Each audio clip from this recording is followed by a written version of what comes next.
Welcome to the smartest decision you've ever made, Hustlers University. This is the smartest thing you've ever done. If you're sitting there wondering, you should already know, but if you're sitting there wondering, is this going to be worth it or not? Buckle the fuck up. This is the smartest thing you've ever done because this is the first time, besides the PhD course, where I'm going to lay down all of my knowledge in the world about a particular subject.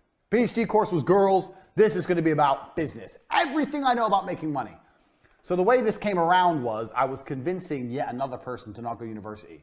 I have convinced, well, I don't know if I've actually convinced them, but I often say the biggest mistake people make in their lives is traditional education. It's a waste of time, it's a scam. And I always tell people why it's a waste of time, why it's a scam. Like there's the double inflation principle that I coined myself, the fact that more degrees exist every year, which inflates them because they're less valuable because more exist. Plus the price goes up every year, which means it's less valuable because it's more expensive. If more exist, the price should go down. Scarcity and value are linked, but there's some kind of double inflation that goes on with education, which is propagated by the mainstream think tanks because they want to put you in there and they want to brainwash you. They want to put you in there and they want to turn you into a pussy, not actually teach you anything that's useful, just turn you into a little worker drone. Nobody goes to university and leaves knowing how to get rich. And if you look at all the richest people in the world or all the most successful people, they'll say, I didn't go to school. Or I quit university, I dropped out. Because you're not learning anything about getting rich. You're sitting there just being brainwashed. It's bullshit. So when I was sitting there saying to this person, don't go uni, don't go uni, don't go uni, they said, well, what do I do instead then? I said, learn from me. And they said, oh, okay, well, what do I learn? So you can join the war room, you can learn there, da-da-da. So, okay, yeah, I'll join, but is there anything else? So I thought, you know what? I'm gonna start my own university. I'm gonna give people a genuine option, a genuine alternative to mainstream education. I don't know about you, but me personally, all I ever want to do is get rich. I didn't give a fuck if I got rich breaking rocks or got rich being a professional fighter. I didn't care. I want money. I was not passionate about some business. I was passionate about money and money only. So if you've joined this course to learn how to run a business and get rich, congratulations, you're about to learn a whole bunch of shit. Because I've run a bunch of companies, you're gonna find out during the length of this presentation. This is no nonsense, no fluff, no doubtably the hardest hitting presentation given by a multimillionaire on how to make money in history. Because all the other multimillionaires are lying to you. They're lying to you by talking bullshit. Tai Lopez, if you read books, you'll be rich. Lie. You can read books all day, you're not gonna get rich. That's a lie. These other fucking nerds, think positive, you'll be rich. Another lie. What do you mean? If I read books and I think happy, money appears in my bank? No, it does not. This is garbage. We're cutting the garbage. We're getting down to it with 100 points, 100 business lessons I've learned across my business career. So, well, as I said, if you've just made the decision to join the university, congratulations. Your worldview is about to change forever.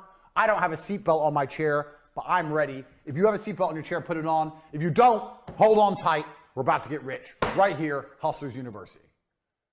Lesson 1. I've even got a whiteboard for you motherfuckers. That's how hard I've worked on this university project. Whiteboard, markers. Lesson 1, speed. Now, I tell this to everybody all the time, and nobody understands what I'm trying to say. I'm going to try and articulate it. Speed is extremely important in business. Everything that needs to be done must be done fast. That doesn't mean it has to be done cheap or shit. It means it has to be done quickly. People seem to conflate the two. That if you do something quickly, it must be terrible. That's not the case. When you're a professional fighter, you learn to punch. Your instructor says faster, faster, faster. You learn to punch faster. You don't degrade your punch. You don't start punching like an idiot. You keep the same quality of punch, but you do it quicker. Now, nobody in the world, the modern world especially, and I'm going to say this, a caveat that I've learned across my career as well, especially if you're dealing with creative people in any kind of regard. They don't understand speed. Numbers people kind of understand speed. Creative people don't understand speed. And this is they have a strength and a weakness there. With creative people have something I don't have. They're very creative and they can see things I can't see, but it takes time. I'm the complete opposite. I want everything done straight away now. But speed is super important for a business, and I'm going to tell you why. So whatever you're thinking of doing, whatever the business you're thinking of running, you need to do things quickly. If an airplane, everyone knows how planes work, is flying through the sky, arrow, beautiful demonstration for you there, a beautiful fucking diagram. Even if its engines fail, it will continue to fly. If the engines fail, it will not fall out of the sky and instantly crash to the ground. It will continue to fly. Do you know why? Because it has forward momentum. It's going forward, and that means the wings are creating lift. Air is going underneath the plane. As long as the plane goes forward, it will not fall and fail. And a business is exactly the same. The key with business is to make sure you're always moving forward, always producing content, and always doing everything you can as quickly as possible while maintaining the quality. Do not conflate quality with speed. You can do the same. If you have an idea right now and you have someone you're working with, let's say you need a new website. You tell the company it's going to take 2 weeks. No, it's not going to take 2 weeks. It's going to take 3 days. We're going to find someone else. We can't do it in 3 days. I'll find someone who can. You can build a good website in 3 days. People have unrealistic, stupid time frames. Everyone thinks things take forever. Things don't take forever. Things can be done quickly. I know, because I've done it. I've pushed people or done it myself and seen what's going to be done. Do you know what I could do in 2 weeks? Me, as a man who knows nothing about web design, in 2 weeks, I could learn web design and build a website. And I know nothing. So how the fuck can you, the guy who knows websites, take 2 weeks to build a fucking website? It's garbage. Everyone is slow. And being slow is deadly to a company for 2 reasons. One, the faster you get things online, the faster you start making money. Now, if you make money today because you were in a rush, let's say you quickly push and you get it online today and you make money. That's one universe. And another universe where it takes a week and you get it online. That week of making money is gone. That money is lost. The longer it takes to get something online, the less money you're going to make as a whole. If I start a company today to the end of my life and start a company next month to the end of my life, the one I start today has been running longer. It's going to generate more money. The quicker things are done, the quicker money is made. It's as simple as that. That's starting a company. Even if a company is already online, speed is super important once again. I'll give you an example. Let's say, I don't know, producing an advert. The faster you produce an advert, the faster it's out, the faster you get results. If you do it quick enough, you might be able to produce 2 adverts in the time that other people take to produce 1. Now you have double the advertising that other people have. Speed. You have to attack and you have to move quickly. When I talk to people, people say to me all the time, I have a business idea. I'll say, okay, cool. A week later, I'll say, how's your business? They'll go, what business? You have an idea and it's been a week. Where's your fucking company? Where's your business? It's been a week, you ain't done shit. People are lazy, people are slow, people are complacent, including you. Everything must happen instantly, quickly, fast, speed, attack. Hitler conquered Europe with blitzkrieg. You need to go quickly. I cannot emphasize this enough. Lesson 1, speed is important. Nothing can be slow. I'll tell you another quick story about this lesson. I used to run a company, so you're going to find out about a whole bunch of companies I ran and I've run in my time during this presentation. So my work history is long and varied, but I'll give it to you a very short version. There was a job selling television advertising that required a degree in marketing to sell TV advertising packages. It was cold calling. This is a long time ago. I was 13 years ago, before email was a thing. You'd get on the phone, you'd call people up, marketing manager, hi, my name's Andrew Tate. I'm calling from TriStar Television. I'm interested in da-da-da-da. Are you interested in putting your brand on TV? Blah, blah, blah. Old school sales, which anyone, if you've not done a sales job and if you are going to look for a job, do a sales job. Because once you learn to sell, you're going to be all right. And you're always going to be looked after by the company because you bring the money in. They're going to give you a nice car, a nice office, whatever. So anyway, I went to apply for this job. They said I needed a degree. I said, I don't need a degree. They're like, why didn't you go to university? I said, because I ain't got 4 years to waste in school. I'd rather get 4 years of experience out here working jobs. I'd rather have real experience and money in my pocket and learn the hard way than go to some school and sit around and drink alcohol and do drugs like all these other university graduates are. I'll work for free for 1 week. And if you don't think I'm good, don't give me the job. That's what I said. I worked for free for a week and they gave me the job because I'm a G. So there you go. That proves how pointless uni is. I got the job above all the graduates because I was prepared to do 1 week's free work. Well, it's better to do 1 week's free work than 4 years free work while paying money to go. The fuck is that? Waste of time. So I got this job at TriStar. I'm there. I break the company sales record in the first month. How? Because I was just on the phone. Hard work. Just calling. I would call everyone. Everyone in the office would laugh at me because we were a real small business. We were really small in terms of television advertising standards.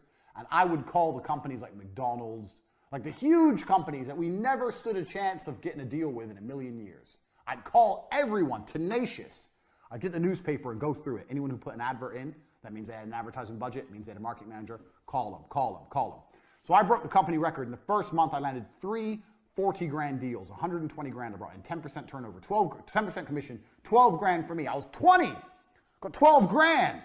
I didn't have never this kind of money in my fucking life. I couldn't believe it. Turns out the top salesman there, besides me, because I broke the company record for the first month. I didn't break the company record as a total, but just for the first month. The best salesman there was a guy called Dan. You're going to hear about Dan a lot because he taught me a lot about sales and business. He wanted to start his own TV company. So I'd only been there a month. Now I'm having lunch with Dan, the number 2 in the company, and he's saying, I'm going to go start my own TV company. I want to make you a managing director.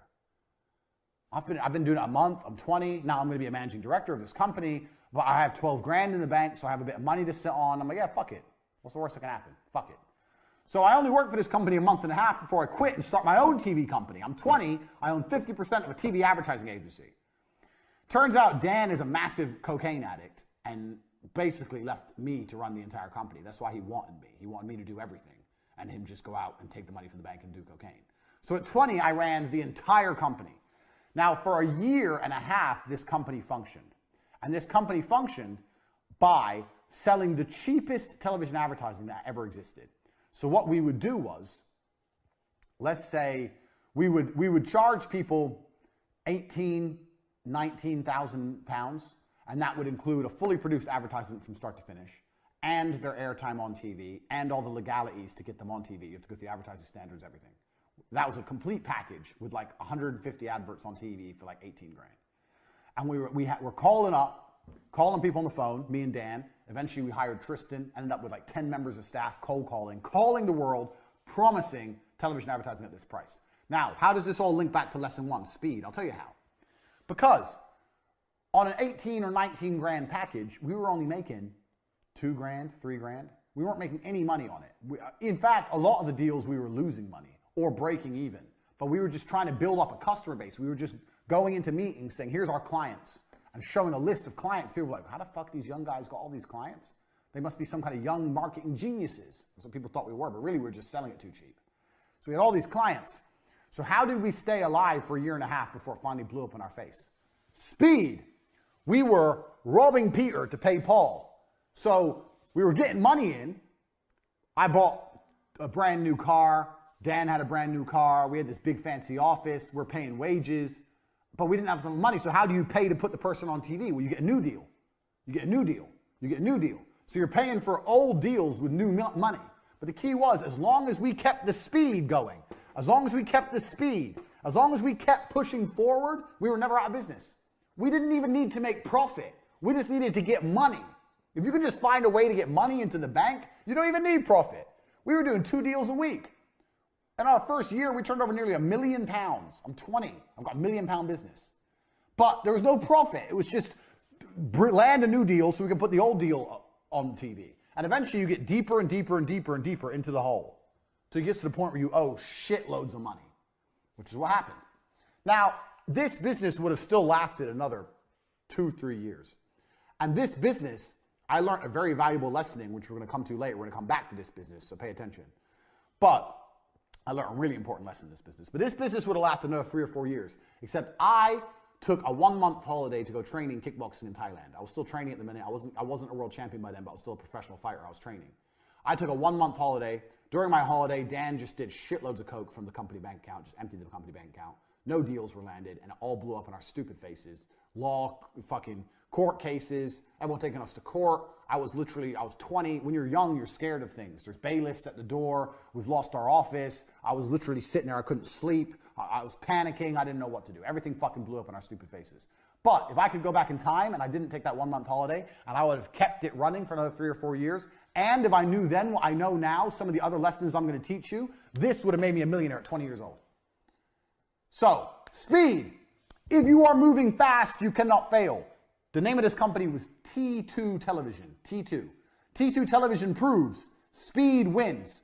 Get the money in, get a deal, produce the advert, get it out, get someone else in, get money, now, speed. No, we can't wait. When's the meeting? Oh, next Wednesday. No, it's not next Wednesday, it's tomorrow. Tell them we'll go there tomorrow. They can only travel to us next Wednesday. We'll go to them tomorrow. We have to close the deal now. Money, money, money, money, money, now. Speed. I cannot emphasize this enough because it is my entire business philosophy. If I had to give you one important point. This is the reason this is the first point. Speed. And everybody is slow. And if you start to work like me, you'll realize everyone's slow, and that's okay. But things must happen quickly. It's extremely important. The second point of the university. Most of you don't know what a business is. A business is money in. A business is nothing else but money in. It's not money out. It's not your accountant. It's not your logo. It's not your website. A business is money into a bank. So, a drug dealer who has money going into his pocket is more of a businessman than someone with a registered trade logo and an accountant and all this garbage who ain't getting paid. You own a business if you're getting paid. That's what a business is. So please understand this point, because this is a very important point. And this is why this is called the Hustlers University, because you need to understand how to look and approach at a business. So, cash is first. So let me give you an example. I say to people, start a company. How would you start a makeup company? And they go, okay, well, I'd find some makeup and I'd get a logo and I would I'd get a trademark, and then, I'd need stock. Listen to all the things they're mentioning. Find makeup. We're going to have two things. We have things that cost money and things that make money. As a business, your primary concern is always making money. And when people think of how to start a business, all they start thinking about is how to spend money. Oh, I need to find a makeup brand. I find some makeup and test it out, and then get a logo and get some labels made and get a warehouse and get a website and spend. Where's the money in? Where's the money? This is a business. Where's the fucking money? You're talking about spending money. I'm talking about making money. So as a hustler, you always have to be about making money. Money in is a business, not money out. The amount of people I've spoke to who said, I have a business. I go, what have you got? Oh, I've got this, and I've got a registered trademark, and I own this. And I know you've all watched Dragon's Den, and you think this shit's important with your registered trademark, and you own this, and you got the logo, and you got the labels, and you got the product, and you got blah, blah, blah. You're not making any money. No one's paying you. It's not a business if no one pays you. It's a business when people are paying you. Until then, it's circle jerk bullshit. It is much better to have this right and this wrong. Understand me. It's much better to have this right and this wrong than the other way around. That is extremely important for you to understand. If I had to start a makeup brand, I would do none of this. Zero. You know what I'd do? I'd make a website with makeup on it and prices, and I'd start advertising. Bang. Now I'm making money. I'm making money. I'm getting orders. I don't have any makeup. I don't have a warehouse. I ain't got a logo. I ain't got a trademark logo. I ain't got nothing, but I'm making money. With money, you can fix the problems. So when I've got money in my bank, then I email everyone, the product you've ordered, the one you're interested in is in such high demand that we're sold out. There'll be a slight delay in delivery of your product, but don't worry, we're going to give you one for free. Or we're going to give you a free gift. Thanks for being a valued customer. Now this person's going to wait. They're like, free gift? Okay, I'll chill, I'll wait. Now you have 3 or 4 weeks to find some fucking makeup to put in the fucking mail. But at least you got money. You got money in the bank. You've spent none of your own money, or hardly any. You got money coming in, and now you got to find a way to fulfill the orders. That goes back to business lesson number 1, speed. Now you got to quickly find some makeup, find a logo, stick it on, put it in the fucking mail. But doing that makes more sense than this. What if you do all this shit, and then you try and advertise and no one buys? Then you've lost. If we do it my way, I advertise, no one buys, I ain't lost anything. Big whoop. Who cares? No one wants my makeup. Oh well, good thing I don't have 500 boxes of it sitting in my fucking bedroom. Like you dorks. A business is money in. When you want to start a business, your number one concern is, how do I get money in? Nothing else. Everyone who starts a business starts talking about everything else. We need an office. Why do you need an office? No one's paid you yet. And you're talking about an office? I need a new laptop. Why? No one's paid you yet. You're talking about a laptop? You don't need anything until people start giving you money. Money in is a business. Money out is vanity. It's very easy for me to think of a business, buy an office, buy laptops, hire staff, get an accountant, sort out the tax records, register the company online, get business cards, get a logo and get that trademarked. And I'm doing all this shit. I'm spending all this money, wasting all this time, and no one paid me anything. It ain't a business. When you come at me with a business plan, my first question is, where's the money? When you want to start a business, the first question is, where's the money? How are you going to get paid? Is it PayPal? Is it Stripe? Is it Bitcoin? How are you going to get paid? How can people pay you? And how are you going to convince them to do that? How are you going to convince them to pay you? When you've worked that out, you can work the rest out. A business is money in, nothing else. That's lesson number 2. And that is extremely important because it's going to save you a bunch of fuck ups in the future. This leads on to idea number 3. The third lesson you're going to learn in business is super important. I've kind of covered it when I discussed 2, but this is very important. Start ideas for free. People come to me all the time, Andrew, I have an idea for a business. Maybe you need a small investment. It's normal. Let's say you're developing an app, you need to invest in the app or something. That happens. But a lot of people ask for insane amounts of money. 50 grand, 100 grand, 200 grand. Oh, to start my business. You can start businesses very, very cheaply if you do it the right way. Let's look at our beautiful demonstration, our beautiful diagram here of our makeup company. If you start a makeup company this way, you need minimum 200 grand. You need an office, you need logos, you need trademarks, you need stock, you need staff, you need company incorporation, you need tax, you need accountants, you need advertising budgets. You need 200 grand, 200K to start this business. If you start business this way, make a website, put some pictures on there, pretend you've got a whole bunch of stuff you ain't got and start getting money in, you can start this business for 5 grand. Let's say for the website, 5 grand. That's 195 grand difference. Now, the problem with this business is you're going to start getting money in and you're not going to have any way to fulfill the orders. But back to business lesson number 1, because you're a fast worker, because you're industrious, because you work with speed, you'll find a way to fulfill the orders. Hey, listen, worst case, you give them the money back. Worst case, you refund them. But at least with this idea, you can test the viability of your plan, 1. And 2, you're not in the hole. So let's assume both companies are bound to fail. Here you've lost 5 grand. Here you've lost 200 grand. Why risk all that money when you can do it cheap? Also, with 5 grand startups, you can now, for the same price as starting one company, you can now start 40 companies. One of them's going to work because they're 5 grand each to start. One of them's going to work.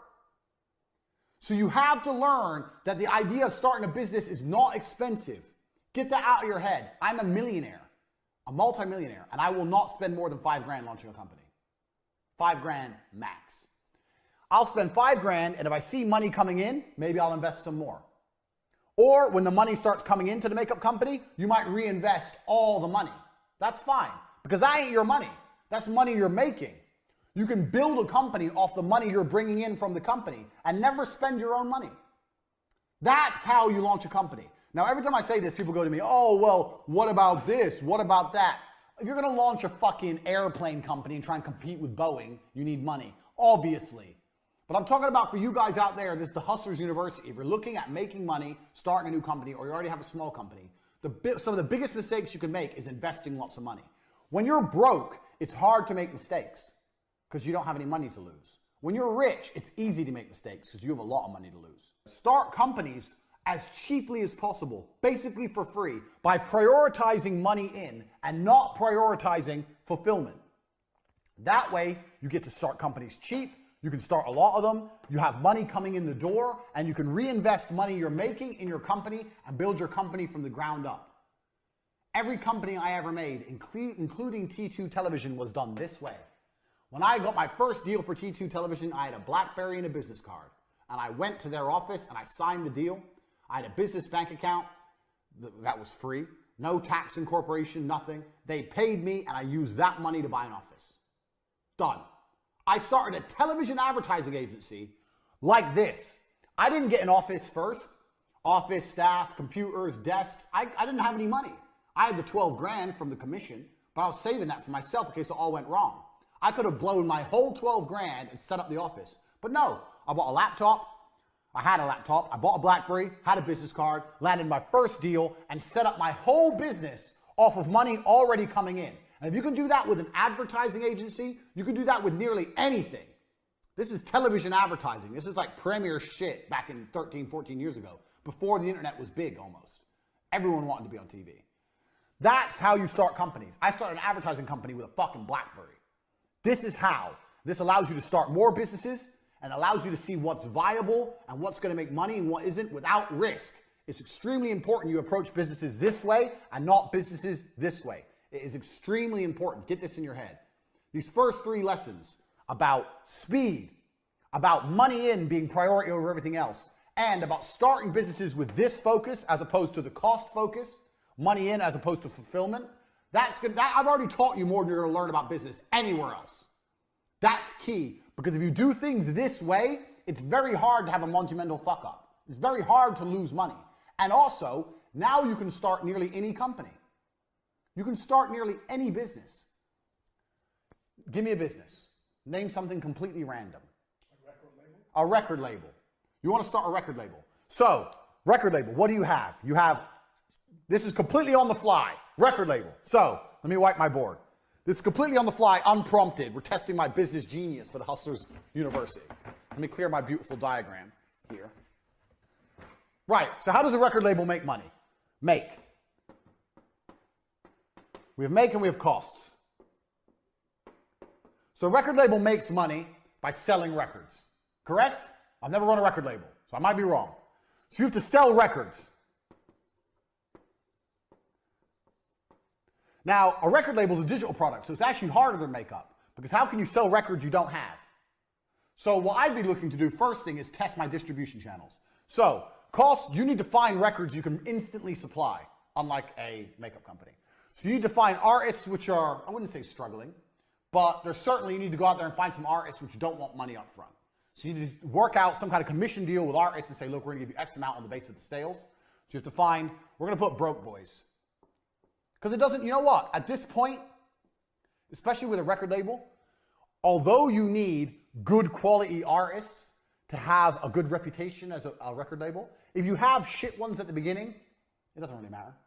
If you have some shit ones and you sign Rihanna later on, is it going to be like, oh, they have Rihanna now, but 3 years ago they had that crap band no one's heard of? They ain't going to care. It's not going to damage your reputation. So at this point, you can just get broke boys. Get broke boys, offer them a commission deal to make to try and sell records. So let's say we're selling a record for £1. Let's say it's a 50-50 split, 50-50.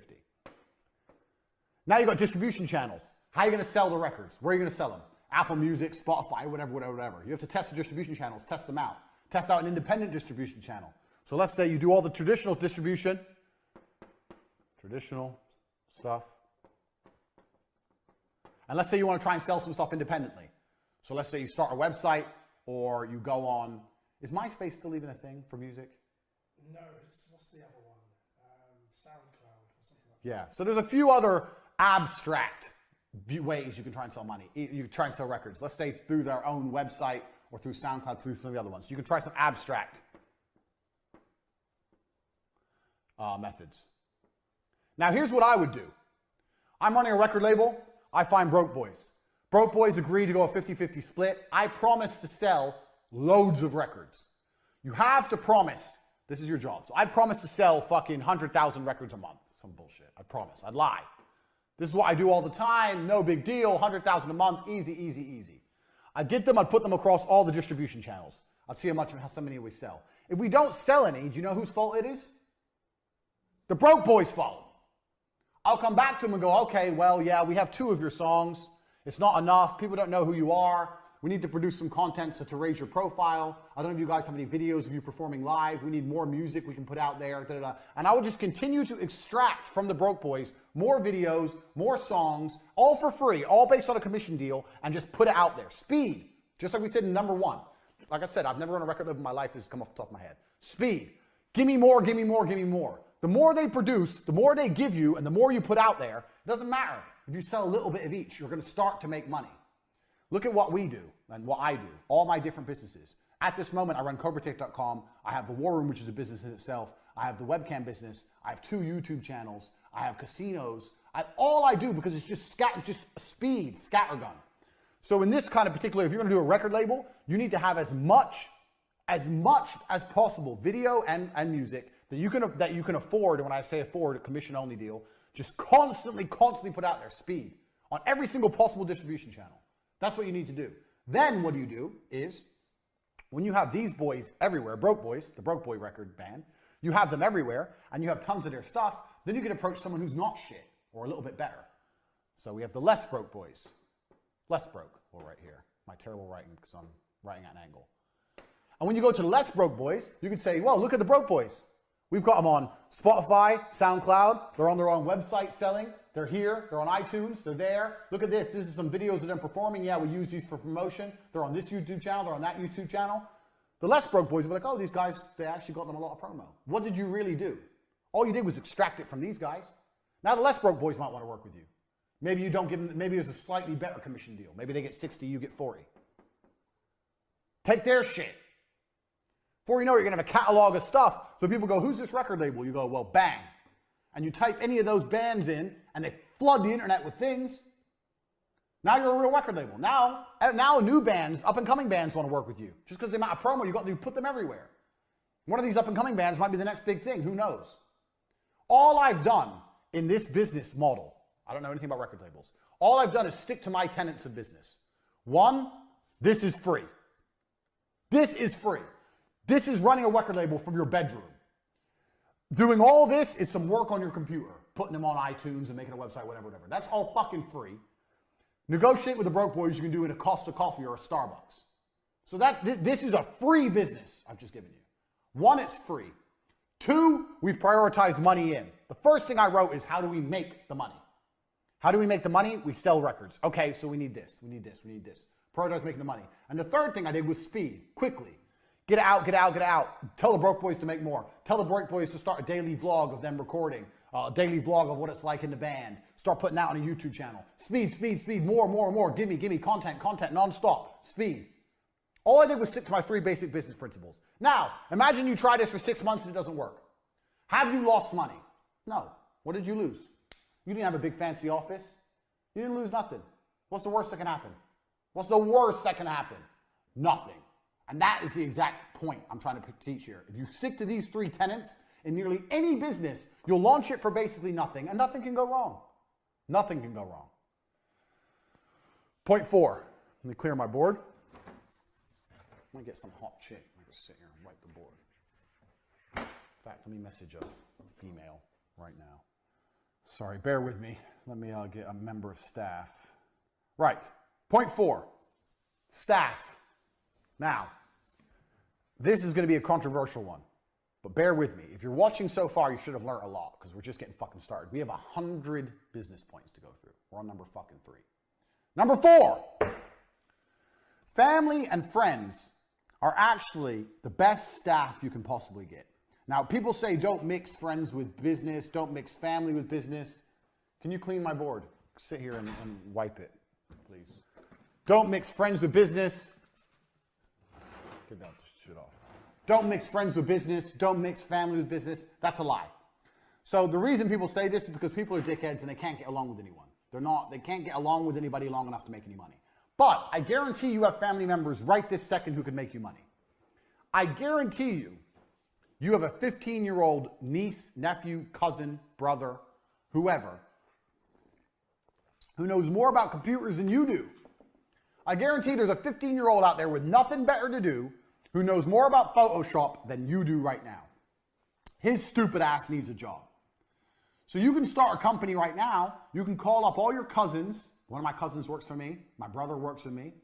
One of your cousins, nieces, nephews, whatever, some 15, 16-year-old who's in school and bored, and say, we're starting a company. I'm going to make you a director. You're going to have 10% of the business. You're going to do everything I say. And by the time you're 20, you're going to be rich. Not bad. 7 out of 10. You're going to be rich. And he'll come start doing work for you. Now, if he won't listen to you, well, then I don't know. If you can't tell a 15-year-old to do, then you're a dickhead. But me, I always have people I can call on. There must be younger people. You don't need some old person. You need young people. And the reason for this is because young people have nothing to lose. If you hire a 30-year-old man, he has to pay his rent. He hasn't got time to waste. He has rent to pay. He has a car payment to pay, whatever. A 15-year-old, he has nothing. All he does is play video games. So if the business fails, who cares? He has nothing to lose. So why don't you utilize him? You must have friends or family members who are young enough in a position that they have time to waste. Don't hire people who can't afford to not pay their rent. Hire people who live for free. If you have friends and they have a kid, go to your friends and say, your kid's 15, he's good with computers. Yeah, I'm thinking of starting a company. I'm thinking of letting him work with me for free at the beginning, see if he's good, and if he's good, I'll start paying him. They'll love that. They'll love the idea of their son or daughter getting some enterprising work. Yeah, good idea. What's the business name? Bang! There are free, effectively free workers everywhere. And if they're not free, they're extremely cheap. And they're everywhere. You just don't utilize them. So now, let's think of you own a website business. I don't fucking know website business. Let's say you don't know, like you're me. I don't know anything about building websites. You want to start a website company. It's oversaturated. I wouldn't recommend it, but let's say you start one. You go and you find a 15-year-old, you tell his ass to learn how to make websites, you convince him it's a good idea, and then you start taking money and you give it to the 15-year-old. You're a middleman now. The 15-year-old works for free. You can do websites cheap now. You can do websites for $300. I'll do an entire website for $300. Half now, half when it's done. People are like, $300 for a website? Yeah. $150 now after it's done. Take $150, give $50 to the 15-year-old, tell him when he's done, he gets another $50. $100 for him, $200 for you, you ain't done shit, boom, wham, bam, done. He can even start your company website for advertising at the beginning for free. Bang, you have free workers out there. Find young people, because young people can afford to work for fucking nothing. You trying to find members of staff that have mortgages and fucking pension plans, that's expensive. The best staff you can find are young people. And in most cases, young people know more than the old people anyway, especially about technology and stuff. Young people are fantastic. I love hiring 18, 19-year-old kids. They know fucking more than me about fucking TikTok, Instagram, all the blah, blah, all the shit that's big. They know more than me. I'm 33, I'm not even old. These kids are sitting there going, we need to do this and this and this. I'm like, go then.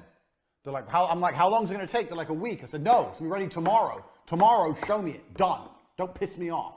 Go. Speed, back to lesson 1. Bang. So you already have workers for your business. You already have them. You just don't fucking use them because you're lazy. So contact them right now. Let's get started.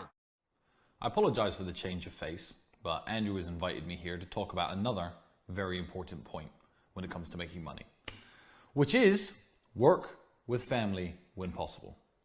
That's why I'm here. Now, it's very easy for people like me and Andrew to tell you to work just with family members because we're two brothers and we're exceptionally close, but we actually learned this from other people. Me and Andrew have always been best friends, but we used to fight and argue when we were growing up, and when we were 16, 17, we worked in completely different, let's call it fields. I mean, we worked different jobs. We weren't actively putting our resources together and trying to make money. We had some friends who were Pakistani guys from the United Kingdom, and they taught us a very important lesson. One of our friends, I won't say his name, but he had a Ferrari and he used to drive it around our hometown. And we were very impressed and we said, well, you know, how do you have this Ferrari? Because he was only a lawyer, a junior lawyer, making maybe £50,000 a year. A good income, but not a Ferrari income. And he told us, he said, you English people, you white people actually, he said, mixed race, have it all wrong. I have 6 brothers. And what me and my brothers do is this. One of us is a doctor, one's a dentist, one's a lawyer, one's an architect. We're all in different fields. What we do is we live in the same house. Our wives live with us. Our wives cook the meals and look after our children. And we pool all of our money together. That way we own the house instead of renting 6 other houses. I thought, oh, that's pretty clever. And what about the Ferrari? He said, well, a Ferrari finance payment is £2,000 a month, more than me on my own. However, I don't drive the car all the time. So me and all of my brothers, we bought these finance agreements for the Ferrari, our Range Rover, and our Rolls Royce. And we all drive them whenever we want. I thought, wow, that is smart. That's a conversation that got me and Andrew thinking at a very young age. From that point on, whenever we were renting a small apartment, we'd rent it together rather than pay 2 separate rents. Property prices in England were still too expensive for us to buy. But when we worked together, when we were looking at making money, we thought, how can we do this together? And everything from there went into a single pot. Up until this day, we're multi-millionaires. We share bank accounts. I don't know what's in whose account, under what name, which house, which car is owned by who. I mean, I know on paper, but it doesn't matter because everything is collectively owned. Now it doesn't matter so much. Me or Andrew could go our separate ways, buy our own family home, and have 3 supercars each, if we wanted to. But we don't. You see, when we were much younger, our first ever supercar was an Aston Martin Vantage. An old one, cost us £65,000 secondhand. It wasn't the most amazing car, but we paid for it, the both of us. That way we had a supercar for both of us to use. The money we saved, we put into business, the other activities we were doing, and that helped us propel forward to the point we're at now. So sure, it'd be easy to divide resources and split now, but why? Am I going to reach the next level faster if I do that? No. So now I live in a 7-bedroom house. My driveway is full. It's got 6 cars on it. I actually need to extend it now because Andrew won't stop buying cars, but that's fine by me. Always work with family. Now, my cousin from the United States is in a very lucky position. He's now living here in Bucharest. He works with us, and he essentially works with us forever. As long as we're making money, he's going to be here and he's part of the team. When I first met him, he was 5 years old. I didn't see him again until he was 19. Now, when he was 19, he was smart. He had it all going on, but he was a bit privileged. His mother was a very well-to-do woman, a best-selling author in the field of political science and a university professor. And he was at university, everything was getting paid for him. I thought, okay, you know, he's not from the same world as me. But then things started going wrong for him. He was sleeping on a floor, delivering pizzas, living the kind of life I remember. So after 2 years of what I call the struggle, I thought, okay, it's time to bring Luke back in. And Luke is now a member of our team, as he is a member of our family. Now, I understand not everybody has brothers. Not everybody has cousins. You may be an only child. You may be an orphan. I don't know what you are. But everyone's got those people that are so valuable to you that you wouldn't stab them in the back for $1 billion and 1,000 women.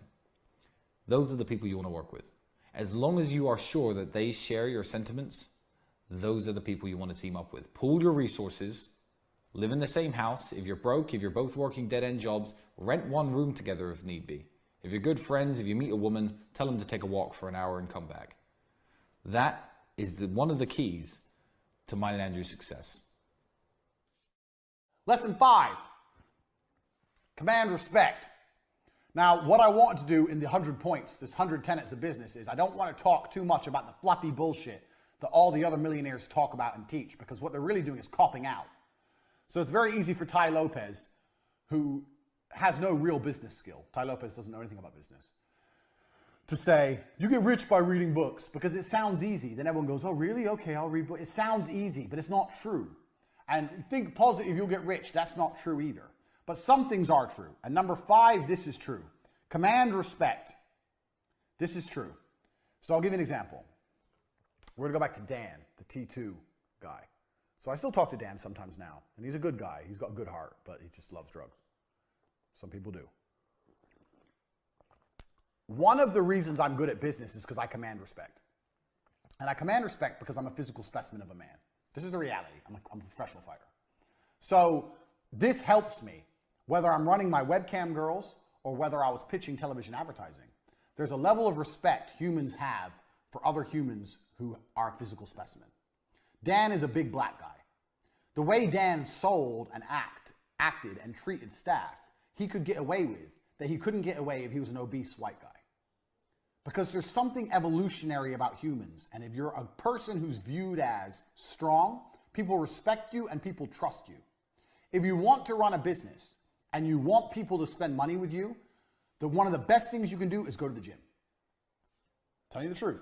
Get in fucking physical shape and people will see, okay, well, he's obviously not afraid of hard work. He's obviously disciplined. There's some things that are spoken without being spoken. There's a word for it that will come to me. And having a physical presence is one of them. It helps in business every possible way. If I stand up, when I used to stand up to sell TV advertising in front of people and say, I guarantee you spend $19,000 with me. I guarantee you spend $19,000 with me, you get double back. When they see your product on TV, a product like this, it's going to sell. Do you sell online? Yeah. Where else do you sell? Tesco, Sainsbury's. Oh, you're in the superstores as well. You're going to make twice your money back, guaranteed. If I say that as a big, strong guy who they could tell obviously trained really hard, was disciplined, was not afraid of hard work, that was more valuable than if I was a fat piece of shit. It's going to work. I'm like, well, what the fuck do you know? You just eat pizza. You don't know anything. Go to the gym. Command a physical presence. I'm not saying you have to beat anyone up. I'm saying if you command a physical presence, your words have more weight and it helps in business across all things. Everything. I know webcam girls is a very unusual business and none of you have probably run webcam girls, but I learned a whole bunch about business running my webcam girls. In fact, I approached my webcam girl business the same as I approached every other business, with the same tenets. I started it for cheap with a laptop I already had and a girlfriend I already had. I found out how to get the money in before I found out how to produce the videos. I had people sending me money for these feature-length porn videos, and I couldn't even produce them. I didn't even have a fucking camera. Money first.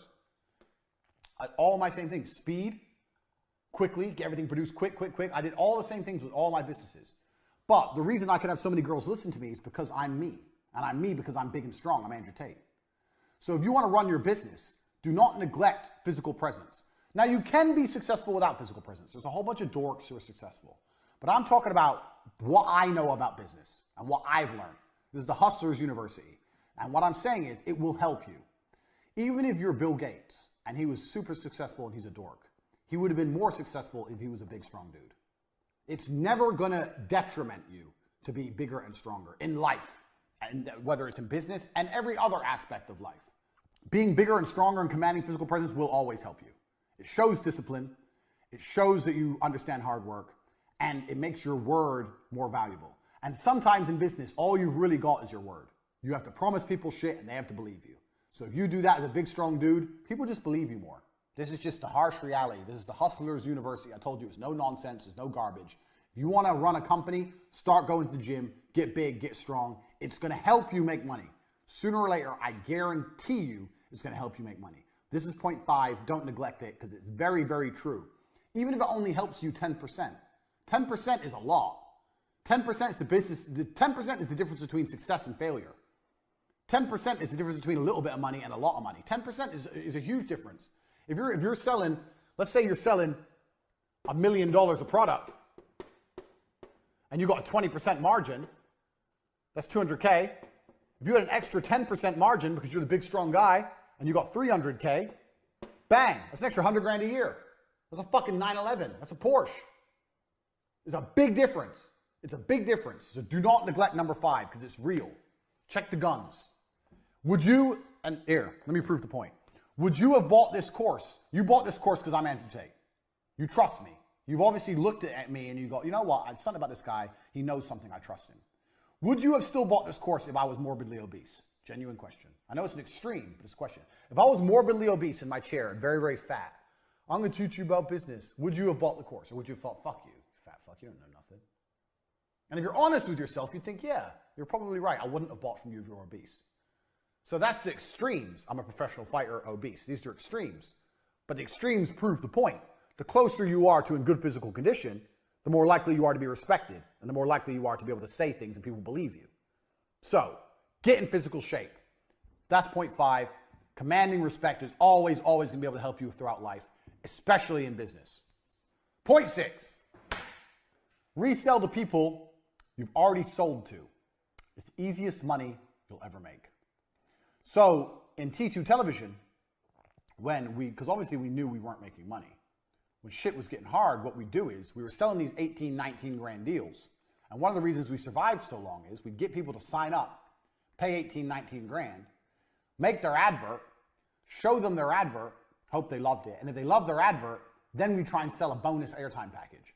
We come at them and say, by the way, we've got a really big purchase coming up for McDonald's, some bullshit.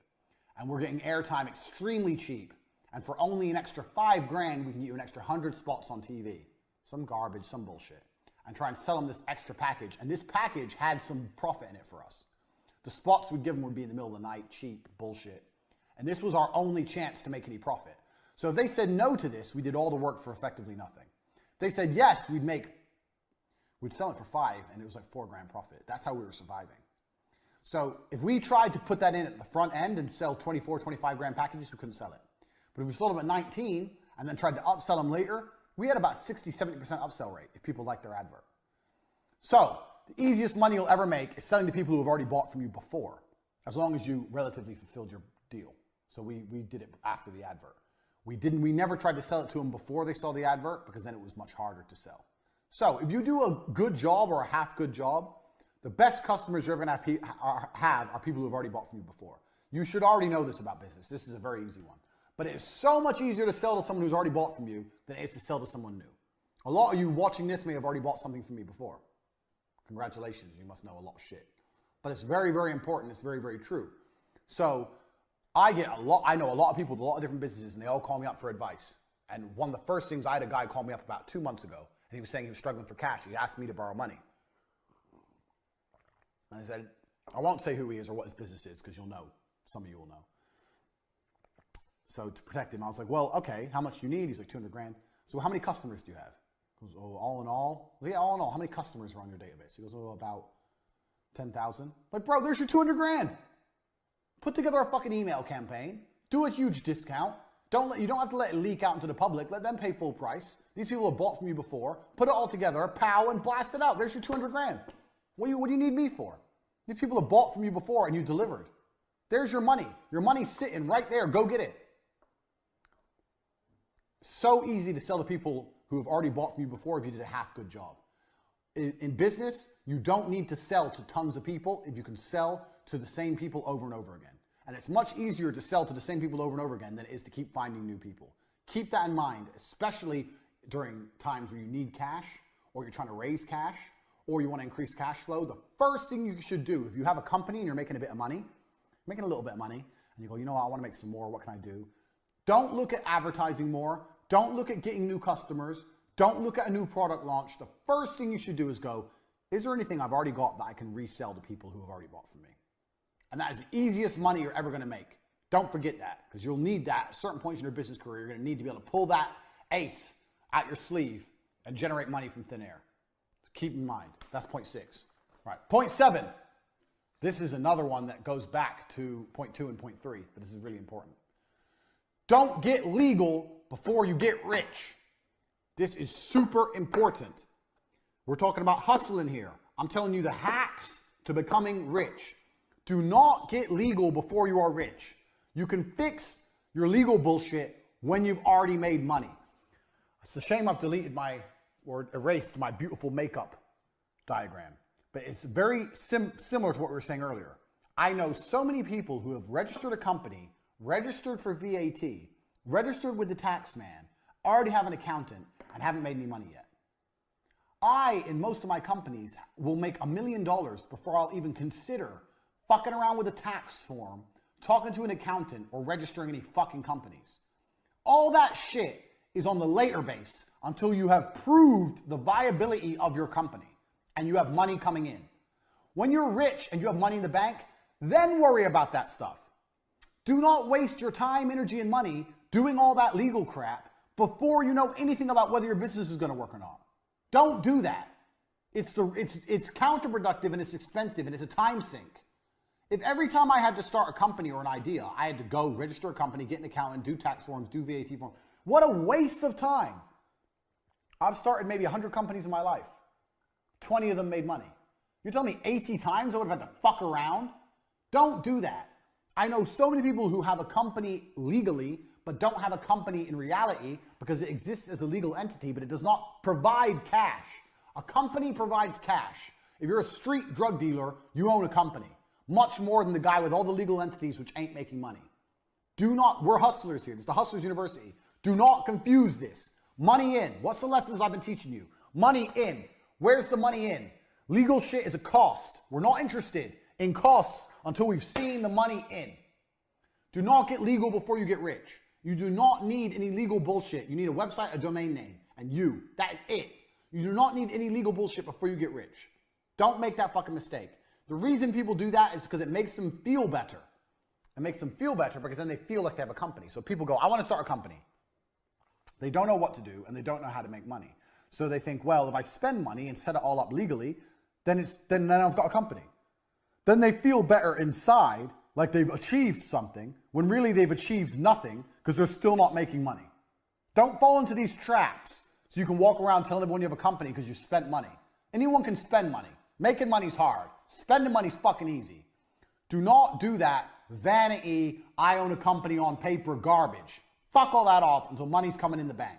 Do not get legal before you get rich. Extremely important. Point 9. Use what you got. So, this comes down to one of the ideas for what idea of a business to run. So I just gave you the example of the 15-year-old cousin who can make websites. Now you own a website company. Or your 15-year-old cousin who can do, I don't know, who knows what he can do. He can mow lawns. Every 15-year-old can mow lawns. Now you have a lawn mowing business. Bang. Tell his stupid ass to go deliver some flyers. Drive him around in your car. Play some 2-pack. Chill out in your car. Text some bitches. Drive at 5 miles an hour. Let him drop off all the leaflets. And then let him mow all the lawns. You collect all the money and just pay him a percentage. Bang. You now own a lawn mowing company. Congratulations. Use what you got. I made a lot of money with webcam girls. If you're watching this and you don't know that, webcam girls, you can go to chatterbait.com. You see girls on there on webcam, getting naked, talking to dudes, taking money. That made me millions and millions of dollars. I came up with that idea by sticking to this principle. Use what you've got. So right now, if you're sitting there, make a list of everything you have. And I mean everything. You have a house, say it's rented. You have a car, it's on lease. You have physical strength. Let's say you're a strong guy. When I was making my list, I was writing everything down. I was like, well, I've got 6 girlfriends. 6 girlfriends. So, okay, how can girls make me money? Strip club, but that takes money to set up. Remember? Costs, money in.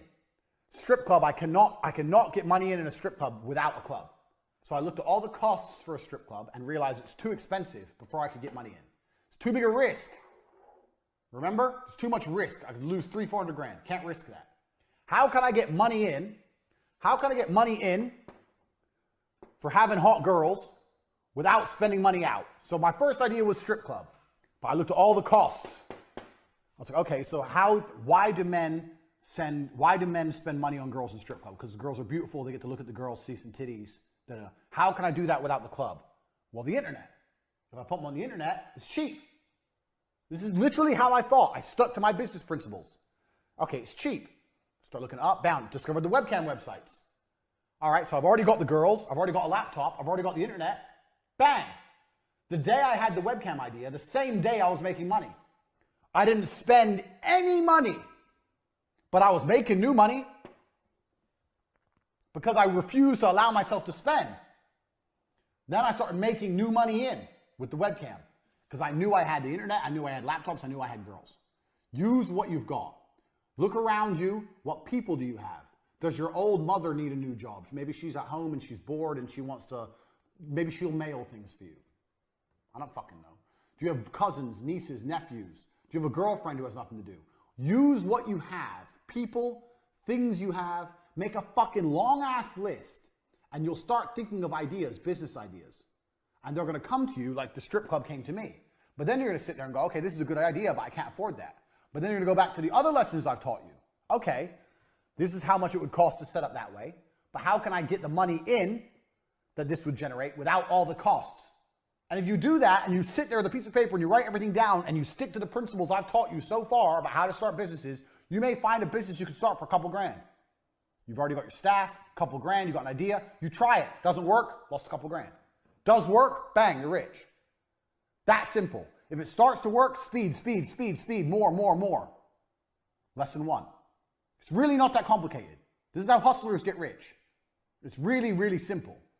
So, use what you got. A lot of you already have things you can use, you just don't use them. Uber's another one, man.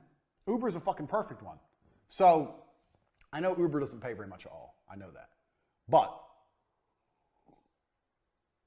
you know what everyone loves to do when they first get their driving license? Drive. Maybe you have a 17-year-old cousin or some shit, he's just learned to drive. Get his ass on Uber. Rent a car. Find a way to rent a car with unlimited mileage per month. Tell him he's going to do 10 hours of Uber a day to train how to drive. Lie to his ass and say that in the Uber app, you can track and make sure he ain't breaking the speed limit so he drives safe. Put his ass on Uber, pay for his gas, and give him half the money and keep half for yourself. Bang. Done. Set him up. Get him ready. This is shit. I didn't plan. I'm just telling you things off the top of my head. Because this is how I think as a hustler. I don't need to sit and think. I just know there's money. And I find a way to get the money. That's how I am. So right now, you've got cousins out there who aren't driving Uber. If you can convince them to drive Uber, well then why don't they do it without you? Easy. You can talk some shit. Make some shit up. Hey, have you got an Uber account? No. I'll set it all up for you because it's complicated and there's some tax. I'll handle the tax. Don't pay no tax. Just lie. Blah, blah, blah. Get them an Uber. Get them in cars. Bang, bang, bang. Take the money. Done. What are you waiting for? Use what you got. You've already got people, there's cars, there's things happening. You're just not doing anything. Look around, make a full list of what you have, stick to the business principles, and find a way to get money in without spending money out. And you won't lose. That's what I did with the webcam company. And it made me millions of dollars. Millions. I ended up with huge numbers of girls. All because one girl. I started with one girl, made money, bought another laptop, got another girl, 2 girls, made money, bought a bigger apartment, 3 girls, 4 girls, 5 girls, bang, bang, bang, bang. Before you know it, I had a fucking empire of women. Because I stuck to my business principles. I never spent money I didn't make first. From my webcam company, which ended up generating over $7 million, I never once, ever spent money that I hadn't made. I didn't spend a dollar out of my pocket that I hadn't already made first from the webcam company. I started that from zero. Just like I started my advertising agency, zero. And this is why when people come to me and go, I want to start a business, I need an investment. I sit there and think, you don't know about business. Because if you knew about business and your idea was really good, you wouldn't need my money. You'd pull it off for zero. If you're talented and your idea is good, you don't need money. So if you can't make it work for zero or for very little, then it probably wouldn't work anyway and you just lose a whole bunch of money. Because if it would work, if it's a good idea and it will work, then money will start coming in fast and you'll have the money you need. If no one's sending you money in to give you the money you need, then the idea doesn't work anyway. So if I put these I take that back. It's horrible. If I put these chicks on cam and no one was paying them, then they weren't hot enough to be in a strip club, were they? Luckily they were. I know my girls are hot. That's just an example. This way I get to find out if they're good enough for free. This way I get to find out if they're good enough for 200-300 grand. Think about it. Use what you've got. You've already got shit out there. You're just lazy. Point 10, staff. I know a lot of people who are starting companies or they want to start business and the first thing they say is, I need an assistant, or I need this, or I need that member of staff. Staff need a clear objective. So here's the very simple magic rule for staff. Staff either make you money or save you time. That's a clock, in case you're wondering. Or you don't need them. So a salesman, a sales staff will sell things and bring money in. You'll be able to sit there and see exactly each week how much money that member of staff made you, and you'll be able to make sure that he made you more than he cost you. Fine. Other members of staff are going to save you time, even if it's a general assistant or PA. You'll be able to see the time saved with the tasks they've given. And you need to be able to sit down with a piece of paper once a month, once every couple of weeks, whatever, and audit your staff. Staff member. How much money did they make? How much did they cost? Positive or negative? Staff member. What tasks did they complete? How much longer from my life would it have taken me to do those tasks? Is it worth the money? Because if you could have done those tasks in your free time where you spent watching TV, then you don't need that fucking member of staff. Fire them and save the cash. You have to audit your staff very specifically by this method. They either save you time or they make you money or you don't need them. Now, anyone who's worked any kind of job knows if you go into any kind of company, most people are doing nothing. I've worked so many jobs and everyone did nothing. In fact, I had a job at a company selling advertising. After T2 failed, I got a job at another company selling websites and all this kind of advertising. And I spent 3 of my 5 days a week reading Wikipedia because I didn't care. Because I had a basic and it was enough. And by then I was training to be a world champion and I was tired all the time. So I didn't give a shit. And no one called me up on it. No one noticed. 3 days a week, I did nothing but read Wikipedia pages because I couldn't access Facebook. It was interesting.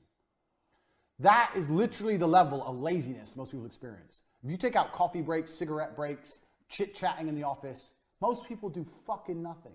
I'm very sure you could fire 50% of the people in nearly any company and the company would be just fine if the other 50% did some real work. Everyone's lazy. Big companies are inefficient because they haven't got time to do this. But you're not going to have a big company. You're a hustler. You're going to have a few members of staff. You're going to make millions of dollars. And you're going to make sure that you're either making you money or they're saving you time. Now, if the amount of time they're saving you isn't enough or they're not making enough money to cover their wages, they got to go. You've got to be ruthless in this game. But this is how staff, this is the magic formula of staff. So when people say to me, I want to start a company, I need an assistant. I say, an assistant to do what? Oh, just to help me with things. What things? What things will they help with? How long do those things take? How much time is that going to save you? And why do you not have the time to do them yourself? Because you want to watch TV? Because you need to relax? Because you're afraid you'll burn out? Shut up. It's garbage. It's all garbage. You want to feel important and tell someone what to do. That's not how you get rich. This is the magic staff formula. Do they make me money? Do they save me time? Write it all fucking down, work it out, and if it ain't good enough, they gotta go. Simple. That is how you manage staff. Because I get asked so many questions about staff. Making me money, save me time. Done. Another thing that's important with staff is you have to teach staff your business ethics. So whenever I have a member of staff, I've argued with staff plenty of times because everything must be done quickly. But that is how I work. That is how I want them to work. Now, I am 100% certain that even if it's only by 1%, the fact that I am uncompromising in the fact I want things quickly, things get done quickly or quicker. If I didn't say anything, it may take 10 seconds. If I complain, it may take 9 seconds. It may only be a tiny saving. But that is how I work. That is how the people I work with, I want them to work. Speed is everything. So when you get new members of staff on board as well, make sure they understand your business principles, especially number one, because that is your business mantra, speed. So if you have a salesman and he's selling and he's doing fantastic, that's good. You can sit him down and say, you know what, you're doing a fantastic job, you're making lots of money. I'm very, very proud of you. Look, you're making this, you've done really well, you're making target. There's only one thing I want to talk about, is how quickly you work. I'm like, what do you mean? I'm hitting target. Yeah, you are hitting target, but when you're inputting information into the system, I think we can get that done quicker. There must be a faster way we can get that done. Free up his time. If he does things quicker, he has more free time to sell more products, he'll make more money. Speed. No one ever works fast enough. When I was fighting, jab cross, the basics is never quick enough. It has to be quicker. It has to be quicker. In fighting, there's no such thing as too quick. Everything must be faster all of the time. It's the same in your business. All of the time, faster. All of it, all the time. If your assistant is saving you time, if they work faster, they save you more time because they have more time to do more things to save you time. Faster, all the time. So even if they're both performing, you still have to re-incentivize and re-alliterate point one. Point one is super, super important. If you do that, you're going to get more out your staff, more money's going to be made, more work's going to get done. It's better for everyone as a whole. I learned this business. I learned this. We're going to come, I'm probably, some of these points will overlap, but before television, I worked as a fishmonger. When I was 15 was my first job, and I used to carry boxes of ice and fish at 6 o'clock in the morning on the market. Shit job. In the middle of winter, you're carrying ice, 6 in the morning, it's -5, it's horrible. Your hands are shaking, it's a horrible job. And I got paid no money, but I did it because I wanted money. So if I'll do that at 15, your 15-year-old nephew will make a fucking website. So I used to get up at 5, run from where I lived in Luton to the town center market, run, because I didn't have a fucking car, work 10 hours, and then run home. That's how much energy you have when you're young. That's what I did. And the person I worked for was my uncle. My uncle worked there, his name was Keith, and he always used to tell me, faster, faster, faster, faster. And I was always trying to move these boxes of fish as quickly as possible. And when I was moving all the boxes, I'd say, yeah, but if I finish it all, what's the rush? I'm here till 5 o'clock. He goes, no, faster, faster, faster. He'd always push me to finish it. And then if I finished everything, I'd have maybe 3 hours left. If I walked, it would take me to 10 hours. If I ran like crazy, it would take me 7 hours. So I'd have 3 hours spare. I say, now what do I do? He goes, there's always work to do. Find work to do. I go, what do you mean find work to do? He goes, find work to do. Find work. If I see you standing around, I'm going to get angry. Find work. That's what he used to say. I'd end up sweeping the floor or wiping the walls, cleaning the walls, some dumb shit. But he was right. And we're going to come to this point later on. If you do things quickly, you have more time to find work to do. And finding work to do adds up. I swept the floor, I wiped the walls, maybe someone came in, saw the nice, clean, pristine walls and bought some fish they wouldn't have otherwise bought if there was a tiny mark on the walls. Who knows? The point is, the work got done quicker because I was being pushed to be fast, it got done, and then more work happened. Even if it was menial work, more work happened in the same time frame. More work got done. That made me more valuable as a staff member. That's how he valued me. You've got to be the same. Right. That's the first 10 lessons. We have 90 more. The first 10 lessons of the Hustlers University. I bet you're sitting there already and your mind's blown. You're sitting there like, whoa, I've learned so much. I didn't think of it that way. Tate, you're a genius. I know. We have 90 more. We've just begun. If you've watched this video once, I recommend watching it 2 or 3 times. These things need to sink in like second nature to you. You need to be able to recite them one by one. We've talked about how you start companies, what you prioritize in a company, how you make sure everything's done quickly and why that's so important, how you manage staff, how you find ideas to launch companies, what members of staff you can get. We've covered all this in the first 10 points. This alone is enough. This alone is worth the value of what I've taught you. And we've just begun.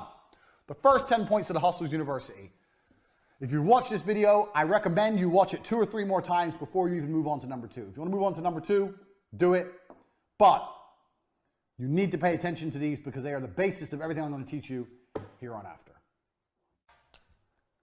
Hustlers University, straight into it. Point 11, outsource cheaply. If there's something you cannot do and you need someone to do it, you need to outsource cheaply.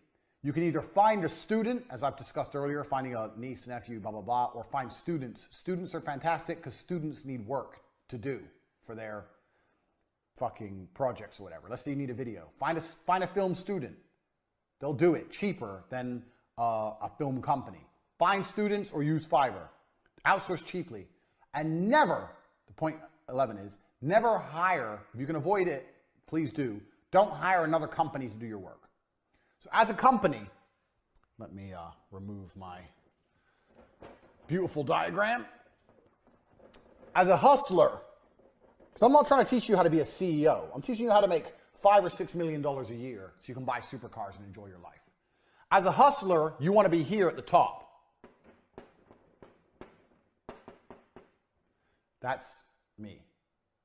Wait, maybe there's some muscles. There we go. That's me. With the big arms, with G. That's me. I'm the hustler. I'm the CEO. Underneath me, you might have to have one company. Let's say I develop an app. I need an app development company. But if I can help it, I'll hire a student to make my app. Ideally, you want individuals below you. You want this person who's your assistant. This person is your sales. This person does your app development or whatever. And it's all people. Maybe you will need a company below you to do something. So let's make this specific. Let's say I have an app company. And then let's say this person is, these are all people that do different things. Sales, assistant, sales. My relationship with the people is always going to be better and cheaper than my relationship with the company. Because a company is not interested in making you rich. And I know you think the people aren't either, but bear with me. A company is interested in making itself rich. They're very different things. So if I have, let's take an example as a website. If I need a new website, and I tell a person who works for me to make that website, me and the person have a personal vested interest in such website. I can discuss with him personally, we can get it done. If I hire a company to make my website, it gets added to the list of work. And then this company thinks, how can we get more websites? Do you understand where I'm coming from? The person who's tasked with the website has one job, make my website.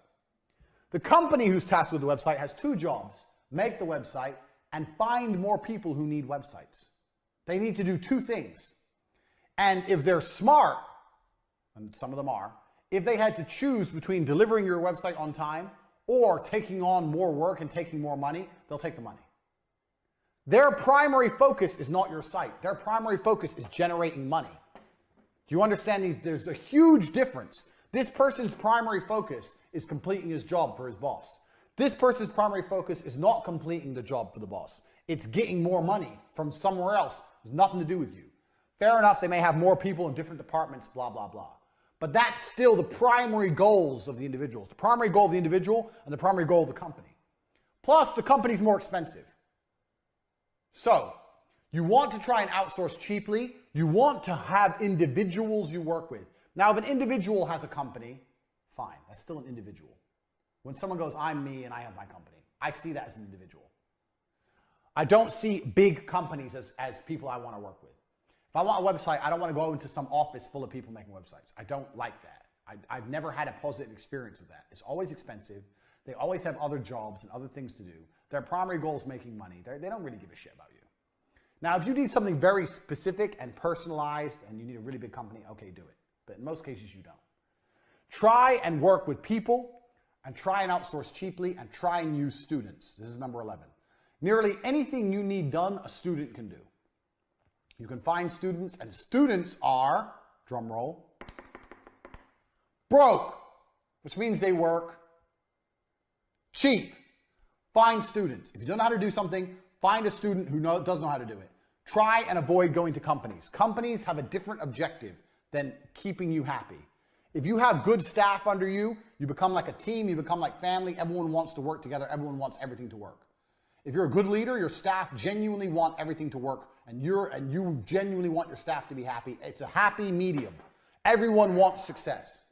This company doesn't really give a fuck if your company fails. If you've paid the invoice, they don't give a shit. You've paid the invoice, they have to deliver a website, whatever. They've got 10 other people they're making websites for. Oh, your company fucked up, big whoop. Work with people with vested interests. Students, young people, try and outsource cheap. Try and avoid hiring another company to do anything.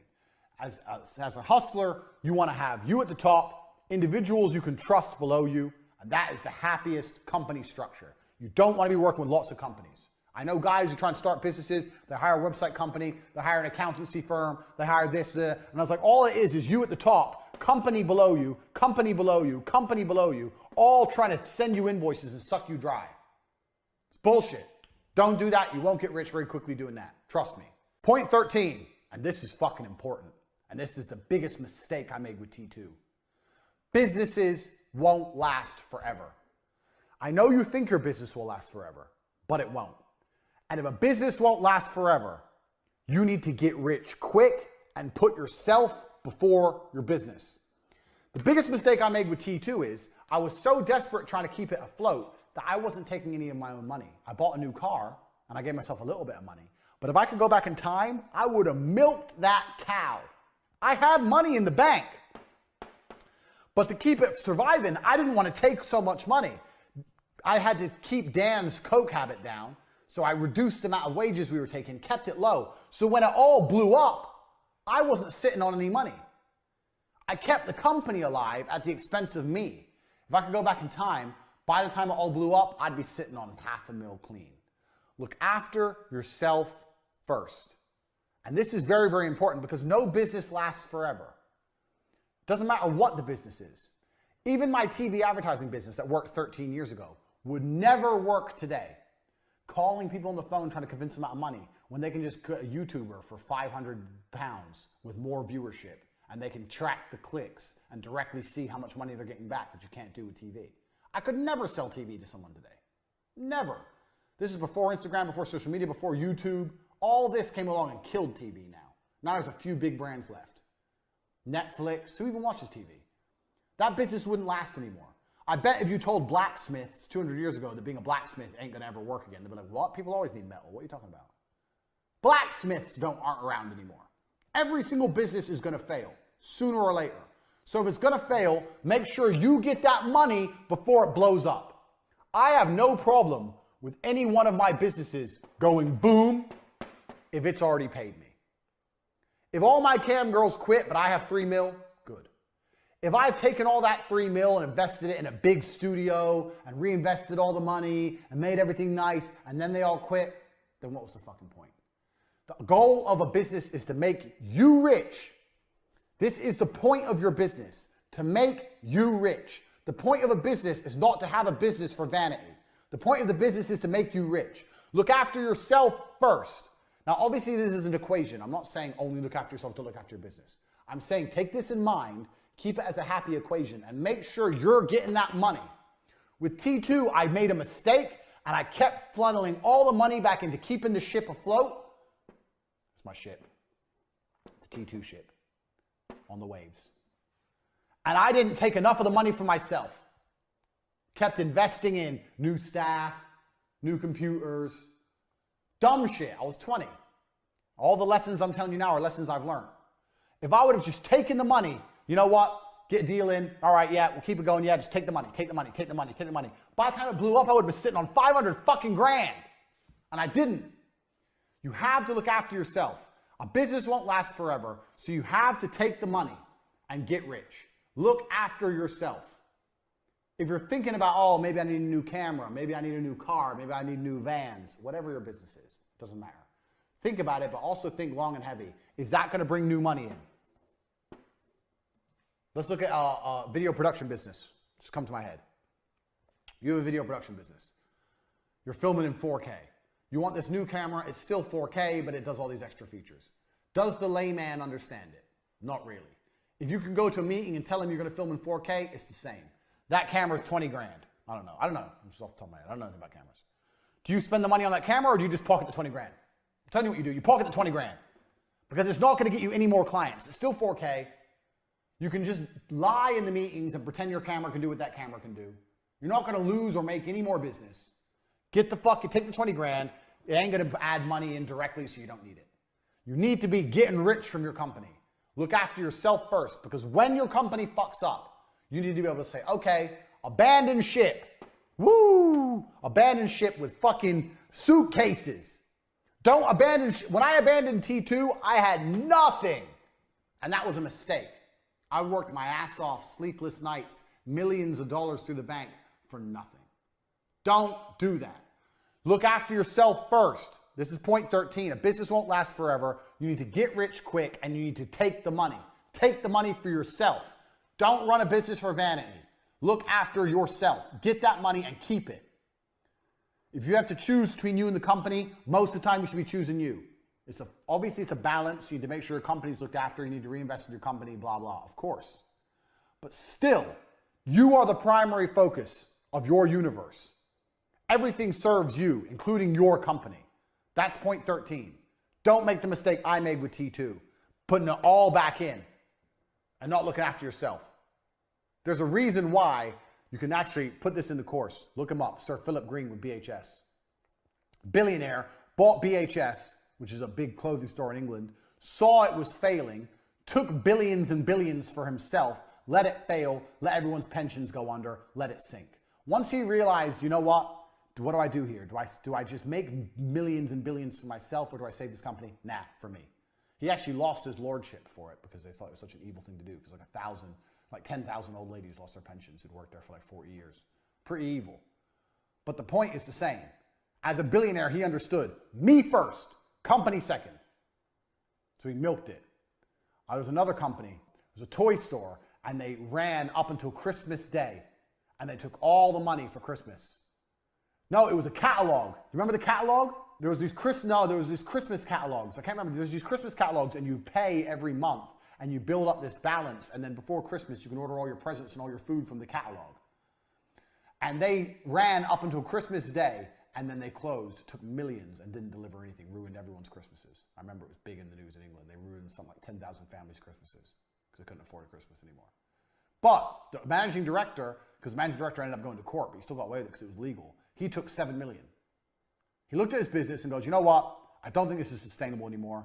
I'm not going to put any more money into this shit. I'm going to take £7 million. I'm going to fuck it off. I'm going to deal with the big PR disaster. I'm going to go hiding and whatever. I've got $7 million. He looked after himself first. If he would have put that $7 million back in, the company would have gone bust a year and a half later and you'd have no money. Look after yourself first. Be ruthless with it. Take the money for you. There's no point in going through this stress for any other reason. So Sir Philip Green, look him up. He did it with BHS. And you can also Google Christmas catalog bankruptcy. And you'll see both of these people, both times the managing directors took their money. Same thing with the big banks. When the big banks went bust. All the banking directors, you think they didn't take big money? When the big banks all fucked up, you think they didn't take their big bonuses first? The smart people know. Look after yourself first. Look after the business second. The smart people know that. Because as long as you're financially okay, as long as your bills are paid, your mortgage is paid, and you have money, everything's going to be okay. Point 12.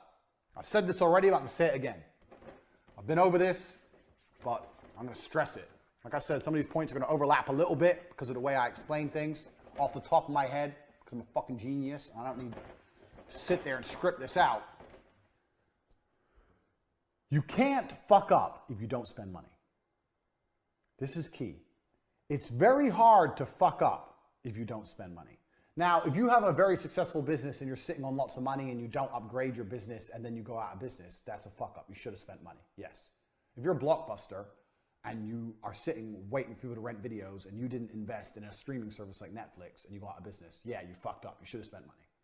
But at the beginning of a company, as a hustler, if you don't spend money, it's very hard to fuck up. 99% of business fuck ups are, I spent cash and I can't get it back.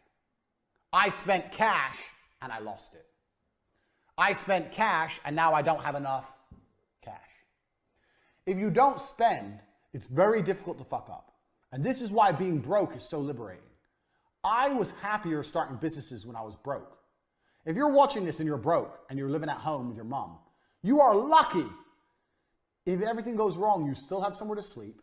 You're still going to eat. You haven't got to worry about a mortgage payment. You ain't got to worry about a car payment. If everything fucks up, you're still okay. If you're in a position where you're semi-successful, you have a BMW and an apartment, now you can't afford to fuck up. You're going to lose everything. This is the point.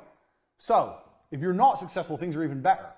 But spending money is the easiest way to go wrong. If you don't blow money, it's very hard to fuck up. And that's why we go back to the way I teach you to start businesses for nearly for free. Don't spend money. If you're going to spend money, spend it on what you spend it on here. Knowledge, information. I'm going to save you thousands, hundreds of thousands for what you got this course for. But in general, I see people and they're so happy to spend money. Don't spend your money because it's very hard to fuck up if you're not spending money. If you've got a hustle, it doesn't matter what it is, and it's bringing money in, yeah, and you're not spending money all the time, you'll be okay. Now, I'm not saying be tight. I'm not saying don't invest. I'm not saying be stingy. I'm not saying any of that. I'm saying be careful and think, do I need to spend this money right now? And when you were to decide if you're going to spend money or not, the question is it going to make me more money? So let's take our makeup brand. You have your makeup brand. I chose makeup because I don't know anything about makeup because I'm a man. So it's just a general thing. You have your makeup brand. You have your website. You're doing some advertising. You've got a few YouTubers, makeup YouTubers using your products, and you're doing some advertising. You're bringing in money, right? You're bringing in money. Right now, you're all working from home. You're from home. You got boxes around your bedroom. You're working on a laptop. You're making money. Now, you have some money you can spend.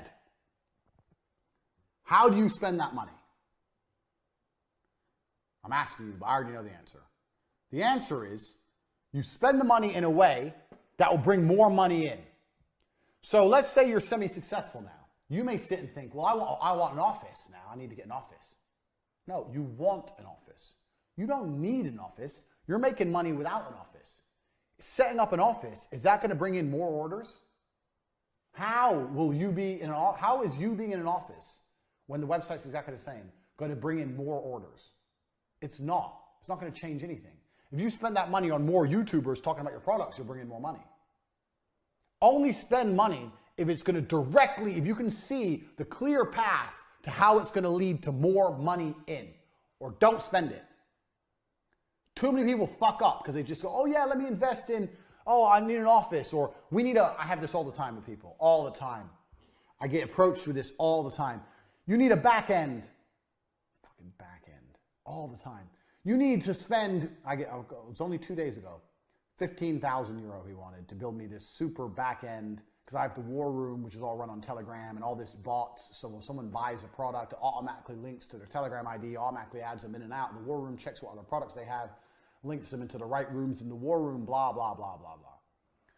And I'm sitting there going, okay, I see how that would be useful, a huge, very complicated technical back end. But I don't see how that's going to bring more people in the front. I'm a millionaire. He wanted 15 grand, which is nothing. I don't see how me having all this fancy shit behind my website at this current stage, maybe at a later date, is going to make more people buy from my website. So why do I need it? All I need is people to buy. I don't need this back end, fucking back end, this big, huge back end for money. That may speed up things once they've already purchased.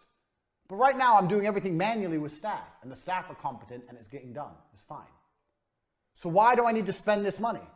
It goes against my business principles. When someone explains to me how this back end will convince more people at the front end to buy, then I'll be interested. But until then, if I'm going to spend 15 grand, I'm going to spend it on bringing more people in the front door.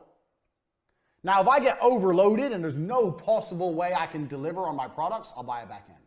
But until that happens, I am only interested in one thing, money in. What's the other lessons I taught you in the first 10 lessons? One of the lessons was what? What's a business? A business is this. This is a business. This is a website, ain't a business. Money in the bank ain't a business. A back end ain't a business. The only thing that's a business is this. Orders coming in. That is a business. The rest of it is bullshit fulfillment. This is your focus. As long as you have this, you will be okay. T2 succeeded for a year, and it would have been for many years, because of this. As long as you have this, nothing will go wrong. If this goes, you're fucked. You can have the best website, the best cash reserves, and the best back end in the world. If no one's ordering, you're going to go out of business. If you have lots of orders, no cash reserves, and no back end, but people are buying and buying and buying, you've got a business. This is it. This is your focus. If you're going to spend money, it has to directly lead to this. Don't fall for the geek shit, especially with the war room. I've had so many people come at me and go, oh, and it's going to be a program, and it's going to be geek shit, programming, blah, blah, blah, blah, and you're going to be able to see everything, da, da, da. Very interesting. I understand why that sounds like something I need. But I don't see how it's going to convince more people to join the war room. People join the war room because I'm me and I give value. That's why they join the war room. And manually, I make sure everyone ends up where they need to be. And it's fine. You could argue that this might speed things up. And that's going to go back to number one, speed. This is going to speed things up, give my staff more time. But I already do my staff time equation. Remember staff, time saving? I'm very happy with the amount of time that's being saved, the amount of money each member of staff's making me. I have a good equation right now for my staff. That doesn't need adjusting. My staff are all fantastic. Everyone I work with is G. So I don't need to invest a bunch of money. Plus, it's probably going to have a bunch of teething problems and not work properly anyway. So the point is, if you're going to spend money, be careful. And if you're going to spend money, you need to see a clear link to how it's going to bring more money in. Nothing else. This is your business. Nothing else is your business. The rest is bullshit. Number 14, reputation control.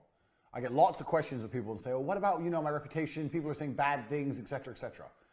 To control your reputation is very, very simple. You need to do more good than bad. You're never going to have people 100% happy. But as long as in general you do more good than bad, you'll be okay.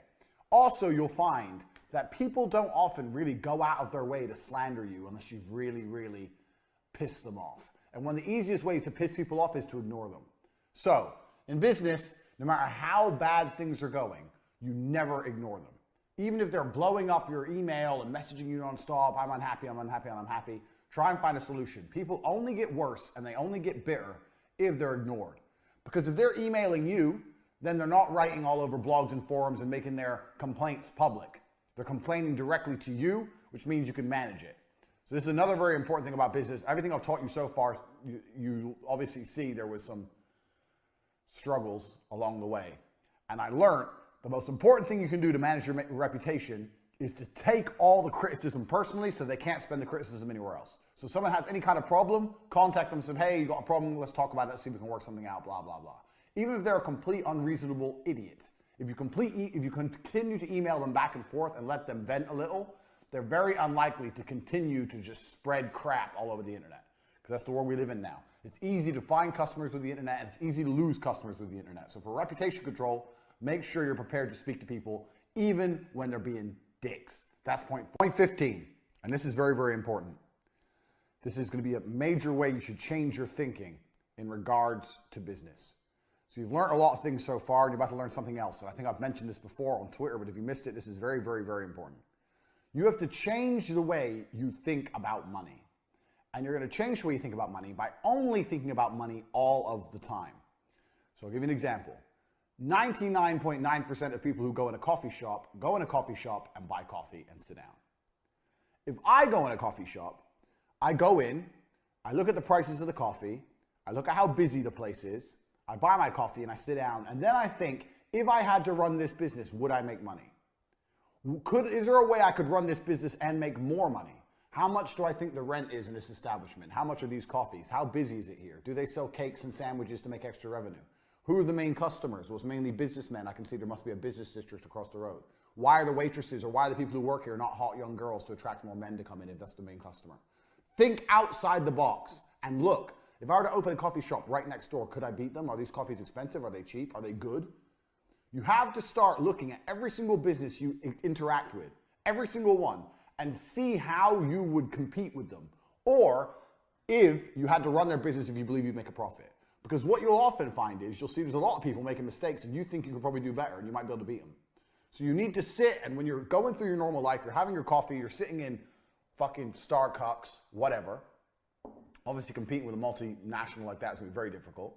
But any business you interact with, just start training your mind to view their business, how you believe it works, everything from rent, overheads, the product, the profit margin, whether you think you could sell more, any tips or tricks they're missing, everything from start to finish. Just have a look and see if you can work it out. And you'll be surprised how much you learn about business self-taught. I do it with every bar I'm in, every restaurant I'm in, every coffee shop I go in, everything. Even simple things, like even things I know nothing about, like a mechanics. I don't know anything about fixing cars. Still, I'll look at the amount of cars they have around. I look at how much they charge me for my time, how much the labor is, how much I think they're charging the low-level workers, where's the big boss, how much is he making? You need to start thinking about money and thinking about businesses like this. Every time you interact with one, you need to analyze it. And your analysis will get better and it'll get more precise. Obviously, there's some information you don't know. You don't know exactly what the rent is. But you can estimate it. You should be able to estimate it. So this is one of the really important mind hack I teach anyone who wants to get serious about hustling and making money. You need to start approaching and looking at all businesses this way. Because what's going to happen is when you eventually open your own business, there's going to be some lessons that you identified, some mistakes you identified in the previous businesses that you're going to make sure you don't make. Whether you're opening a coffee shop or an online company, it doesn't matter what it is. You're going to identify the mistakes and you're going to change them. So even next time you buy something online, most websites nowadays are extremely streamlined. But still, if you identify a problem with the website, if you identify a problem with the email that comes afterwards, if you're unhappy with a particular aspect of customer support, if you don't like the packaging it comes in, whatever. Analyze everything and remember everything because you're going to use this stuff for your new company. So this is a very important mind hack. This is something you need to do permanently as a matter of habit. It's what rich people do. When they're sitting around money being made, or they're sitting around money being exchanged, because money's never made, money's only exchanged. When they're sitting around and they see money being exchanged, they work out exactly how and why and who's benefiting. So this is something you need to start doing as a matter of habit. It's extremely important. All right, number 16. If you're working a job, you need to identify all the ways in which you could do your job better. A lot of people work their jobs and they don't try very hard. We've discussed this already about how lazy employees are. If you're an employee right now, you're probably lazy. So you're working a job, you're not trying your best. Make a list of all the ways you could improve how you do your job. You could work faster, you can make more phone calls, you could care more about X, Y, Z. You could do the entire 9 hours without super long bathroom breaks where you disappear to sit on your phone, whatever. Make a list of all the ways you could improve the way you do your job. Then ask yourself why you don't do it. Why don't you work at 100% of your capacity? And the main reason is probably going to be because you're not incentivized to do so. I don't know about your job. Obviously, this is the Hustlers University. We're going to teach you how to make money outside of your job. But if you're in a job right now and the fastest way you can do to get a pay rise or increase your money is literally to sit there and think, I need X, Y, Z to be incentivized to do this job properly. I think you'll be surprised how often you can go into your managing director or your, especially for smaller companies, your boss's office and say, look, here's the deal. I want to do X, Y, Z, X, Y, Z, X, Y, Z. I think it's going to make us a lot of money. I just want to say, if I'm right and it pulls off, let me prove myself first. Let me make the money first. But if the money starts rolling in, that's when I'm going to be rewarded for it. They'll say, oh, okay. They'll call your bluff because you promised them money. When you go in there and you say that, all you've done is say, look, I want to make you some money. You say that to them, let the money start coming in, and they'll often reward you for it. If you're not doing your job to the best of your ability, then you need to be doing something else. And if you're not doing the job to the best of your ability, you need to be using that time to start something on the side. So my work history, as you can tell, is very varied. For a long period of time, I worked, when I say long, about a year, I worked for a company called N2. N2 sold web advertising. It sold advertising, websites, SEO, Google AdWords, all that kind of thing. So we would call up companies and convince them they need a new website, or they need SEO, or Google AdWords, or hosting, blah, blah, blah. It was like an online advertising agency. This is a few years ago. At the same time I was working there, this is the company when I read Wikipedia three days a week. At the same time I was working there, I was pissed off that I wasn't a business owner anymore. I kept remembering T2 and all the mistakes I made at T2, and I wanted to start a television advertising agency again, but I couldn't afford to quit this job, and I also knew that it was going to be very, very hard to sell television advertising like I did a few years before, because this was, when I was selling it before, was just before the big credit crunch. Remember that? Now we're in the height of the credit crunch, so it's going to be very difficult to get money out of people. So I decided to start a company anyway. I started a television advertising company called Vixels. I looked at the word pixels, I changed a P to a V. Doesn't make any sense. Vixels television advertising, and what I would do is, my brother would pitch television from home, and I would still work my normal job, and in between not doing any work at my normal job, I'd provide leads and fulfill leads, etc., etc. So not only am I working a normal job, I had another company on the side at the same time. And what was good about this is if I went to a company to give them a website and it was a particularly big company and a company I think could afford TV, then I'd pitch them for Vixels on the side, or tell Tristan to call them and pitch them. So simultaneously as doing my job, I was running another company. Now Vixels never really took off. I landed 3 or 4 deals. I maybe did 200-300 grand, which isn't a lot of money to me now, but 200 or 300 grand is a lot of money to most people in a year of a company. So instead of just sitting at my job doing absolutely nothing, I was doing a lot of nothing. I was reading Wikipedia, but I was also doing as much as I could for my own company on the side. So if you have a job right now, don't quit your job. People say to me all the time, "Oh, I need to quit my job." No, you don't. You don't need to quit your job. I guarantee there's enough time in the day for you to work your job and work your side hustle. Guaranteed, because you're lazy and you don't do shit at your job anyway. You have all the time you need to continue with your job, get your side hustle rolling. When your hustle's rolling and you know the money's coming in, then quit. You don't need to quit your job at the same time. So people say to me all the time, "Well, should I quit my job?" And the answer is often no. You don't need to quit your job until you've been through and you've sorted out all the things you've already been over so far in this university. Is money coming in? Why would you quit your job? Is money coming in? Yes or no? No. Well, then why would you quit your job? I showed you already how easy it is to get money flowing in. Get the site online, bang, bang, bang, get the money in, even if none of the fulfillment is ready. So if money's not coming in, you don't need to quit your job. No, you need to do everything at the same time. You can get money rolling in first before you consider ducking out of a job, sitting around at home, and being broke. So that's a very important key thing about jobs, because I get asked that all the time. Next point, and this is a very important one. People, I'm going to make this very, very clear. People do not buy on price. You do not want to compete on price. For whatever company you're going to run, you do not want to compete on price. T2 competed on price, and okay, it lasted a while because of speed, but even nowadays, that would be much harder to do, and I'll tell you why. The people who compete on price are going to beat you. So if you go to Amazon.com and look at the phone cases for 89 cents for the case and delivery, and it's coming all the way from fucking China, how do they make money on that deal? I don't have a clue, but they managed to pull it off. There's too much Southeast Asian and Asian production now. Everyone's producing everything so cheap. There's no way you're going to win on price. You need to sell on brand. Here in the West, living where we live, that's our advantage. We have the whole idea of branding and quality and reputation. These are the things you need to sell on. You do not want to sell on price. You don't want to price people out the market. But when you're sitting there looking at your prices, you don't want to sit there and go, well, you know, I want to make it really affordable. I really have never experienced that. So you've joined my university. This is, I don't know if you joined at half price for $9.99 or you joined at the full price, whatever. I could have done this cheaper, but why would I do it cheaper? This is the value. The value here is everything I'm saying. This is how much it should cost. So you can't just be looking to sell things as cheap as possible. I see a lot of guys, especially the Twitter gurus, loads of them are selling ebooks for like $17 or $13. How the fuck are you gonna get rich off $17 ebooks? You're not. So if that's the only price people will buy from you at, then that shows your brand has no strength, no reputation. Because if you had genuine strength and reputation, you could sell at a real price. So where your price point lies says a lot about who you are as a person. Do you want to be fucking Lambo? I'll write Lambo down, so I like that word. Or do you want to be bullshit? This is where all the ebooks, the little ebooks are. This is where I am. Why can I sell more than them? Why can I sell for a much higher margin, a much higher price? Because I have a reputation and I provide a better quality product. So when you're looking for whatever you're going to do, whatever you're going to launch, when you start putting prices out there, if you put it up high and you're not selling, and you find yourself really reducing the price to try and get sales, that says a lot about who your reputation is, and you need to do some reputation management. You need to build your reputation, build your credibility, build on the point that you're an expert in your field. And as you do that, your price will increase. That is the easiest way to make more money, because there's only a certain amount of customers in the world. Let's say there's only 100 incels who are going to buy a book about how to fuck today. There's only 100 of them. That's the only people on Twitter who are going to buy a book about how to fuck today.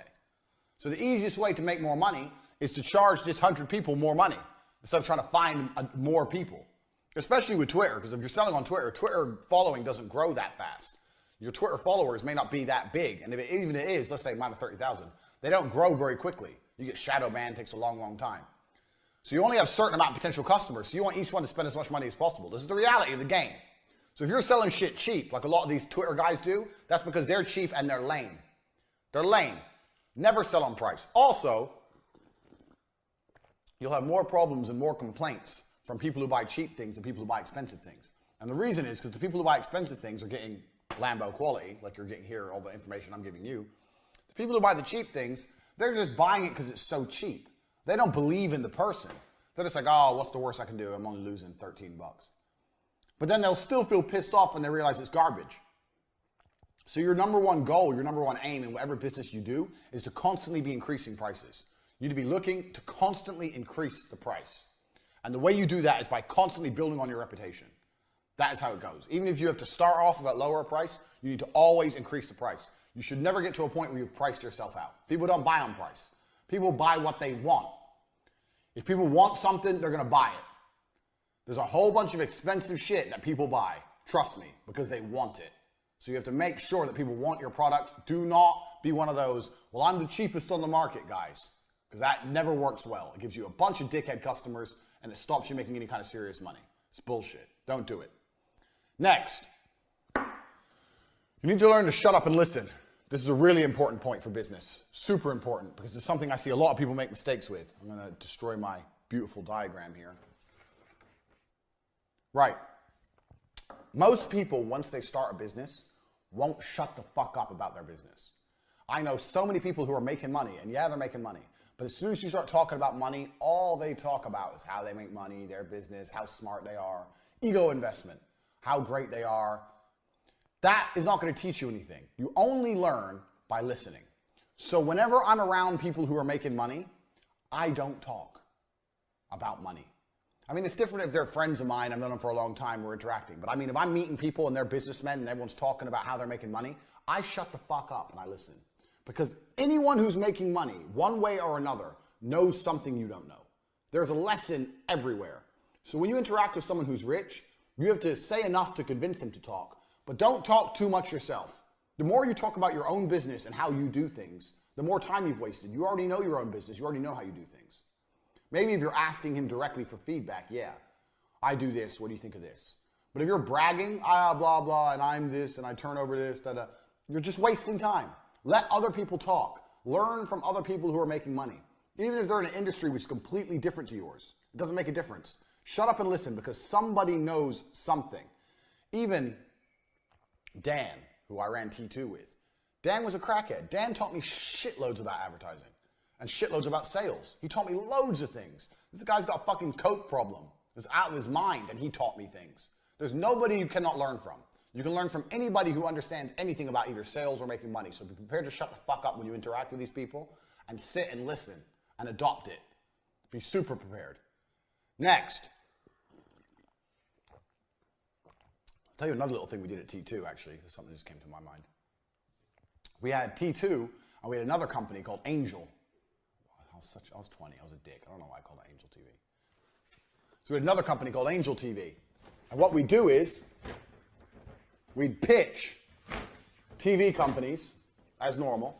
And if we ever had a company which was really close to doing it, but for some reason just wouldn't go over the edge, wouldn't buy, then we'd call them up and pitch them from Angel for a tiny bit of a discount. So let's say we're pitching someone at 19 grand. We're trying to get them. They won't do it. Then we call them up from Angel and say, hi, we have a one-time special offer, 18,000, and try and close them that way, even though there was no profit in it. But the point is, that's another little thing you consider, another little business tip. If you have a company like that, if you have a partner, a business partner, or you have some members of staff that they perhaps wouldn't interact with if they're talking to you in the initial organization, if you're really trying to get this order and you just can't get it in, you can always try and pitch at some other company and take the business that way. I know a lot of people who are doing that, I won't say who, in lots of different industries, who are coming along, trying to close the business, closing a lot, but those stubborn motherfuckers are coming along with another company and scooping them up. Keep that in mind. It's something else you can write down and think about. We'll come back to Angel later on in your university curriculum. Next, attention is free advertising. So you need to get good at getting some attention somehow.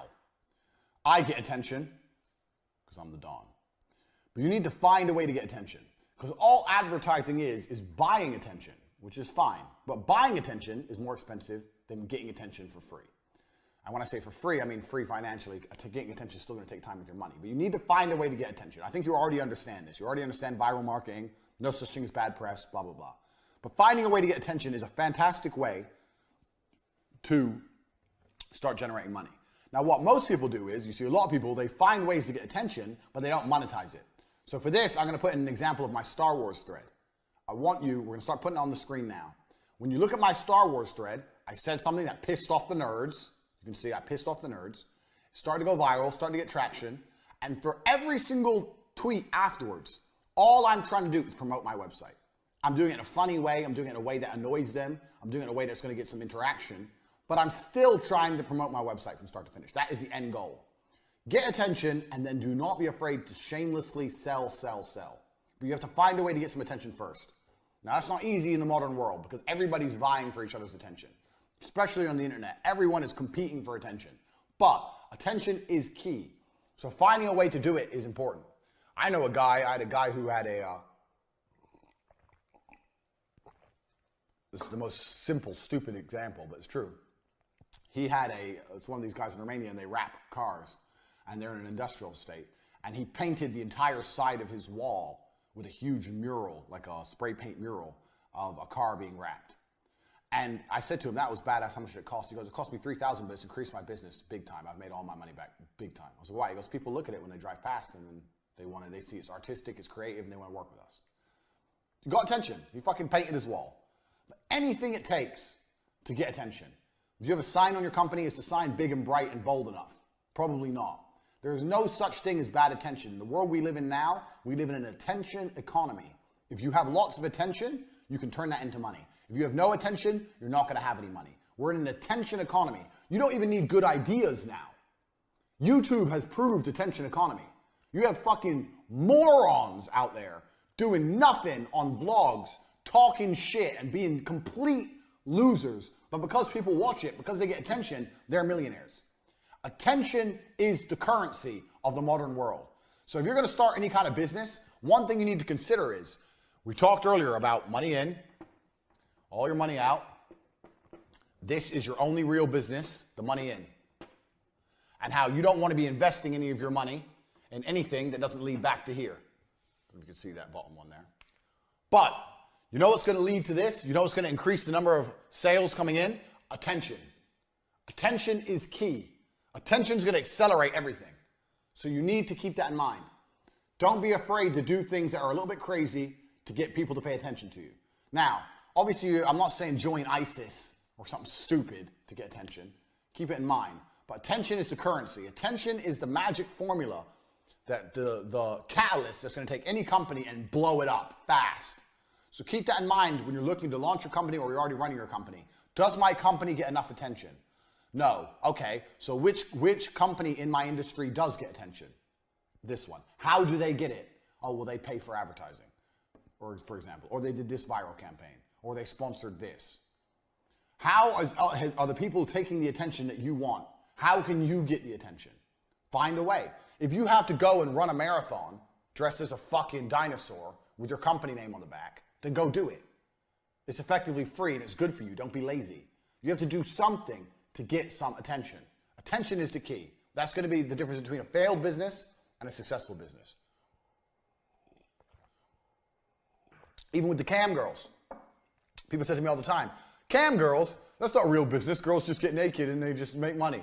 No, that's not true. Girls used to say, oh, what, you just get naked and you get money. No, it's not like that at all. Making money as a cam girl is difficult. It's a real business. How many girls are online right now? 100,000 maybe? You're trying to compete with all those titties and pussy. It all looks the same effectively, tits and pussy. It's all the same. How do you compete with that? How do you get the attention of men when they have so many choices? They can click, scroll through all the titties. So how do you get the attention? So as a cam girl, with all my cam girls I was training, we would have meetings. How do we get attention? And that's why all these girls do like cosplay and dress up as video game characters, differentiation, anything it takes to get attention. So the cam girl industry is completely an attention industry. You have to find a way to get attention. You have to think about it. So with the cam girls, we did lots and lots of different things. Very small things that made a big difference. Remembered customers' names, remembered the names of their pets, paid attention to them, said hello when they came in the room, called them by their first name, so they all felt valued, so they kept coming back to try and build some loyal followers. Made sure that their thumbnail, when they broadcasted, they had a little thumbnail. So their thumbnail, when they broadcasted, was a really hot one, so they looked good. So people would, oh, that thumbnail looks interesting, click on it. Make sure their room was interesting, a few things in the background, Basic advertising stuff, but it's all the business of getting attention. Don't forget that, super, super important. Right, next, coming on from the cam girl thing, play on people's insecurities. So I made lots of money with cam girls, and in 3 days from the filming of this, I'm opening my first casino. People have vices and people have insecurities, and if you can find a way to twist them, you're gonna make money. People can't help but lose their money in casinos. The house always wins. People like tits and ass, and they're desperate to have a hot girl. That's why they talk to cam girls. So even if you're running a business which is very traditional, let's say you're running clothing, people like to feel good looking and attractive. You have to twist that angle. You have to put something on the angle so that people go, you know what, I want to be attractive. I want to be good looking. I want to be seen as important. That's what all these brands do. When Porsche and Mercedes, they advertise as a businessman. Mr. Businessman, getting in his car, has his briefcase, Mr. Business. He's important. You're not important. You're a Porsche. You're a nobody. You're a loser. You have to play to people's insecurities. The cam business was the #1 for this. Play to people's insecurities and promise with your product that everything's going to be better. So I'll give you an example. So with the cam girls, guys would come along. The guys who are talking to the cam girls can't really get girls, obviously, because otherwise they wouldn't be there. So they can't really get girls. But our cam girl would tell them that they could get girls, or that they could get them. So let's say the guy would come along and say, oh, so what kind of guys do you like? The cam girl would describe that guy. And this is something I had to train my girls to do, because girls are so stupid. So like literally a fat old man would come along and say, what kind of guys do you like? And she'd be like, young, fit, Italian men, or something dumb. And obviously he'd be like, well, that's not me. So there's not going to be a relationship there, is there? Whereas if a fat old man said, what kind of guys do you like? She'd be like, oh, someone mature, someone who's done playing games, someone who's ready to settle down, I know will value me. All the bullshit that he wants to hear. Sell people what they want. Play on their insecurities. And he's sitting there going, yeah, well, I've been trying to look for a girl like that my whole life, but I just can't find him. Oh, where are you based? If we keep talking, maybe one day we'll meet. 1 year later, 2 years later, taking his money, taking his money, taking his money. You have to play on people's insecurities, and you have to find out exactly what people want. So I don't know what you're going to sell, and it doesn't matter what you're going to sell. What you're going to sell, why do people want it? Right now we're in a university. You guys want it because you want to learn how to make money. That's why. So in all of my advertising and everything I'm doing, I make it very, very clear to you. You need this to learn how to make money. I know more about business than you. I've run more businesses than you have. If you don't get what I have, if you don't get the Hustlers University, you're not going to know what I know, so you're not going to make money like I make money. I identified it's the product. We have it here. I identified the reason you're buying it, and I'm pushing it. So I don't know what you're going to sell. Say you're selling fucking protein shakes. I don't know. You don't sell, a lot of people will sell a protein shake, best flavor, this much carbs, this much sugar, blah, blah, blah. Who cares? It's boring. If you're going to sell your protein shake, I'm going to draw a protein shake. I'm going to draw one. It's going to be artistic and beautiful.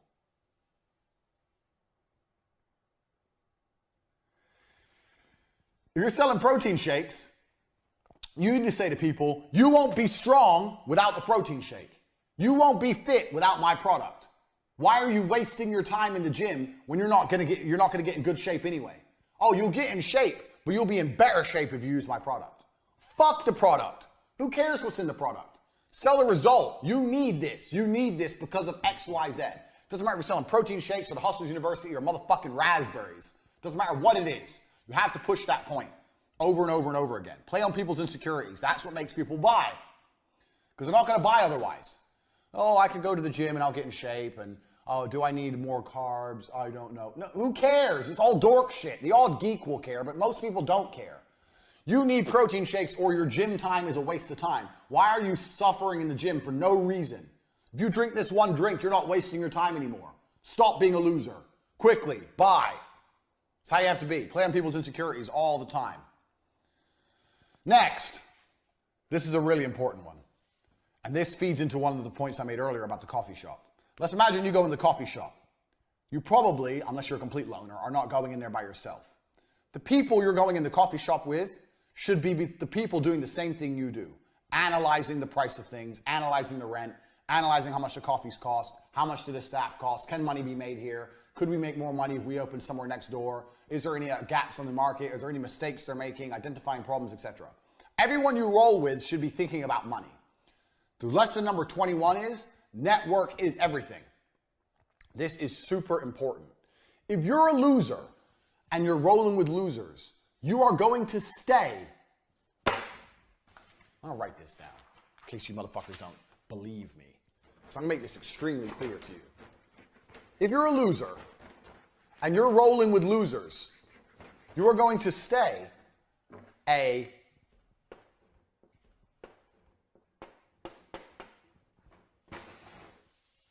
loser.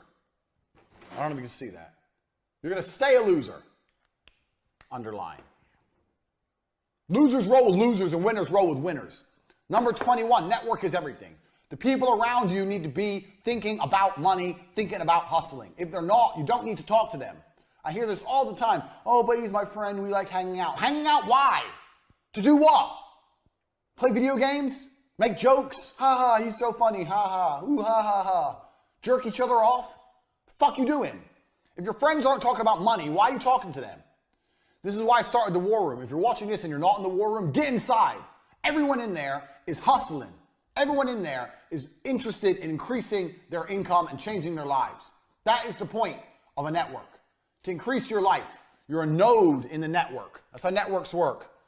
You got nodes and you got links. You come into the network, you're a node. You know people, you help them, they help you, etc. Network is everything. And in my Networking Brilliance course, if you don't have that as well, I teach you how to meet high-level people and how to make high-level people like you, how to have high-level friends, how to get multimillionaire friends, etc., how to pitch them for investment, all that. I teach you all in the Network Brilliance course. So you've got the War Room, the Network Brilliance course that will help you with this. If you haven't got them yet, get them because they're going to help you. You need a network around you. You need people on your phone who are talking about money and doing important things. You need to be mixing with them. That needs to be your network. If you're rolling with a bunch of video game playing losers, you're going to stay a video game playing loser. This is super important. Your network has to change if you want to really become a hustler. Everyone around you needs to have a hustle. Even if all the people around you don't have hustles. Remember what I said earlier about finding free staff. Okay, let's say all your friends are losers. Well, now you've got a brilliant idea. So now you're the leader. I want to run this company. You're going to do this, you're going to do this, you're going to do this. If they all sit there and go, no, I'm tired, I don't have time, blah, blah, blah, then these people are completely useless. They're wasters. Get rid of them. They either agree to work for you or fuck them off. Find some new friends. Join the war room. In the war room, you can link up with people all around the world who are getting shit done. Get the Network Brilliance course. Learn how to get fucking important friends. Your network is everything. I don't answer the phone to broke boys. You call my phone, if I answer, that dude's important. When broke boys call me, it gets ignored. All rich people are the same. I cannot stand being around people who are not on a mission to get rich. That is the only mission I'm interested in. Everyone I hang around with is on the same mission. We ain't got time for no dumb shit. So if you're still participating in dumb shit, you have got to change your mindset absolutely. If your network's full of losers, employ them. If they refuse to work for you, fuck them off, find new friends. If you can't find friends, the war room will give you a network instantly. That's the whole point of the war room. International network of moneymakers. Not playing any fucking games in the war room. Right. Next point. Number 22. Keep your panties dry till the big guy's hard. So, too many people get excited about business they ain't got. Or excited about business they do have. This is just monetary exchange, gentlemen. You have to be a fucking professional. James Bond may enjoy fucking bitches, but you don't see him excited about fucking bitches. He enjoys it, but he ain't excited. He's smooth. He's cool. He's never giddy about it. You launch your business. You start to see some money coming in. Money's coming in. You're making some sales. Good. Be happy. Be proud of yourself. But don't be giddy. Don't be like, oh, wow. Don't be going to see clients like, oh, I can't wait. I really want to work. It's going to be so much fun. This is numbers on a screen, gentlemen. That's all this shit is. Numbers on a screen. You're moving numbers around. Let me get rid of the big loser sign before one of you guys start crying. Oh, he called me a loser. You are a fucking loser. Learn some emotional control. Don't be getting all giddy and shit. Keep your panties dry till the big guy's hard. Don't know why I wrote that down, but that's the basic lesson here. I see so many people get giddy and excited. Oh, we might get this much money. One, you haven't got the money yet. Two, even if you got the money, good. All you have to do you know what you have to do when money comes in the door? Let me tell you, motherfuckers, because maybe you don't know. This is me. Here's my muscles. Again. Money comes into the door on Tuesday. On Wednesday, do you know what I do? I wake up and I try and find some more fucking money. Don't be getting excited about money. Because when money comes in, you're allowed just 2 or 3 seconds of excitement when you check the bank. Then it doesn't exist anymore. It's here, okay, there. Now it's done. This is done. It's in, it's done, it's gone. Even if I still save it, it's effectively gone. You have to find a way to make more. You shouldn't be getting excited about big chunks of money or any chunks of money. You should always be pushing for more. Don't be getting excited about what you've already achieved. You can't live in the fucking past. Second that the business is done, it's the past. Living in the past is going to sink your business. You have to live in the future, constantly pushing for more. I wake up every day broke. Every day I wake up at zero, poor, every fucking day. No matter how much money I made the day before. That's not how I operate. Every day is a new day. You wake up broke. Do not be getting giddy and excited and emotional. Oh, but last week we had a really good week. Who cares? That was last week. Last week, fucking Iran hadn't attacked an American army base in Iraq. Last week was a different fucking world. This is this week. Shit's different. Don't be getting excited about old shit. Every single day you are poor. Every single day you need to attack and go again. Every single day. Every day you wake up at zero. Don't be getting giddy and excited and emotional about money you've already made or money you might make, which is even worse. I used to know so many sales guys. When I worked at TriStar, the first TV company before I went to run T2, so many sales guys would be fucking in the office laughing, drinking their coffee, talking shit, saying, oh, I've got 4 really good leads. I've got 4 really good pitches. They should be coming in today. Laughing about money that they thought was coming that they hadn't made yet. And even if all 4 came in, which it never happened, 2 came in. But even if 4 came in, the time they're wasting being happy, fucking around, they could have found more. Don't fucking waste time counting money that you ain't got yet or counting money you've already got. You live right now in the present. Right now, I'm going to draw another diagram. I'm starting to get happy with my diagrams now. I think my art's getting better. Do you think my art's getting better? Not really, no. I think it's getting better. So my art's getting really good. So because my art's getting good, we're going to draw another diagram. I want you motherfuckers to understand something. So this is you. This is the past. This is the future. You're looking this way. This shit doesn't matter anymore. It's come, it's gone. Even if it's still in the bank, even if it's $10 million, it doesn't matter. It's over, it's finished. You should never be looking that way. You should always be chasing more. And you should be living here in the present. When I say chasing, I don't mean excited for. I mean getting. You need to get it from here and move it to here. And forget about it. More. If I have a really, really good day with Cam, when I had really good days with Cam, sometimes I had all my girls online. It was popping. Every room was busy. The girls had like healthy competition between each other and all their clients were trying to help them win tip wars and it was going off.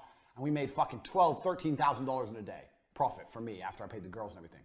Really, really busy. The next day I'd wake up and every fucking girl was lazy. Oh, we did really good yesterday. Oh, can we have today off? Or they'd go online, they'd half-ass it. And I'm like, no. Yesterday's done. Yeah, it was a good day, but it's over. Today is a new day. Today you're on zero. Oh, but yesterday I made so much. Yesterday, I don't live in yesterday. I live in today. And the only day that's coming for me is tomorrow. Yesterday is gone. You have to be that way with money. So many business people will do a little bit of business and fucking sit on their ass. There's some dork on Twitter called Kyle Trouble. Kyle Trouble, such a stupid name. And I could just tell by his whole face he's a nerd. And the guy is fucking on Twitter going, oh, I had a really bad year. I took my foot off the gas. Da-da. You want to teach people about business? And he's saying publicly on Twitter that he made a little bit of money, so he became a lazy piece of shit. And then his money ran out or his business fell apart and now he's broke? You fucking dumb? Lazy. So he can sit around in his apartment getting jerked off by his 3 girlfriend? Like, what the fuck's wrong with people? Fuck this. Put it here, forget about it. More. Next. I don't care how big of a deal you do. I don't care how many tokens you make online on Cam Girl. I don't care what happened yesterday. It's over. You have to push forward at all times. I've seen so many people do a little bit of business and end up fucking changing their attitude to money. Oh, I've got some money now. No, you don't have shit. That's yesterday's money. You need to get today's money. Right. Next. 23. This is important. Very important. Because this is a business hack I learned. So I'm going to clean my board. And I'm going to teach you my business hack that nobody does. You're about to learn something that nobody does. Only I do. And it works fucking brilliantly. It works brilliantly. Check this out. My business hack is, drum roll, send people their money back. They love that shit. So check this.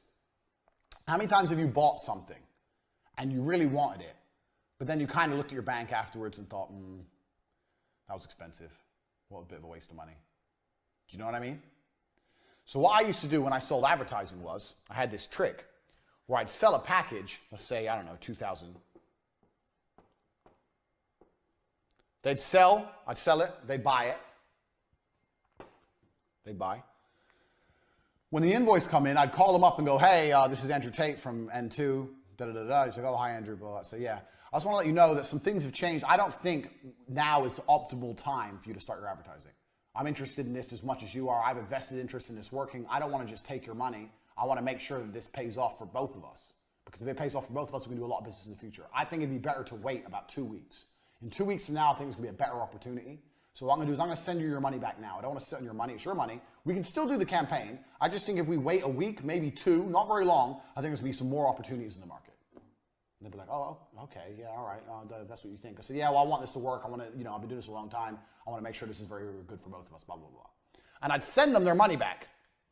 And they'd be like, what the fuck? I tried to buy, and he gave me my money back. It's kind of like a takeaway. You know the takeaway trick. I tried to buy it, and he said no, and he gave me my money back. And now they trust you loads, because no one gives refunds. No one gives money back. So he gave me my money back. Then when I called him a week later and said, bang, now it's time to do business. I got a fantastic opportunity. We're going to do this, we're going to do this, we're going to do this. We have this gap, we have that gap, da-da-da-da. It's only 3,000. The marker stopped working. Every fucking time they buy. They'd be like, oh, that's more. So yeah, I know it's more than last time. I mean, we can do the 2,000 package now, but there's a really good opportunity here. You build so much trust when you send the money back that they will spend more later. I did this trick with every fucking customer. Every client would buy, pay, call them up. Now's not the right time. Send them their money back. Talk some shit about how I'm really looking after them, how I want a really good relationship, blah, blah, blah, blah, blah, and then hit them up for a bigger invoice. Every fucking time. And it always worked. It works because the trust you build when you send someone their money back is immense, because no one does that. Nobody does that. Remember what I said earlier about there's only 100 people on Twitter who want to buy a bullshit ebook. It's the same with everything. So my logic was this. I'm making phone calls all day for N2 on the days I worked. Let's say I make 100 phone calls. Only one of those people is in a position to buy something. The other 99 are never going to buy no matter what I say. So that one person who buys, I had to make as much money as possible. What was I teaching earlier? One of the lessons earlier. They don't buy on price. You have to get people to buy things expensive. So that one person who bought for $2,000, the only way I can make more money is to get him to pay for more. There's only one customer that day. And this was the system I developed, the send the money back system. And it's fantastic. So even if you're selling $17 ebooks, let people buy for $17. Email them and say, you know what? I'm going to update the ebook now, so I'm going to send you your money back. I'm sending you your money back because the ebook's going to be updated. I want you to have the most updated version. Let me know how to pay you. Email them personally so they have to see it and reply. Don't just click refund. They might not notice. Let them look at that and go, okay. Oh yeah, okay, send the money here. Send them their 17 bucks back. Then they'll be like, okay, that was weird. Then email them again, hey, let you know, working on the update, it's gonna be out soon, da, da, da.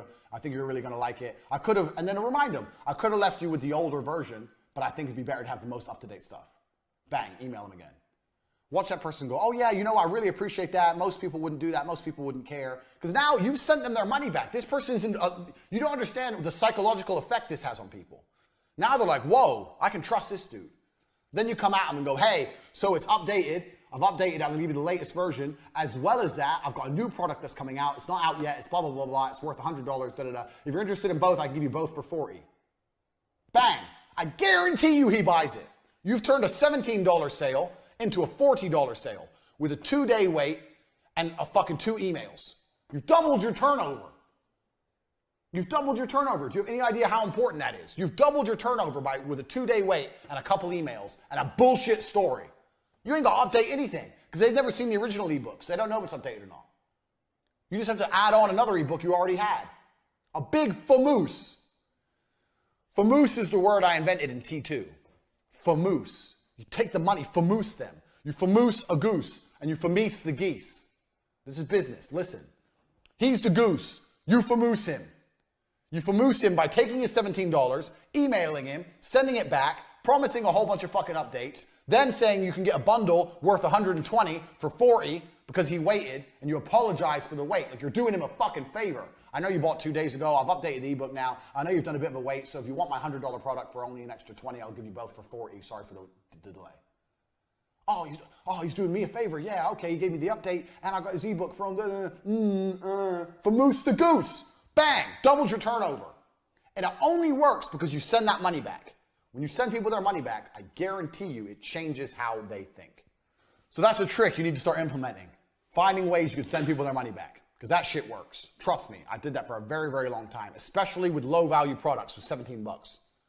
You ain't making no money on 17 bucks. Send that back, aim for 40s or 50s. That's how you get paid. All it takes is a few emails in between. Keep a spreadsheet so you don't get confused. Be moderately organized. It's easier to double your turnover as a business this way than any other way. There's no easier way to double your turnover. Trying to get double the customers at 17 is going to be a lot harder than just fucking a couple emails and doubling your turnover. Double. I've just doubled your business with a very simple trick. I'm a genius. I'm a genius. I'm a genius. And I know this shit works because I did it all my fucking self. I've done this. I'm a genius. Literally. I used to do this all the time with advertising. Oh, I've just bought. Yeah, I'm going to send it back. Now's not the right time. Oh, but we really want to do it. It's part of our marketing strategy. Yeah, okay, I'll be in touch. Don't worry. I'm going to identify the right time. Bang. Higher price. 24. You have to hard close. Now, a lot of people already understand this. This is why they do false urgency, buy now, running out of time, blah, blah, blah. But you have to hard close people because people don't buy things without being hard closed. So you have to find a way to close them. You either have to do the false urgency thing, we're running out of time, or you can just do, if you don't buy now, it's gonna be very hard to get this deal later on, blah, blah, blah. Now everyone knows this is very basic sales. But in my experience, I've tried soft closing and I've tried hard closing. Hard closing is better. With hard closing, you're gonna lose some people. The people you close outshine or outweighs the people you lose. I see so many businesses and they're just working softly, just waiting for people, waiting. It's better to go hard and just get the business done or not. You have 10 potential leads. My board's still wet, so I can't draw for you. I'm sorry, I know you love my diagrams. If you have 10 potential leads, it's better to hard close, come in like Rambo, close 5 and lose 5, than sitting there on 10 that might drop in, might not drop in. Because that 10 that might drop in, might not drop in, fucks with you. It fucks with your estimated numbers. It fucks with, oh, maybe tomorrow we'll have money. It wastes your time. No. Blow them out the water. Get some definites. A definite is better than a maybe. Get a definite. Some people go, oh, I've got this maybe, this maybe, this maybe. Why are they maybes? Make a phone call right now and find the fuck out. Come up right now and say, look, we're filling up for the month. We're really getting really, really full. I want to do business with you. I think we can do some fantastic business. I understand you may not be ready to move ahead right now. But if you can move ahead right now, because it's the last place I have available for the month, I'm prepared to give you X amount % discount. Yes or no? Oh, no, I can't. Okay, no problem. We'll speak in a few weeks. Bang, fuck them off. Bang, next. Someone will go, okay, yeah, I'll do it. Bang, get them in. It's better to have, what's the saying? A bird in hand is worth two in the bush. Stop fucking around with maybes. There is no maybes. You got to close. You got people out there, if they want to do business with you, they either do or they don't. Everyone's a maybe. Maybe I'll go to the moon. Right now, maybe I'm a fucking astronaut. It doesn't mean anything until NASA calls me up and says, get on the fucking rocket. Am I an astronaut or not? Too many of you are letting fucking maybes fuck around, and don't do that. Next point, talking about maybes, number 25. And I think a lot of people already know this, but I'm going to say it anyway. Business ain't real till they pay. We're on number 25. We're only a quarter of the way through. Think how much shit you've learned in this university. We're a quarter of the way through. 25. It ain't real till they pay. And I mean money in the bank. So when I was running Vixels, remember Vixels, my TV company I was running at the same time I was working at N2? I had the chance to land a deal for a company called Glorious Foods.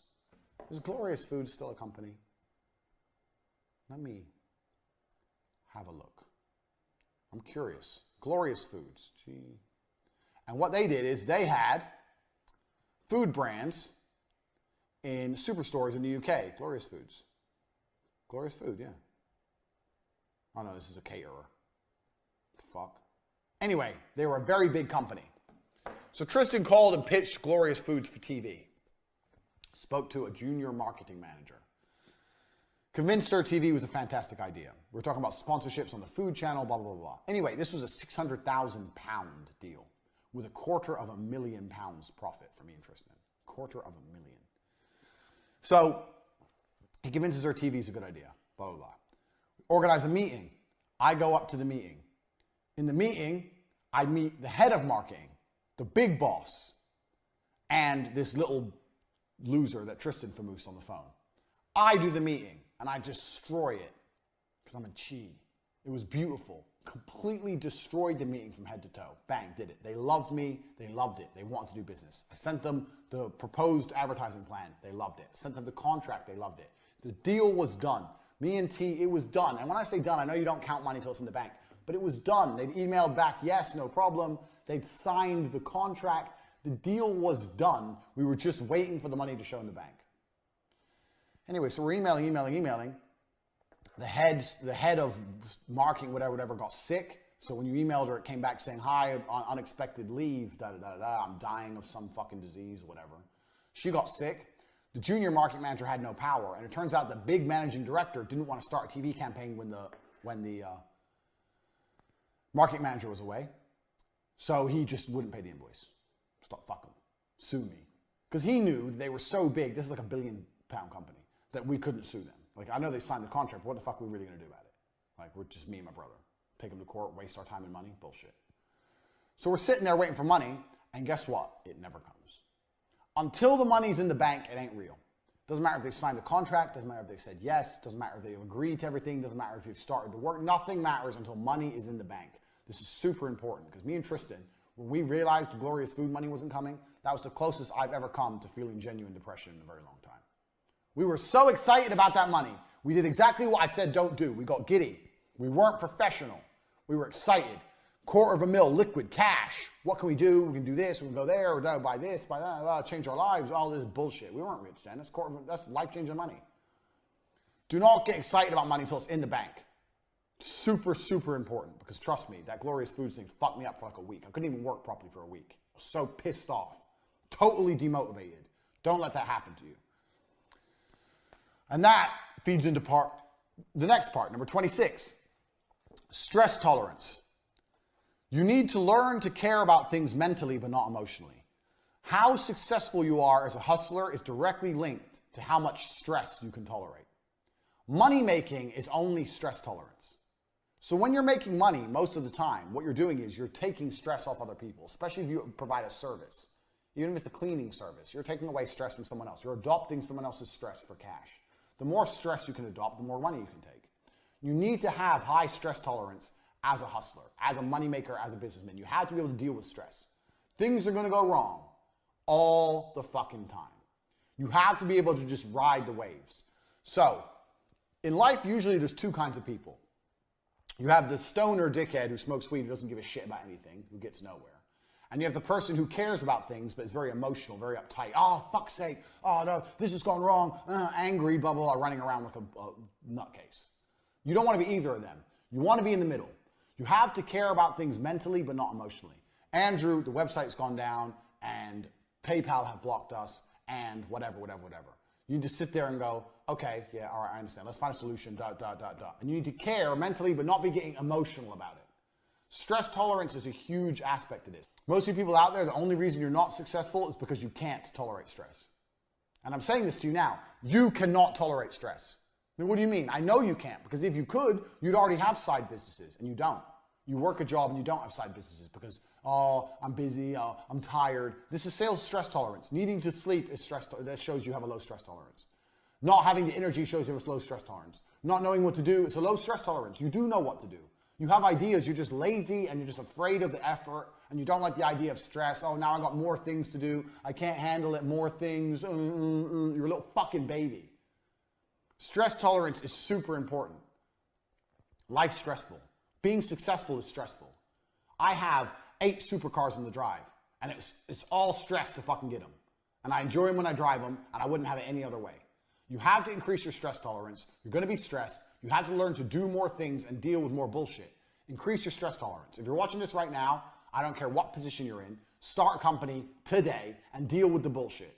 The quicker you get better at swimming through bullshit, the quicker you're going to get through the bullshit and to the end, which is money. Stress tolerance is super, super important. I can't stress that enough. 27. I kind of touched on this earlier with the protein shake. So let's draw the protein shake again. Because I kind of touched on this earlier, but it's an important point. How was my beautiful protein shake? It was really nice. I'm going to see if I can do it as good as before. Label. Got a lid.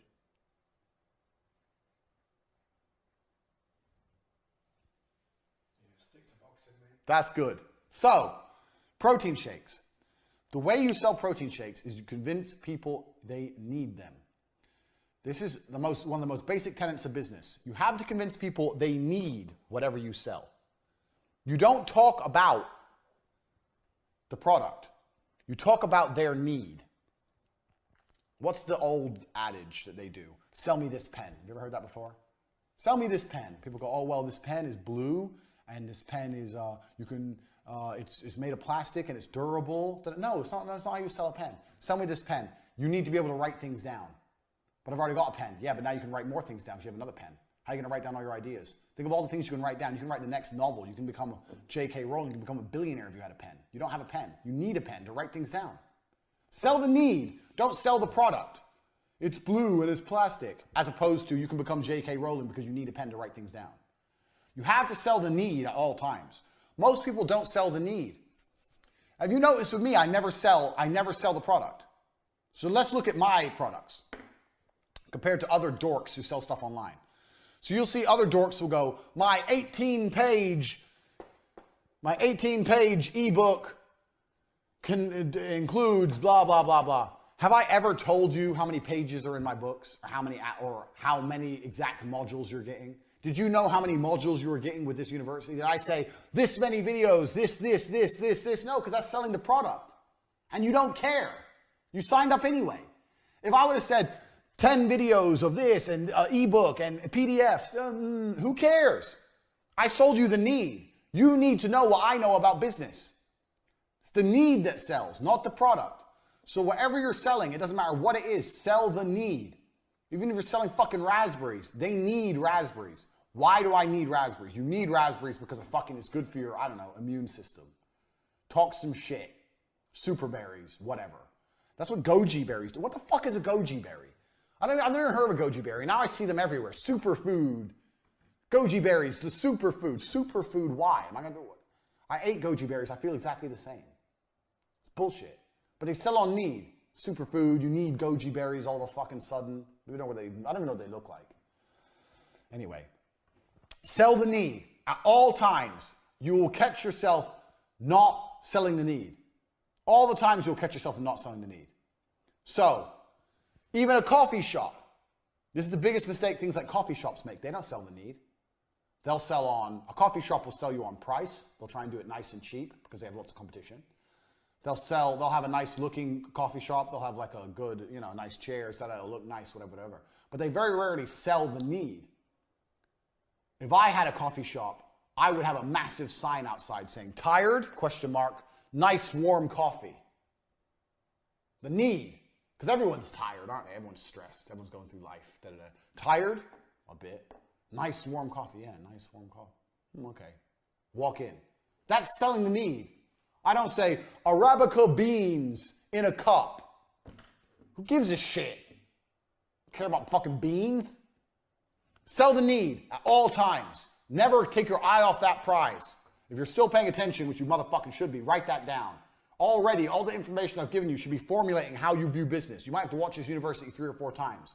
But at the core of it, always you have money in. That's your business. The rest is bullshit. Everything has to feed back to this. Selling the need will feed back to this. People buy things they need. They sometimes buy things they want, but they always buy things they need. That's why they have to need what you sell. So find a way to make them need it. Next, this is something that most people don't understand. My experience of business, if you're going to be a hustler and you're trying to get rich, is as follows. Until you are a big rich company, or until you have lots of money in the bank, contracts are not real. Legal paperwork are not real. None of these things are real. Look at the Glorious Foods example. They signed the contract. They owed me that money. If I would have taken them to court, I would have spent a lot of money. And would they have paid me in the end? No. None of these things are real. Do you know why legality isn't real? Because legality defies rule 1 of the Hustlers University. What's rule 1? Rule 1 is speed. And guess what lawsuits are? Slow. Super slow. And if you're a new business, you do not have time to be fucking suing people. It's going to take forever. Years. Years for a maybe. And even if you do get a yes, they can still delay years if they even pay you, which they probably won't. It's different if you're like suing a huge news outlet or something. Like the Covington kids did. That's different. But in general, you want to do your business based on trust and cash. You don't want to be having, I don't really trust all the contracts. Well, I've got the contract. I've got the contract. If they don't want to pay you, they're not going to pay you. Fucking fuck your contract. And what are you really going to do about it? It's bullshit. I am not a fan of contracts. I don't work with contracts. I don't like legality. It's very, very slow. So if you're looking to start your business, you're like, okay, we need a contract with this person, contract with that person. You know what's better than contracts? Mutual interest. It's good for me if I do my part. It's good for him if he does his part. Look at how a road works. You're driving down the road. There's a car here. There's a car here. Why do they not crash into each other? Well, it's good for him if they don't crash, and it's good for him if they don't crash. Nobody wants to crash, so we all avoid it. Isn't that better than having a contract saying we won't crash? What the fuck does a contract mean? And then he does crash into me. Well, I have the contract, but the crash has already happened and everything's a fucking mess. Mutual interest. Find a way to do business with people with mutual interest. My suppliers, I don't need a contract from my supplier because they want me to buy things from them. For what contract? For what? I see so many people who get involved in business start talking about contracts because they like to sound smart. Very much like we were talking about earlier on about people who like to spend money at the beginning and get their logo and spend money and get a big back end and all this bullshit. They like to sound intelligent. That's not business. This is business. Money in. The rest ain't business. Contracts aren't business. Contracts are just some fucking bullshit you might have to deal with when you get bigger. But in general, don't be thinking if I can get him to sign a contract, then I've got it. You haven't got anything. You've got a piece of paper. And if you try and enforce that contract, it's going to bankrupt you. So don't be relying on contracts anyway. I see a lot of people doing that, and I don't know why. A piece of paper, doesn't mean shit unless you enforce it. And enforcement is very, very slow and very, very expensive. So forget about contracts. Find a way, if you're gonna have to work with another company or another person, for there to be mutual interest. Mutual self-interest keeps the traffic of the world flowing. It keeps the business world flowing too. That whole suing each other bullshit, that's some mess you don't want to get mixed up in. That ain't gonna get you rich. Hustlers are looking to get money. You're looking to do this. Suing people is a big fucking outlay for a long, long time. It's bullshit. So fuck contracts. Make sure your partners need you. And make sure you need your partners. This is a very, very important one. So I used to know a guy. Hopefully he doesn't buy this course. I knew a guy. I don't know the exact business he had. It was something to do with self-employed employees to avoid them having to pay tax or something. They'd use his company and he helped them all under one umbrella company pay less tax, something like this. I don't understand. It was in England. But there was him and 2 other partners. There's 3 of them in total. And one day he went into work and his 2 partners had fucked him over and screwed him out of his own company because they had the majority share. It's 33% each, 66%, they fucked him off and got rid of him. Why'd they get rid of him? Because they didn't need him anymore. Didn't need him anymore. You need to make sure your partners always need you, and you need to make sure you always need your partners. Not want, need. If you look at your partners and realize they don't need you or you don't need them, then you should do it on your own. And stop being a pussy, stop being a coward. Because you can be the absolute managing director and you can find your number 1 employee from your old company or someone you really trust and make them your number 2 in command. Now you effectively have a partner. This is another thing you don't understand. People want partners because they like the idea of having someone to vibe off of or work with or someone who they can check their thinking with. That's fine. If you have a partner and you both need each other and it's 50-50, good. I'm not saying don't have partners. I have partners in some of my companies. However, you can still have all the benefits of a partner with a number 2 in command who's loyal to you. Now you still have the benefits of a partner, but you control everything. So make sure you need your partners and they need you. There's lots of ways you can do that. Mutual self-interest. You can do things, they can do things. You need to work together to get the job done. Otherwise, feel free to just hire someone and make sure they're your second in command and just make them feel important and use them to bounce your thinking and be the only person who's in control. Don't get fucked out your company. Not that it's likely to happen, but still. Even if you're making loads of money, you have a partner you don't need, now you have half the amount of money you're making. Why? Next point. Business. Number 30. Every purchase is an impulse purchase. So, if someone does eventually buy from you, even if they've been thinking about it for a long time, the moment they finally decide to pull the trigger and buy is an impulse purchase. That's why I say hard close. That's why people do false scarcity, all these things to try and get them to impulse buy. You can go and do a lot of research on impulse purchases, how they work, why people make them, etc. Everybody, after they purchase, the time between the money leaving the bank and them receiving the product, even if it's a few milliseconds, is going to have that little bit of, it's a lot of money I just spent. Every single purchase is an impulse purchase. Remember that. Keep it in mind. I've had a lot of people say to me, oh, you're selling impulse purchases. I don't. Mine's a considered purchase. No, it's an impulse purchase. A house is an impulse purchase. A supercar is an impulse purchase. At the point of buying, it's an impulse purchase. No matter how long they consider it for, when they finally click send, it's an impulse purchase. So all the tactics and tricks I'm teaching you to get people to impulsively buy, work on every single kind of sale, because every single kind of sale is an impulse purchase. Don't get stuck up in some bullshit thinking, oh, mine's not an impulse, like you're better than everyone else. Oh, mine's not an impulse purchase, mine's considered. Shut up. It's all impulse purchasing, all of it. Everybody impulse purchases. And that's why you have to look, if you're going to look at any kind of sales tips and tricks, look at impulse purchasing, how it works, why people do it, and those are the factors you need to implement, especially when you're trying to close a considered purchase. If you've been talking to them for a long time, you're trying to close them, bang. You're trying to convince them to make an impulse purchase. It's as simple as that. All sales are impulse purchases. And they're not buying on price. Those two go together very, very well. Remember those 2 points. It's important. So how does a real estate agent do that? Like a house is a considered purchase. This is where you're going to live and it's very, very expensive. Well, they come and they show you around, they make you want it, and then they start telling you other people have won it. Other people are viewing the house, they're going to put in an offer, trying to force you to make an impulse yes or no. Okay, we'll take it. They understand. Everyone understands. It's always an impulse purchase. You have to put something there to make people buy. Make them do it or they're simply not going to do it. Do not give people open-ended time frames. If I say, you can have this pen today for X amount, or you can come back to me anytime and get the pen. No rush. Why would I buy now? I'll live without the pen for a while until I really need the pen. And I'm not going to need the pen unless you convince me of the needs. So I'm never going to buy the pen. Everything's an impulse purchase. You have to convince them on needs, and you have to hard close them. This is something, just understand the nature of how people sell and how people buy, because this is the same with absolutely everything, no matter what it is. Next, promise your clients a future. This is important. A lot of people I see do not sell a future with their clients, and I don't understand why. You should sell a future with your clients. You should say, look, we're going to work together for a very long time. In the future, X, Y, Z is going to happen. In the future, I'll be able to provide you with X, Y, Z. When you talk about the future, you presume the present. So this is a trick I even do with chicks. Let's use dating as an example. If you're watching this and you don't have my PhD course, get it, because it's good. Very good. But I do this in the PhD course.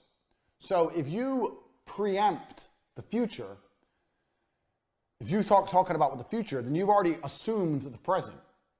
So if you're talking to somebody or you want to do some business with somebody and you got a business or whatever, and you want to sell them something, you talk about how it's going to affect things in the future. So let's take an example. Let's look at your ebook. I don't know. I'm just thinking something off the top of my head. Your $17 ebook on how to pick up girls. Girls. I'm going to draw a girl.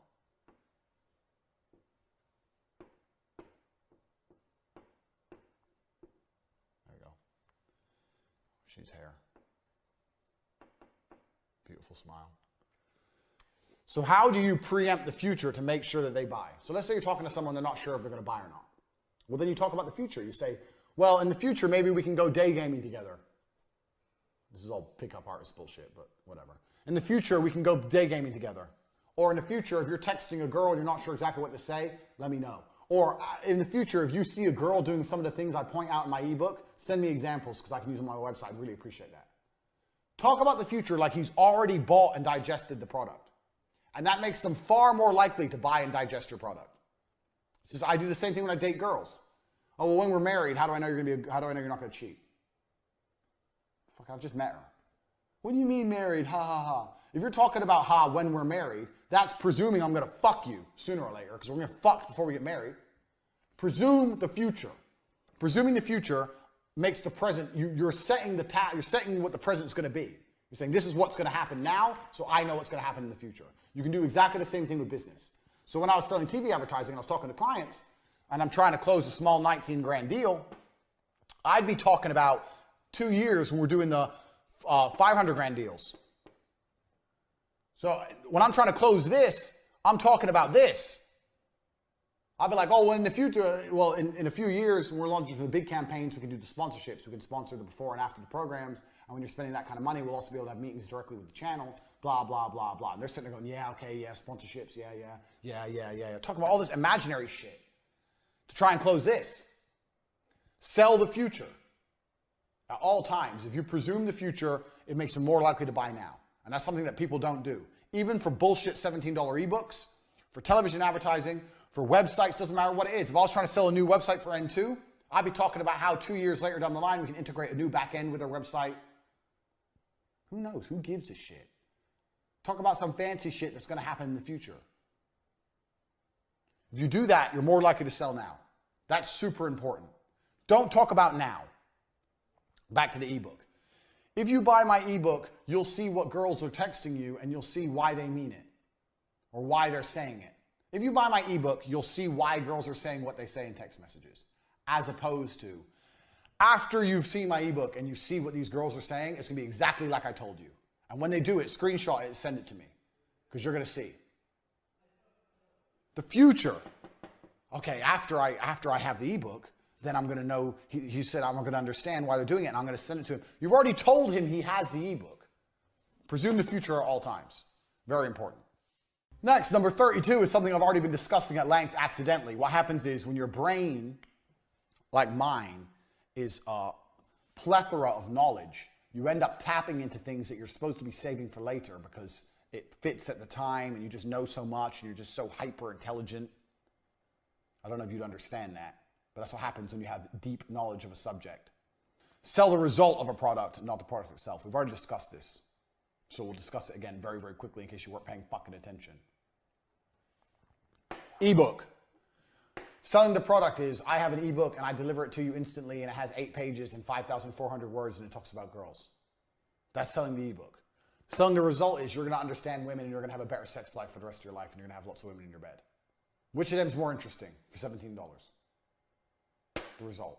Always sell the result. Write that down here. I mentioned it earlier, but it's extremely important. Next, 38. Image sells. So we're hustlers. This is the Hustlers University. Image sells. Now, there's a lot of guys on Twitter who constantly talk about saving money. It grates on me. It annoys me. These are the other guys in the saving money, the making money space. It's not how much you make, it's how much you save. Can you save, save, save? Stay at home, save. Don't have a girlfriend, she's expensive. Jerk off, save, save, save. It's bullshit. You need to have a nice image of yourself if you want to sell things. Buy the nice car, wear a nice suit. Find some money, make sure it's still coming in. Because buying the nice car, you say, oh, how does that equal money in? Well, it actually does because it's your reputation. You have to have a nice image of yourself to sell nearly anything nowadays. Drive a nice car if you can. Have nice clothes, look good, look presentable, go gym, have nice things. I'm not going to tell you not have nice things. A lot of people who say that are fucking liars. Tight losers, they're tight losers. They're living a tight person's life. Do you really want that life? Do you want to be selling $17 ebooks and sitting at home and not spending any money and saving it all? Go fucking squirrel. Or do you want to be like me with 8 supercars? Who knows more? Let me ask you another question. If I would have launched CobraTate.com, I was already a millionaire when I launched it. So that's the difference between me and all the other course guys. These guys need courses to be rich. I'm rich without any of this shit. So I don't need this because I had cam girls way before this. When I launched CobraTate.com, the reason it was so successful was because I already had a Lambo. I was already rich. My car paid for itself. Would you be buying from me right now? Would you have bought this university if I didn't have a big house and loads of nice cars? If I said, I know loads about business, but I live in an apartment with a laptop and I sit there all day on my own, but I know loads, would you have even bought this course? You'd be like, well, what the fuck do you know? That shows how important image is. Flexing on the broke boys is important. So don't fucking neglect it. I'm not saying blow all your money. I'm saying that having a good image is not going to hurt you in any way. Don't be afraid to spend money for your image because it's a real thing. Everything in life is basically the same thing. Everything in life is people walking into rooms and saying things. That's what politics is. That's what business is. That's what negotiate. Everything you can think of is some guy walking into somewhere and starting to talk. That's what the Senate is. That's what Congress is. That's what court is. Everything is people, blah, blah, blah. Talking.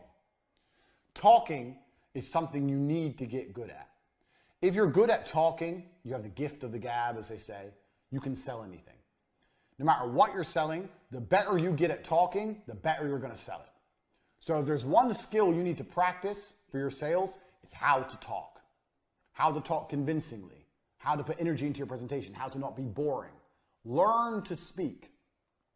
If you don't have my body language course, there's a course on CobraTate.com that teaches you body language, and we cover oration. We talk about talking and how the way I talk, what I do, things, tips, tricks, etc. If you want to learn to talk like me, the Grand Master, I'll teach you. But you need to be good at speaking. Being good at speaking will make you be good at selling. They are the same thing. Get used to talking. I see so many, I've been in presentations over and over again with people who have a fantastic product, fantastic information, great price point, but and the presentation is slick, they've got the PowerPoint, etc., but they're just not good at talking. There's no fucking X factor with their talk. There's no pa-pow. You need to have that pa-pow. You need to get good at talking. Practice it. Practice getting good at talking. That's one of the most important skills you can learn for life. From getting women to selling products. It's exactly the same thing. You need to get good at talking. It's important. So, there's lots of different ways you can get good at talking. My way, the way I talk, suits my personality. You have to develop your own type. But I make sure, I try my best to make sure I put loads of energy into how I speak. Most people speak, and they don't realize, super low energy. And we will, and when you have the ebook, You don't sell the ebook, you sell the result of the ebook. Because if you sell the ebook, you're bored already. I'm bored. So I scream and I move my arms around and shit. I'm eccentric. I'm over the top. You don't have to be that way. There's other ways you can also be engaging without being the same as me. I know lots of other guys who are engaging other ways. But you have to develop an angle to be engaging. So next time you talk to someone who's an engaging speaker, find out why they're engaging. Even some people are engaging because they laugh all the time. People like positivity. So have you ever been around someone who's like constantly like laughing when they talk? But then you're like, well, you listen more. Because what the fuck's so funny? His life seems great. I want to know what he knows. Find a way to differentiate yourself one way or another. There's loads of different tips and tricks. I can't tell you to be like me because I'm me and you're you. But you need to find a way to be engaging. And the way you do that is next time you're listening to someone and you're particularly engaged, work out what about them is engaging. So I like to be high energy. But high energy always helps. Being low energy never helps anything. Even if you're shit in bed, at least if you're high energy, it'll be better than if you're low energy. To fucking do something. One thing you do need to avoid is everyone does it, but if you'll notice, you're watching this university, I'm not reading off a teleprompter. I'm doing everything off the top of my head, and I very, very rarely start stuttering or saying, I've trained it out of my brain. And I teach how to do that in the body language course. So if you're watching this and you want to be able to speak like me, free-flowing, machine gun, get the body language course. But you start slowly. You talk slowly, you breathe, you make sure you don't make any and then you get better at it, and then you can be as quick as me. Now I talk very, very fast without mistakes, without gaps. And will lose you a deal. Oh, so explain to me how the flux capacitor works. Okay, so you just lost it. You just lost the deal right there. And 99% of people will do exactly that. Even people who are good, even experienced people. Okay, so why? How does the flux capacitor work? I'm going to tell you exactly how the flux capacitor works. Here's how it works. Look at this. I just got the deal. You didn't. All I did was repeat his question.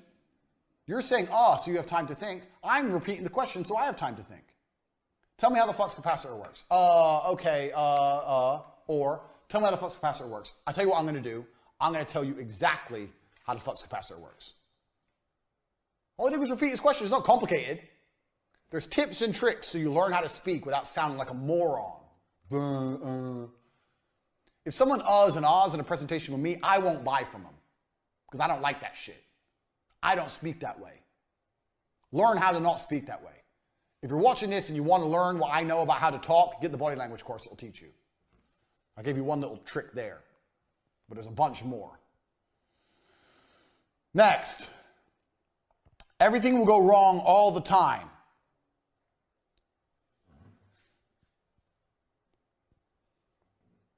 Everything will go wrong all the time. That's why you need to have a high stress tolerance. And that's also why you need rule number 1. Your best weapon against things going wrong is rule number 1. Speed. Speed defies gravity. If you get water in a bucket and you spin it around really fast, the water doesn't come out the bucket. As soon as you slow down, it falls out. Speed is that powerful. You have to be able to work quickly. You need people around you who work quickly. You need teams which react to things quickly. Everything will go wrong all the time. The faster you can plug the hole and fix things, the faster you're going to be back online making money. So anticipate things going wrong. High stress tolerance. And speed is the remedy to all your issues. No matter what the issue is, no matter what the ailment, you need to do things quickly to get it fixed. Always. As long as you can keep this going, you've got your business going. So let's say you've got your business. I've got titties on the board now. We'll leave the titties for now. You got your business, money's coming in. Your back end fails. Your big back end all fucks up. Oh no, everything's gone wrong. Do you know what I do in that situation? Most people in that situation goes, oh well, we can't take orders because we can't see who, what order. No, not interested. My business is still running. As long as my payment gateway is taking some money, my business is running. I'll deal with the shit show. And I'll fix the shit show. I'll deal with it using rule number 1, speed. But I'm not turning off my fucking tap. As long as this is happening, you won't go out of business. You won't lose. You will only lose when this stops. So even if everything in your whole company's gone wrong, You're going to sleep less. You're going to get it fixed. You're going to fix it with speed. You've got a higher stress tolerance. You'll deal with it. Your staff understands. Speed, speed, speed, speed. You're going to tear through the mess manually. You're going to have to go through manually one by one and get it fixed. But you're not going to stop your business running. This is your business. Never, ever, ever let this get fucked up, ever. If everything goes down, what's the first thing you fix? This is a test. Everything goes down. What's the first thing you get back online? How to take money. You don't care about anything else until this is online. There's nothing else without it. It's like, what's going wrong in your life? What's the first thing you fix? You fix oxygen. If you ain't got oxygen, the game's up. Nothing else is important. That's what this is. You fix this. Get the payments coming in. Then worry about it. Worst case, everything's so fucked up you can't even see what people bought. Don't worry. Don't worry about it. They'll email you. Hey, I spent money on your website. I ain't got my product. Oh, really? Please tell me the time and date. I'm sorry about that. Here's the time and date. Okay, yeah, they did buy. Okay, confirm it. Okay. Yeah, sorry about that. We're going to send you a free gift. Apologize for the delay. Bang. Problem solved. You kept your money in. You got them happy. They got a free gift. Wait for them to email you. Keep the money coming at all costs. Super, super important. Everything's going to go wrong. But as long as you keep this going and you work quickly, you can fix the other shit. Don't let anyone come into you and say, well, we can't do this because the back end. Fuck the back end. I'm interested in the front end. Fuck the back end. Give me my money today. Next, if you find, this is a staff tip, number 41. And clear my board. No more tits. Sorry if you've been jerking off, enjoying my beautiful pornography, but she's got to go. Number 41. Everything I know about business from start to fucking finish. Every single business I run by these principles. Every single business I run by these principles. Literally, every single one of them. 41. If you can find a loyal person, find them a job. So most people approach recruitment like, I have a job I need to fill, let me find a person. I approach recruitment the other way around. I try my best to go through life as I interact with people. If I find a person who I believe would be a good fit for my leadership style, which is do whatever the fuck I say and do it quickly, then I'll find them work. You can always find more work. The work is never done. Work is a black hole. Even if it's just to sit on my Twitter account and retweet tweets all day, it's still work, it's still engagement, still attention, still advertising. If I find someone who fits my style and I believe they'd be a good worker and they're loyal to me and I know I'm going to be able to count on them, I'll find work for them. Don't turn down people you think will be good because you can't find work. If you're running a business and you can't think of work to do for an employee, then you shouldn't be running a business. It's very easy to find work. There's always something to do. There's always Twitter to tweet or blogs to write or go on Reddit and post forums and post bullshit with links to your product. There's always something to do. If you find a good person, hire them and find a job afterwards. That's key. And then as jobs, real jobs appear in your organization as you grow, you'll already have loyal members of staff you can reorganize. Don't throw away loyal people because you don't know exactly what they're going to do straight away. That's 41. 42. Aim way too high. And when I say way too high, I mean way too high. Now, don't be one of those jackasses that comes along going, yeah, I'm going to vote like on Dragon's Den or some shit, or The Apprentice. I'm going to have a business worth $500 million. I'm going to be a multimillionaire. Don't be an idiot. But you need to aim too high. The higher you aim, the higher you'll get.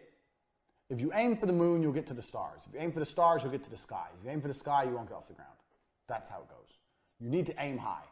Be realistic. Don't be a dick. But you do need to aim too high. Whatever your expectations are, you need to triple, at least quadruple them. Because if your product is good and you're doing a good job and you're selling it to the whole world, why can't you be a billionaire? Why not? If you're doing a good job and selling a good product to the whole world, why couldn't you? So you need to aim much higher than you're currently aiming. It's going to help you reach higher levels. Just don't be one of them deluded dickheads who's already talking about $500,000 turnover when he has literally sold zero. I guess another way to phrase this lesson, number 42, is never be content. So when your money's coming in, Let's say you get to the point where you're doing $2,000 a day, $1,000 a day, whatever. Never sit there and go, oh, that's pretty good. It's never good. It's never good enough, ever. It's never enough. It's never good enough. It's never enough to make you happy. Be greedy. Want more. Aim high all the time. It's your instant source of motivation.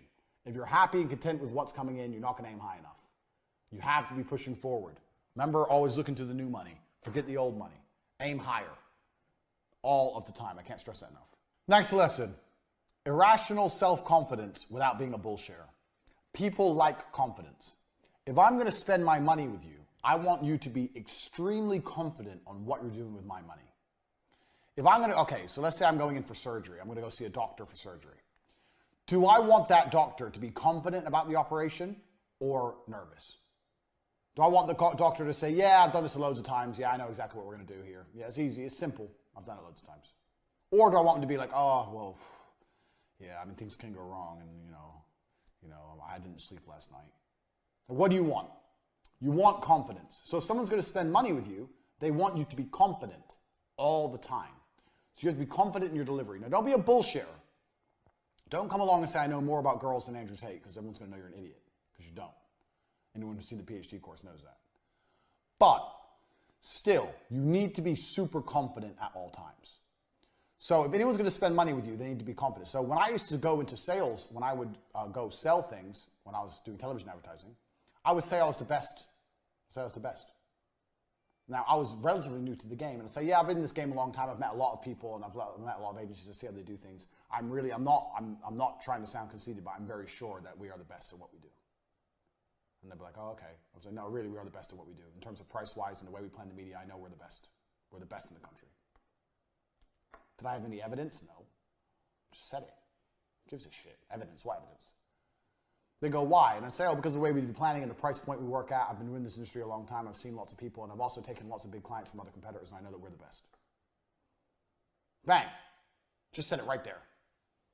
And if you say it so confidently, they're not going to be like, well, no, you're not. They don't know. They don't know anything about your industry. How are they going to prove it? They're like, oh, okay. Oh, well, people love confidence. They want to give their money to the best because they know the best is going to give them the best job. It's better to be irrationally self-confident than not. This also ties into the and ah thing. Did you notice how smooth I was right then when I said why I'm the best? Did I go, I think, we're the best, No. I'm the best. Any job you do, any client you're going to land, you need to sit there and say, I'm the best at what I do. I'm the best at what I do. What they're going to do is say, no, you're not. Yeah, I am. No, you're not. How do you know? It's my industry, not yours. I'm telling you I'm the best at what I do. You're not going to find anyone better than me for this price point. No way. Impossible. I am the best. There's no one else in the world who does what I do at this cost. I'm the best. Congratulations, you found the best. You're lucky. Irrational self-confidence. Do not be a bullshitter, but you need to be super self-confident. Smooth with it. James Bond. He walks in, he's outnumbered, everyone wants to kill him. I'm the best. Doesn't matter. I'm me. I'm a G. That's how you have to be. Irrational self-confidence, super important. Lots of people don't have enough confidence when they're trying to sell. I don't know why. You're trying to sell something and you're all like, oh, well, maybe. Fucking maybe. Irrational self-confidence. Now, next point, 45. We're on 45. We're almost halfway. This is another thing that's going to change the way you view business and money. I want you to understand something. Money cannot be made. I don't even like the saying making money. We're making money. Nobody's making money. The Federal Reserve makes money. You're not the Federal Reserve. If you are the Federal Reserve and you bought my course, I'm very, very humbled, but I doubt it. You're not the Federal Reserve. You're an individual. We're not the Rothschilds. We're shit munchers, which means we cannot make money. All we can do is take money from other people. Money exists, and we have to take it. Dan the crackhead said to me something once. When our TV business was doing deals and there was money all around. We had no profit, but there was money in the bank, and we had new cars and this big fancy office, all this money. I said, how the fuck did this happen? This is crazy. I'm 20. I've got this advertising agency. He said, money's like water, and water is always moving. So you have an ocean and the sun evaporates the water, goes into a cloud, and the cloud moves, and then it rains, and then it goes in a river, and it goes to a pond, and then it evaporates again from the sun. Water never stays still. The cycle of precipitation. Some geography for you. And he said, money is like water, it's always moving, and if you stand in the right place at the right time, you're going to get wet. And that's absolutely true. So money cannot be made. It can only be taken from someone else. You stand in the right place at the right time, where money's moving, you're going to take it. 99% of people are middlemen. Most people are middlemen. Everyone's a middleman to some degree. Loads of companies exist out there that are just simply middlemen.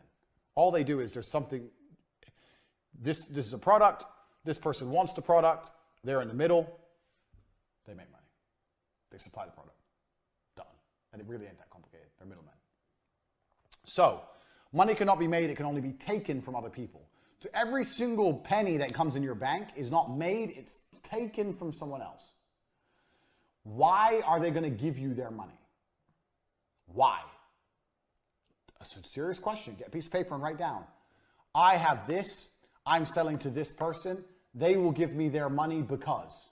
And you should be able to name a bunch of reasons. And if you can't, you have a problem.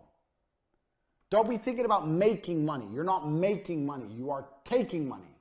And because you are taking it, you have to convince it from others. That will change the way you approach your marketing, change the way you view money, change the way you approach your business. Because that's the reality of what's happening. You're not making shit. You're taking shit. It's very, very different. You're convincing it, prying it from them. Precipitation cycle for bonus. Next, don't make anyone irreplaceable. This is a very simple one, but I've seen it happen time and time again. You're a guy, you're busy, you get an assistant, your assistant is exceptionally good, your assistant knows all the passwords and shit you don't know because you're busy and you're in a rush. You know the end of the story. Don't make anyone irreplaceable. I wrote this down because I've seen 2 people lose their companies because they lost either their top salesman or an assistant.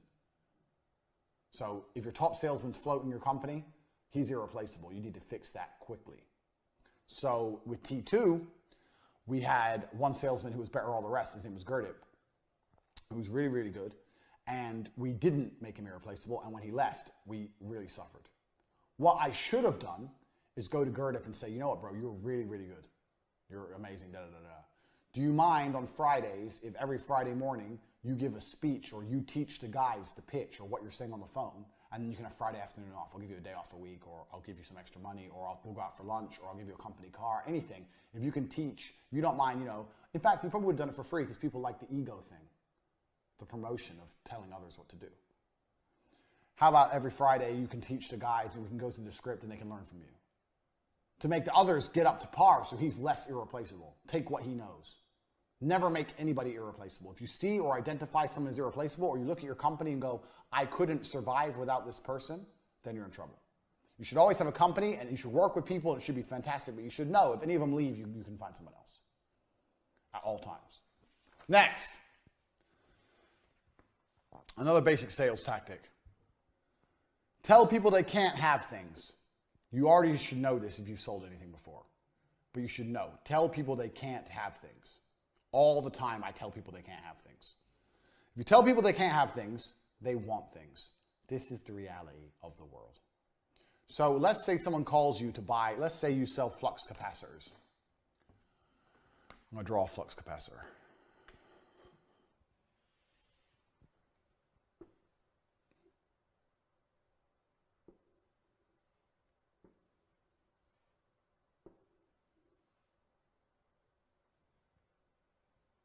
Let's say you sell flux capacitors. And someone calls up and goes, I need 2 flux capacitors, please. The first thing you say to them is, oh, yeah, sure, okay, no problem. Let me just check and make sure we have some because they've been in high demand at the moment. I think we might be sold out. I'm not sure we have any. What do you need them for? Oh, I actually want to buy them for X, Y, Z. Okay, I don't think we have any right now. Let me get back to you. What's your name, number, da-da? So what just happened in that exchange? Dude wants the flux capacitor. I am in the middle. In that short exchange, I told him, 1, he may not be able to have the flux capacitors. And 2, I asked him why he needs the flux capacitors. So 1, I told him he can't have it. And 2, I asked him why he needs it, to reconfirm in his mind that he needs it. I don't know we have any. Maybe there's something else. Can I ask what you want to use it for? Oh, I need it because my dick is too small. And I want to use the flux capacitor to grow a man-sized penis. That's fine. I don't think we have any.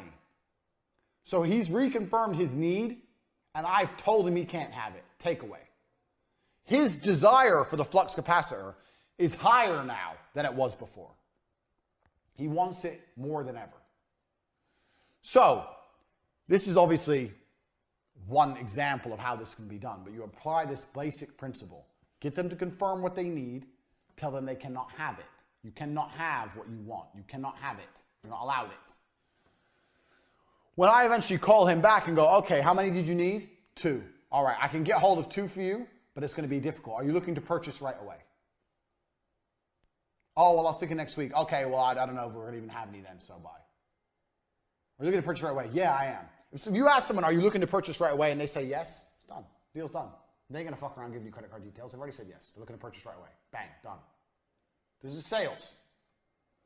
You've managed to fulfill his need. Buy it now. Tell people they cannot have things.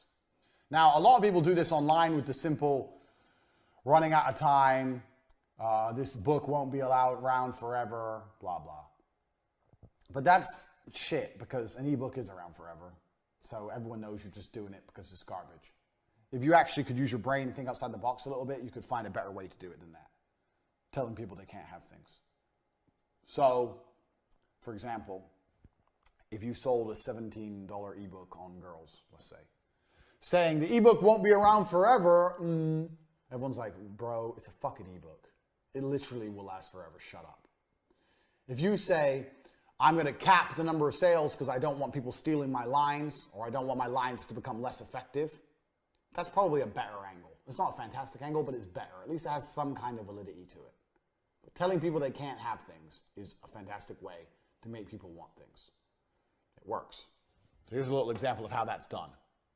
We're going to come back to this point later, and another point I'm going to mention. I nearly started talking about something, but I've shut up because I know it's a later point.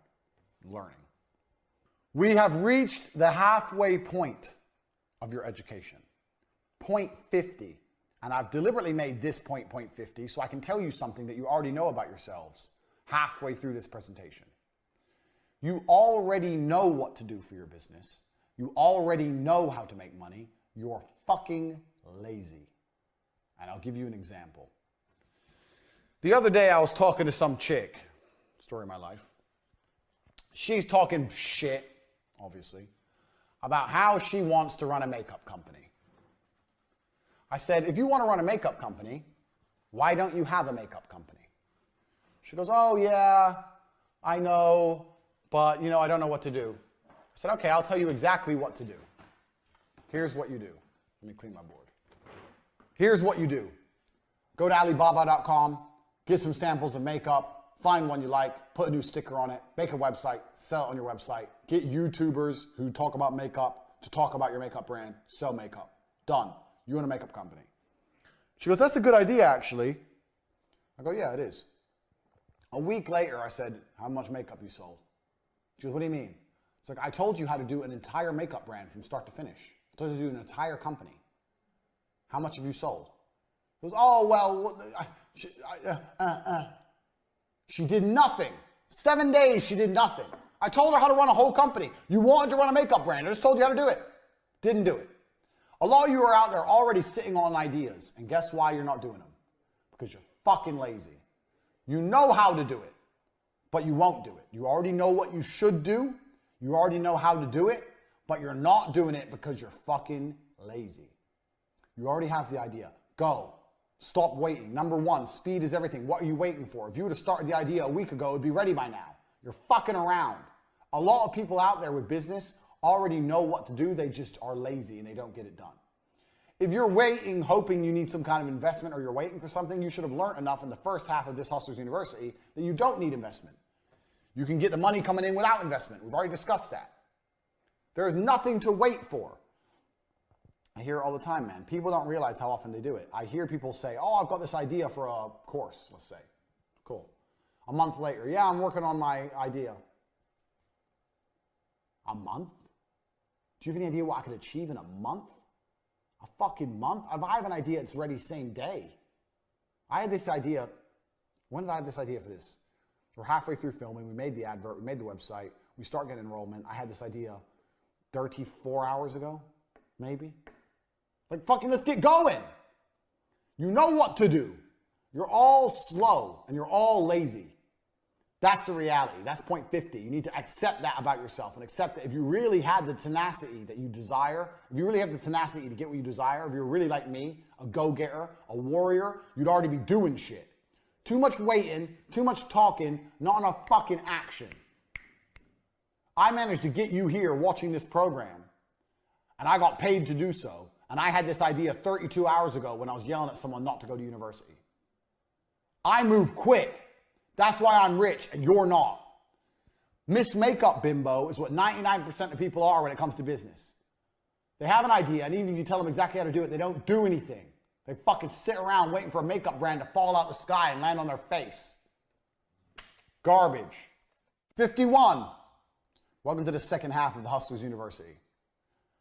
You've surely learned a lot so far. I know what you're thinking. Andrew, you've already taught me too much. Andrew, we've already opened my eyes to a new way of thinking. I never thought about business or money this way. Andrew, you've already taught me so much. I already have had all the value I deserve for this course. You should stop it right here. I know. But I'm fucking generous. So you're going to do it again. 50 more points. 50 more lessons. Pay attention. First, 51. Why are you running your business? Genuine question. As a hustler, why are you running your business? I'm pausing so you can think about it. If you don't know the answer, I'll tell you the answer. The answer is for money. That's why you run your business. People will come to you all the time and say, start a business you're passionate about. Bullshit. You're only passionate about one thing. Cash. It doesn't matter if you sell rocks. Doesn't matter if you sell jellyfish scrotums. Who gives a shit? Doesn't matter what you sell. It matters that it sells. Sell what sells and get rich. Be passionate for profit. Most people come to me and go, oh, I need to start a business I know about and I'm passionate about. No, you don't. I could sell a makeup brand today. I don't know anything about makeup. But I know with my business acumen, the lessons I've already taught, the way I'd start the company bringing money in before I put money out, the way that I'd move quickly, the way I know I'd make money. I'd make money with a makeup brand. Fact. And I don't know anything about makeup, never wore it in my life. I ain't got a fucking clue. You don't need to know about things to sell things. You need to know about selling to sell things. The idea that you need to be passionate about the business to make money from it is complete airy-fairy bullshit that idiots say. You are passionate only about what's making you money. You are passionate for profit. You're not passionate about product. So if you can make money selling concrete, let me tell you something. There's some Chinese billionaire out there, B, not M, B, who's selling rocks and concrete and making billions. Do you think he's passionate about concrete? Do you think he's fucking making love to concrete, kissing it late at night, hugging it in bed? Think he's got a fucking concrete doll and he's made a little hole for his dick? No, he doesn't give a fuck about concrete. He gives a fuck about money, as should you. Drop that I need to be passionate garbage. Passionate for profit only. 52. This is specifically for you social media marketers. War is profitable, but not always. So I get this a lot. I see a lot of people who have digital products constantly in battles with other people in the space trying to get attention through war to try and sell products. War online is very much like real war, and you need to sit and plan and strategize if it's worthwhile. What are your end goals? What are your end objectives? How are you going to achieve them? Is your end goal and objective just to get people paying attention to your tweets? Is your end goal and objective to sell products? Is your end goal and objective to defame and to devalue the status of your opponent? What is the end goal and objective? War can be profitable, but you need to make sure it is worthwhile. You shouldn't be arguing with small accounts, people who are smaller than you. I will only beef with someone if they have more than 10,000 followers. Know your place, know their place. War can be profitable, but you need a strategy for war. So when I went to war with the Star Wars guys, let's show the Star Wars tweets again. My strategy was clear. Who likes Star Wars? Guys. If you meet a hot girl, she doesn't like Star Wars. Really, they don't care. Who's passionate about Star Wars? Guys. What kind of guys? Dorks. What do dorks need? Well, dorks usually have some money because they're dorks, but they don't have any girls. So if you will go through my Star Wars thread, you will see my strategy is simple for war. Sell my PhD course. Sell the ability to get girls. Show lots of girls. Sell the ability to how to obtain females. That was my strategy for that battle. And it worked fantastically well. That weekend, I sold a lot of PhD courses. I think I did like 15,000 or something. All basically off the fact that I said Star Wars was bullshit. I had a clear objective for my battle. Most people will go viral or they'll go battle, and they haven't got a clear objective. They don't know what they're trying to do. I knew exactly what I was trying to do. Poke the geeks, annoy the nerds, and then off the back of it, be humorous enough for them to entertain the idea of learning from me how to get girls. That made me money. War needs strategy.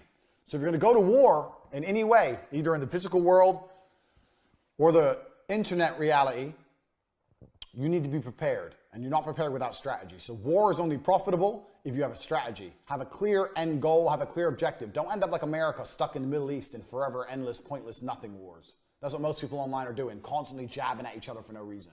It's pathetic. I don't go to war often. And if I go to war, it's going to pay me. I don't lose money to go to war. War is profitable, but only if you do it right. Keep that in mind. 53. Another thing that sells. We already talked about predicting the future and preempting the future. Presume the sale by talking about the future. Do you know what else makes people buy things? FOMO. Fear of missing out. I know you know this already. You're thinking, Tate, I already know that. How do you instill FOMO? Well, here's how most of you guys instill FOMO. If you don't buy now, we're closing and you won't be able to buy. No one cares because we know that that's a lie and we know that you're just closing it artificially to try and make some artificial deadline. So no one cares. How do I instill FOMO? I talk about how many other people have already bought it. All these people over here know what I know. You don't know shit. Talk about other people buying your product and it will make people want to buy your product because they'll feel like they missed out. So with television advertising, I used to do this all the time. Constantly talk about other campaigns or other clients I had. Not in a braggy way. Just in a, when I'm doing business with this, da-da-da, or I did this campaign for this, da-da-da, or this actually a very busy time of year for us right now. We have 15 people sign up in the last 2 weeks. We're really busy. Lots of people are doing this. Everyone's involved. People are doing this. People are doing this. People are doing this. Oh, I don't want to miss out if everyone else is doing it. Man, everyone else thought it was a good idea. Well, why don't I think it's a good idea? Well, I don't like this and that, but everyone else likes it. So, okay. Even successful people are herd mentality. Even very successful people are sheep. If they think everyone else is doing it, they're going to do it. It's the same with fashion trends. How many stupid, fucking, dumb pieces of clothing have you seen people wearing? But everyone else is wearing it. People need to know that lots of other people are buying. You need to find a way to make that clear. Lots of people are buying.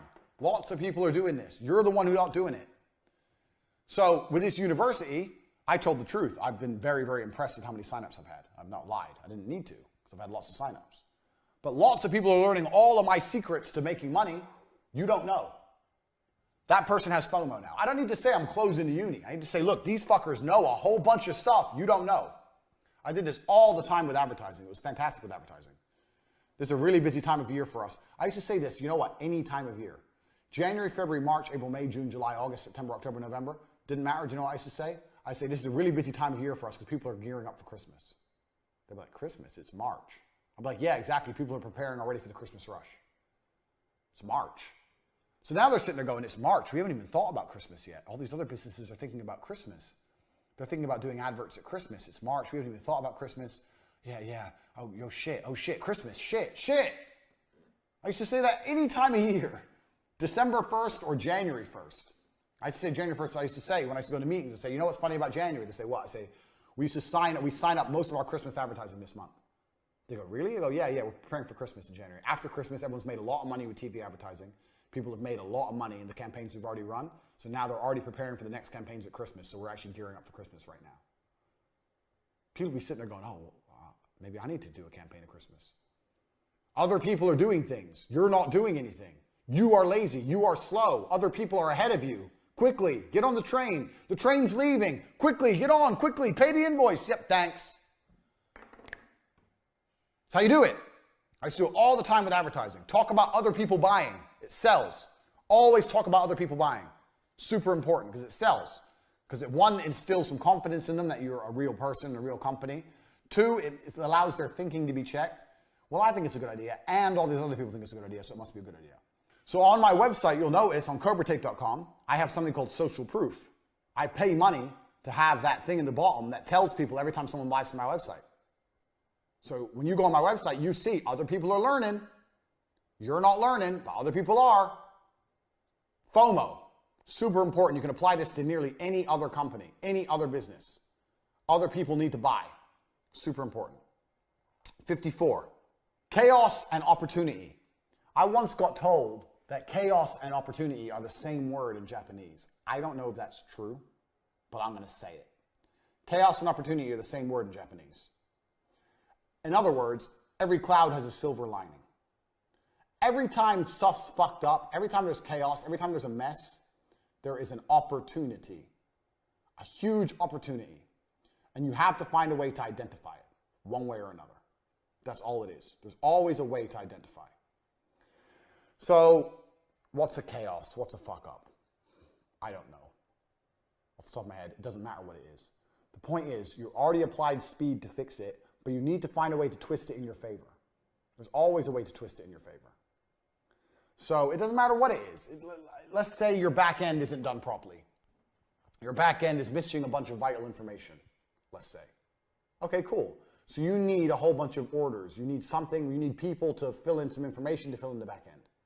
Then you hit up all your customers with a ridiculous deal. 99 cents for our face cream.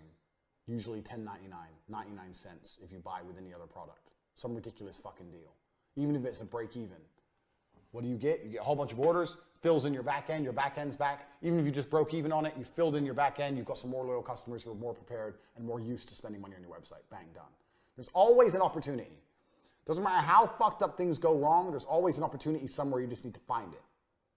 You've got to sniff it out. Something's gone, there must be some way here I can make some money.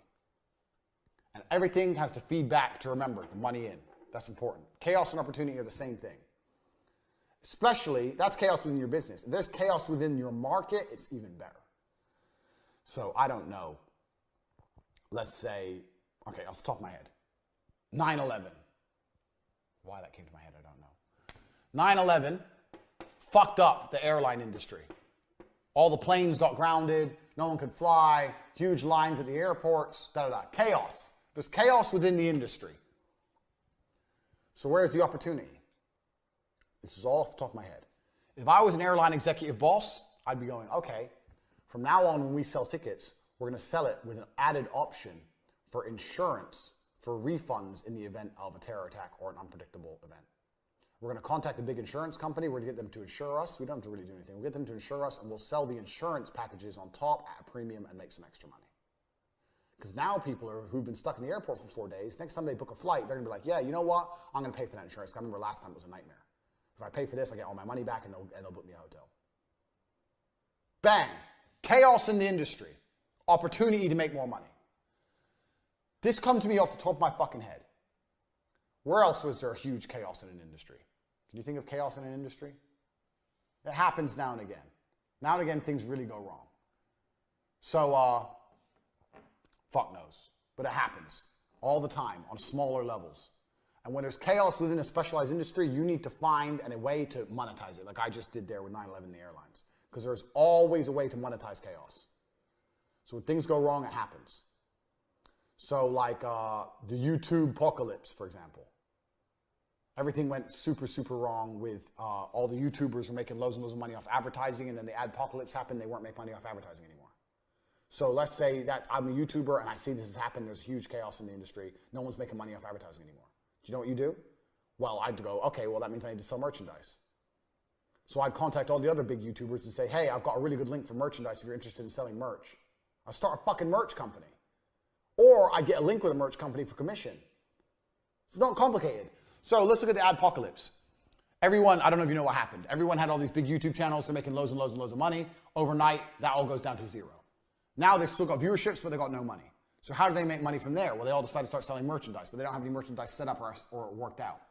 Me as a big YouTuber, I contact a merchandise company, explain the adpocalypse, explain what happened, explain I want to produce my own merchandise, and explain that I know 10 other big YouTubers who are going to go to another merchandise company, but I'm going to bring them to you if you'll give me a cut of how much money they bring you. And now anyone in their right mind will go, well, okay, get on the phone, old school. Yeah, I know 10 other YouTubers who I've met with and I work with, blah, blah, blah. They were going to use this merch website, just Google another one. And I'm saying that I want to use you, but if I bring them all to you, I want 5% of their turnover. They'll agree, bang. Now, from the chaos in the industry, you've become the fucking shark of merch. Now you're making money off all of their YouTube channels with one phone call by just being a G. Now every time Jackass 1 and Jackass 2 sells a hat, you get paid. Before, you didn't get none of their money. You just knew them. Now all you have to do is call them up and say, bro, adpocalypse is bullshit, but I know a fucking awesome company that's going to sell us merch and we're going to sell merch and make money. Bang. Chaos in the industry is an opportunity every time if you think like me, if you think like a hustler.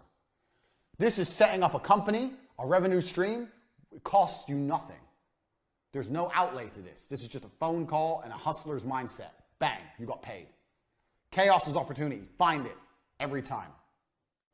55. We're at 55 now. You should have learned a whole bunch of shit already, but we've got more coming. 55. Right. Remember what I said to you earlier, that you cannot make money. You can only take money. This is super important. This is lesson number 55. You have to learn to view all of your offers from your buyer's eyes.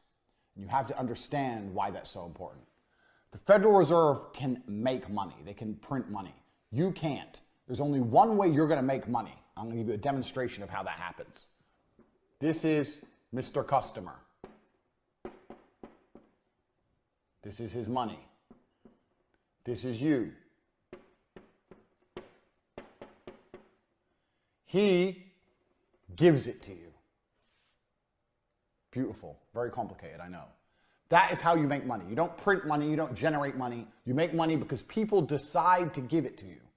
So you have to learn how to view your offer very, very specifically from your buyer's eyes. This is point number 55. So your offer is whatever. I am the best surgeon, masseuse, who the fuck knows, blah, blah, blah. You're thinking of it from your point of view. Oh, I see this all the time with people. Oh, but people are going to come do business with us because our oil is the best. Our massage oil is the best. Does he know anything about massage oil? Does he even give a fuck? Has he tried bad massage oil? Does he know the difference? Has he felt the difference between good and bad massage oil? Like you think, I see this all the time with people. They think nitpicking tiny little details is going to make them money. I took massage completely at random, but let's use this as an example. You have a massage company.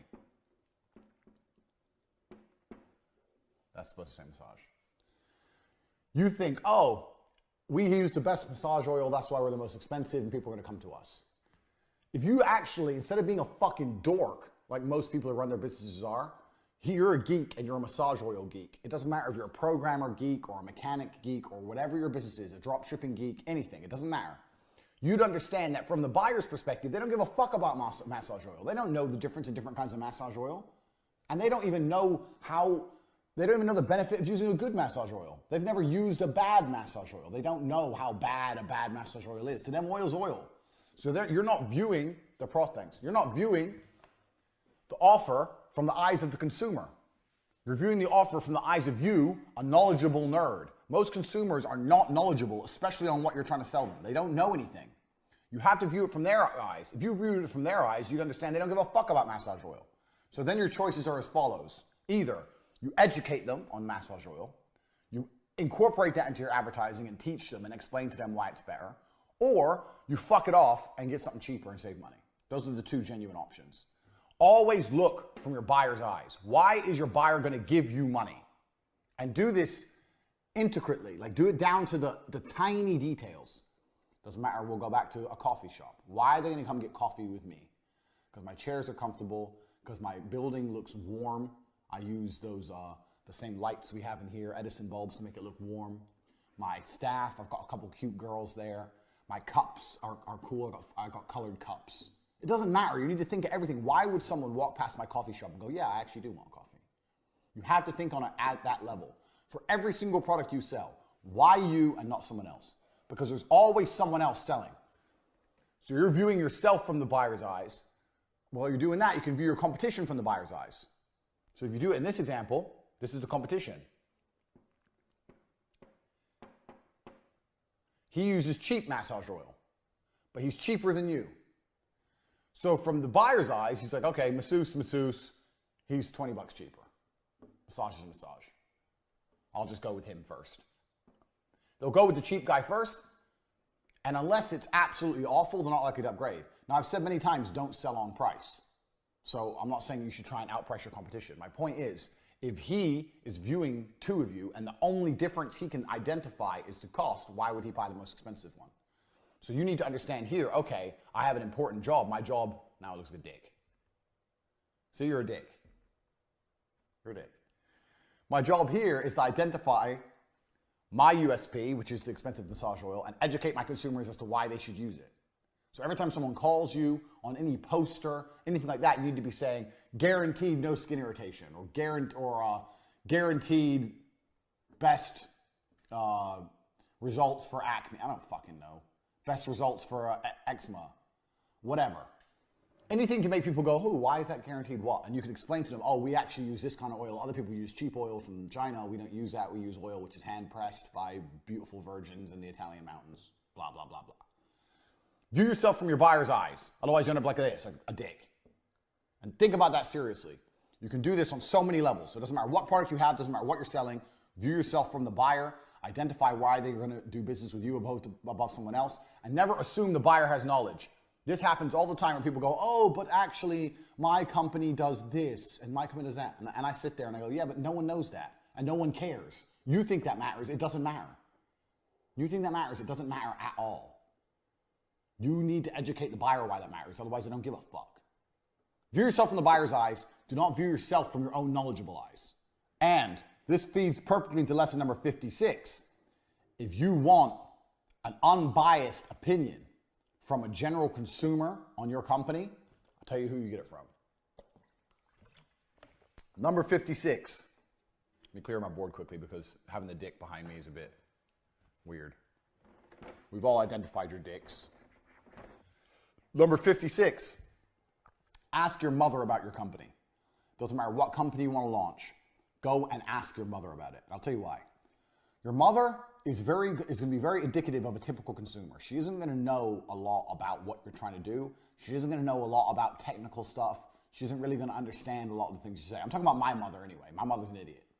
And I mean that with all due respect because she's a nice lady, but she's just stupid. My dad was the smart one. So they ain't going to know a whole bunch. And two, your mother's never going to bullshit you. So if you have an idea for a company, let's say you want to fucking, I don't know, sell, okay, you're a masseuse, and you go to your mom, hey, I'm going to open a massage company. Really? You're going to open a massage company? Why? Well, I think I can make money making massages. Well, how much is it going to cost?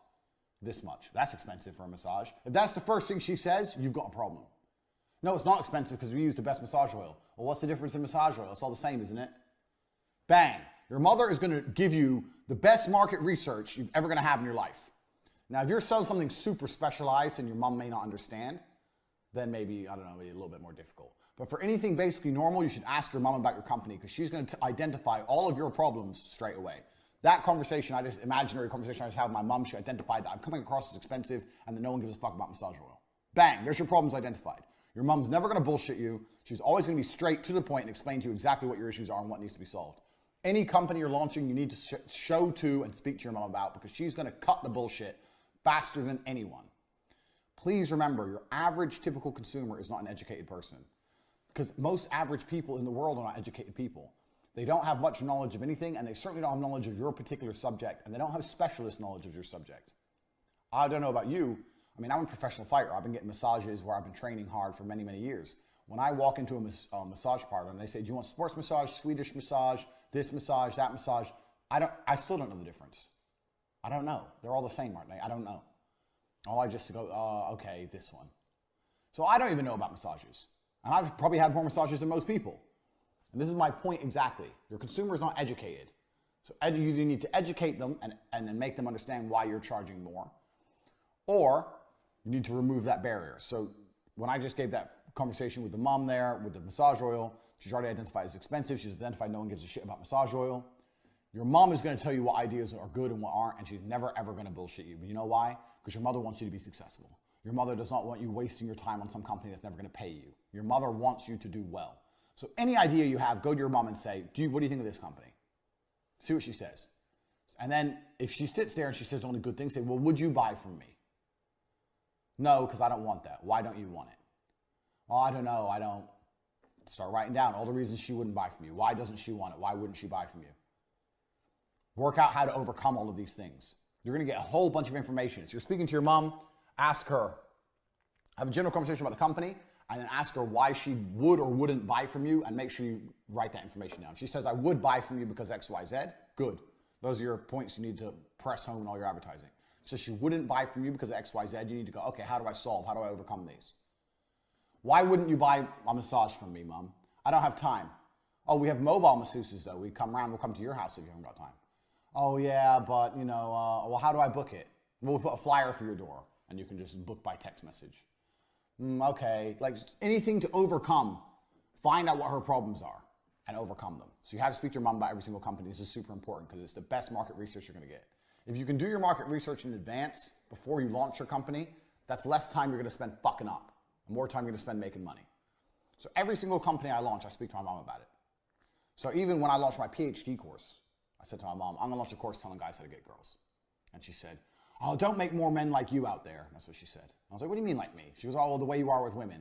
And I sat there and I thought, okay, bang, I know this is going to work. Because even my mom knows I'm pimping hoes.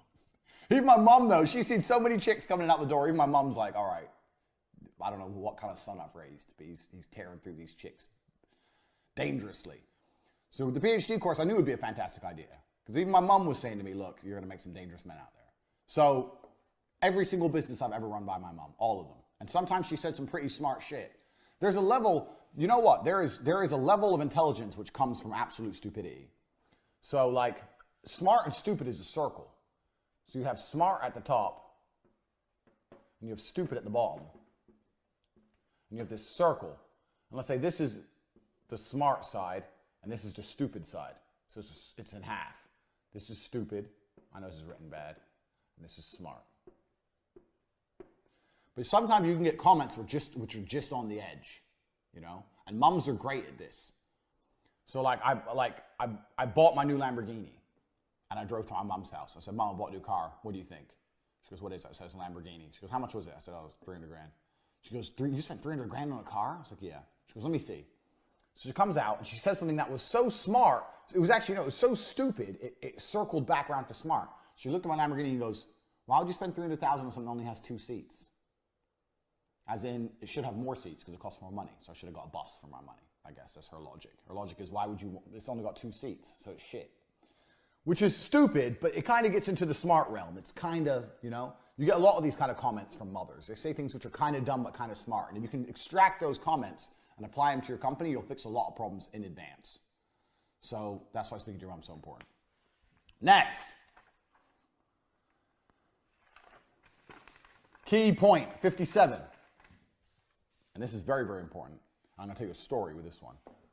Money will never motivate your staff. Never. And I'll tell you why.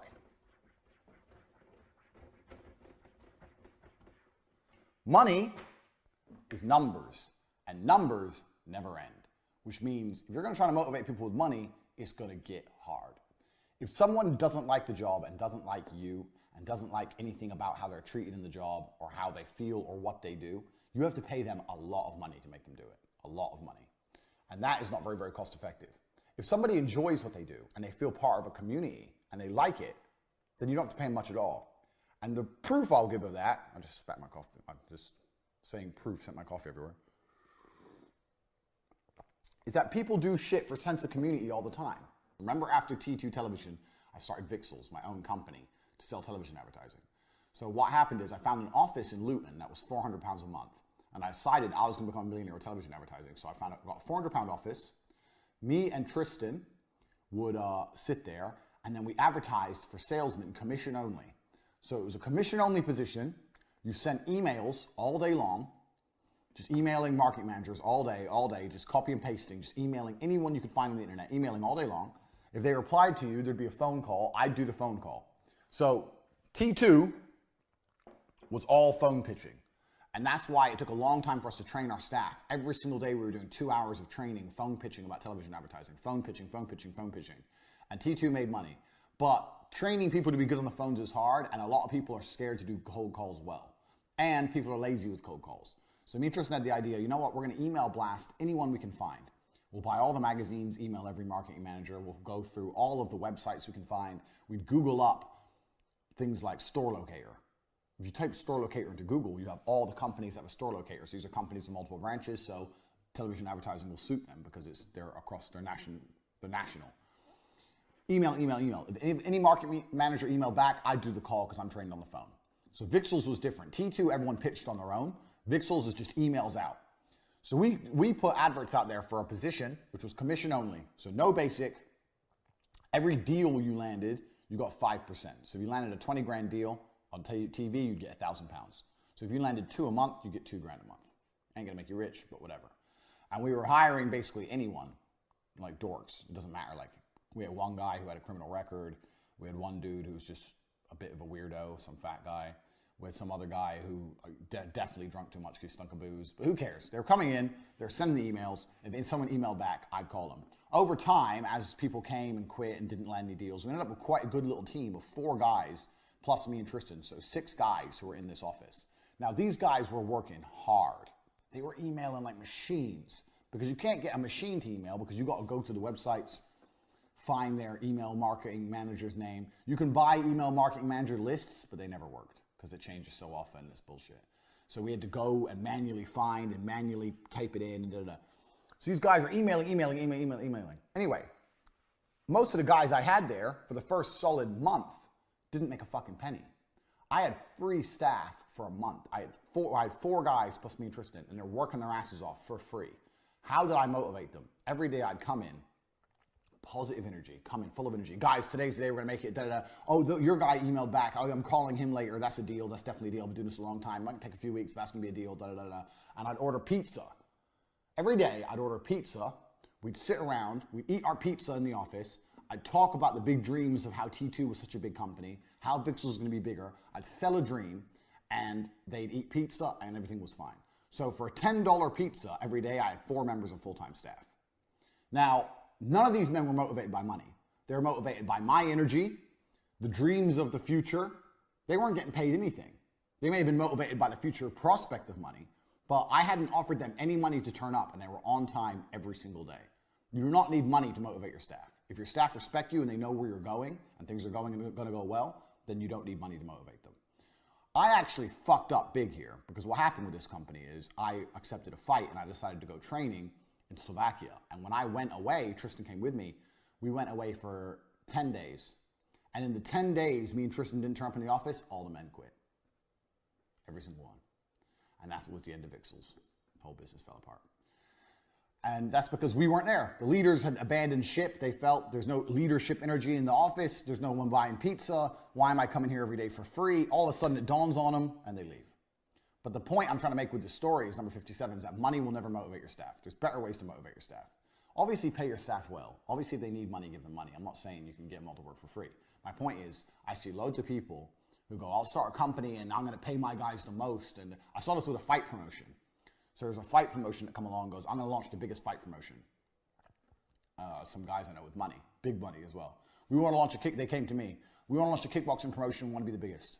So how are you going to be the biggest? Well, we're going to pay all the fighters the biggest money, the most money. So they all want to fight for us. Get the best fighters. Sounds like a good idea, especially fighters because most fighters are broke. The problem is they didn't end up getting the best fighters because they didn't have good exposure. They didn't have good cameras. They didn't have good social media platforms. So a lot of the fighters were choosing to fight other places because of the prestige they got for winning as opposed to this organization no one's heard of and a couple extra hundred. Money doesn't motivate. There's far better ways to motivate than money in life. So don't be thinking you need to pay your staff loads of money to make them loyal to you. That's complete bullshit at all. That's not true at all. Get that out of your head. Money doesn't motivate. 58, success is exponential. When you've done something once, it's much quicker to do it again. It's the same with anything. You'll say you start driving, you parallel park once, it takes forever. Eventually you get good at parallel parking, it's quick. It's exactly the same with success. Success is exponential. As you've done things, it becomes quicker to do things. It takes a long time to make $1 million. It's easier to make a second million. It's even easier to make a third, and it's easier to make a fourth because you understand mechanisms. So starting from the very, very bottom, if you can stay motivated and work hard when you have nothing, you're in the hardest part. It does get easier. The problems change. As you get bigger and become a bigger company, you have new kinds of problems. You may have legal problems or fulfillment issues or all these other problems, but you won't be broke anymore, at least. I believe business gets easier. It starts hard, H for hard, and gets easier. If you can stick it out here, you'll enjoy this. Most people quit here. 99% of people quit when it's hard, and that's why the 1% is the 1%. It's exponential. First time you make a website, you have to go out there, you have to source all these different companies, you have to find a member of staff to make it, and you make mistakes, and you need to change it because the SEO ain't set up, blah, blah, whatever. The third, fourth, fifth, sixth, seventh time you make a website, you can do it very, very quickly. You can do it properly the first time without mistakes. So success is exponential. Keep that in mind, that anything that seems to be like taking forever now, remember lesson 1, speed, speed, speed, speed, speed. You're going to get better at it, you're going to get faster at it, and soon things are going to blow up quickly.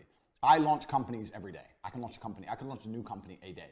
I've got to that point now. I know my people, my staff are good. I can say, James, do this, Dylan, do this, Luke, do this, Tristan, do this, you do that, you do this, I'll do this, bang, and within 6 hours, everything's done. I'm at that point now. But that's come from so much success previously. It's exponential, it builds up. Just keep that in mind. Now, 59. This is a really important lesson, super important. And I'm assuming this is going to apply to some of you who are watching this. 59. Nobody is broke. Let me get rid of this. Nobody is broke. They're simply just buying other stuff. They're buying other things. People go, I can't afford it. That means, well, I can afford it, but I decided I need something else more. Broke people are not broke.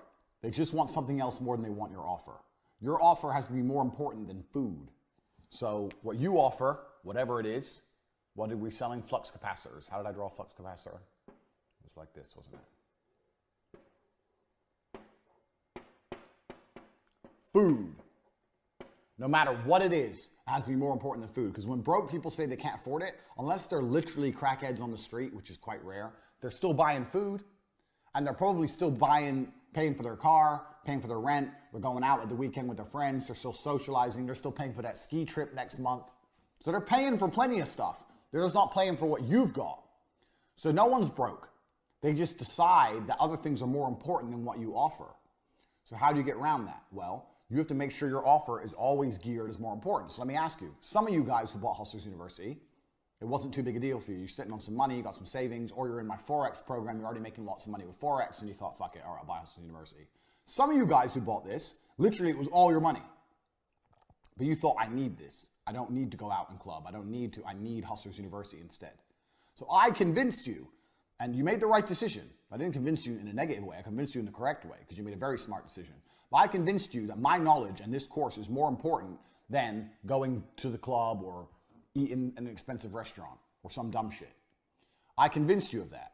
So nobody is broke. They're just buying other things. Get out of your head the idea that people can't afford things. They can't afford it. They just don't want it enough. Because if they wanted it, they'd buy it. Because they're buying a whole bunch of other shit. Everyone is. Everyone is spending money every day. They're buying other things. So how do you convince people your offer is worth more than something as basic as food? Well, that's very, very simple. You just promise it's going to lead to more food later. Done. So, and that's the truth with Hustlers University. So why is Hustlers University worth more than anything else you could do? Because if you listen to the advice in here and start your own business, you can do that shit later more. It's exactly the point. So let's say you sell flux capacitors and you say to somebody, buy one. Can't afford it. Yeah, you can. No, I can't. I've got to pay my rent, blah, blah, blah, blah. You say, well, if you buy a flux capacitor, your rent's going to reduce. So in the long run, you're not going to pay as much rent, for example. Or if you buy a flux capacitor, you're going to have more food. Or you're going to make more money so you can buy more food. Or you're going to have your own farm. Who gives a shit what? Find a way to get around people's objections so that they understand that buying your product is more important than doing any of the other dumb shit they do. Nobody is poor. Everybody's a customer and everybody has some money. Everybody. You have to get around it. So let's say you're selling fucking, I don't know. There's a dude in the war room right now who's just launched his own company. He's selling gas and oil supplies. I don't know anything about gas and oil supplies. I also don't know how he sells. I don't know his particular selling tactic. However, I'm sure he makes it very, very clear to people when he tries to sell them a new pipe. You need this new pipe. That's my drawing of a pipe. It's a square. It's beautiful. You need this new pipe. I can't afford it. But if you buy this new pipe, you're going to save money. You can't afford to not have it because you're going to save money if you buy it. So if your problem is money, then you really need this pipe. Bang. Flipped it on them. Your problem is money. Well, you told me you have no money. Well, now you need the pipe. Otherwise, you're going to never have money. Now the pipe's more important than saving money. Go buy the pipe. You have to make everyone understand that your offer is more important than anything else they can possibly buy. If they put something else above it, more important, like food, air, water, promise them more food, air, and water if they buy your product. Nobody is broke. They just need to want it. And you have to make people want it. That is your goal. So get out your idea. Oh, right now, I hear all the time from business owners, oh, it's a slow period right now. Why? Oh, the recession, or people ain't got much money right now. Complete garbage, complete bullshit. You know what? I ran cam girls in the height of the recession. When all these businesses were going out of business because of the recession, there was dudes sending me millions of dollars while jerking off. Do you know why? Because they really wanted to see some titties while they jerked off. They wanted it. They wanted titties more than they wanted anything else. So why are some businesses recession-proof? Why, you think during a recession, things like gambling, things like smoking, drinking, cam girls, you think vices would disappear. Oh, it's a recession. We have to cut back all the dumb shit and focus on the necessities. Why does that not happen? Why does the dumb shit grow?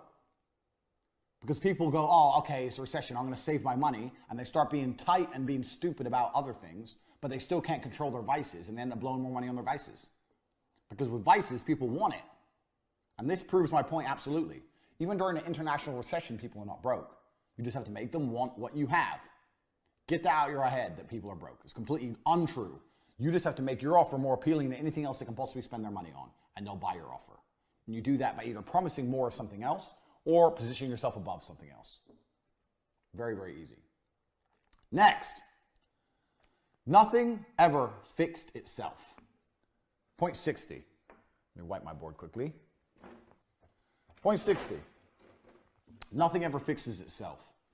This is the same with anything inside of any company, and we're all adults and we should know this.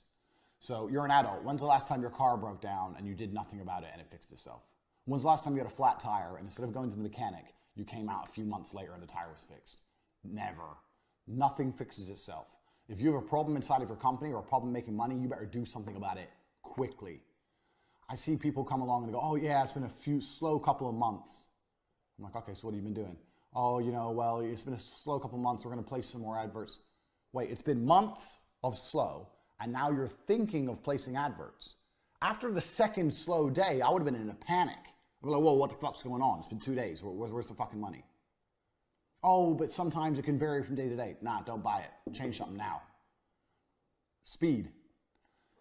Nothing is ever going to fix itself in any company.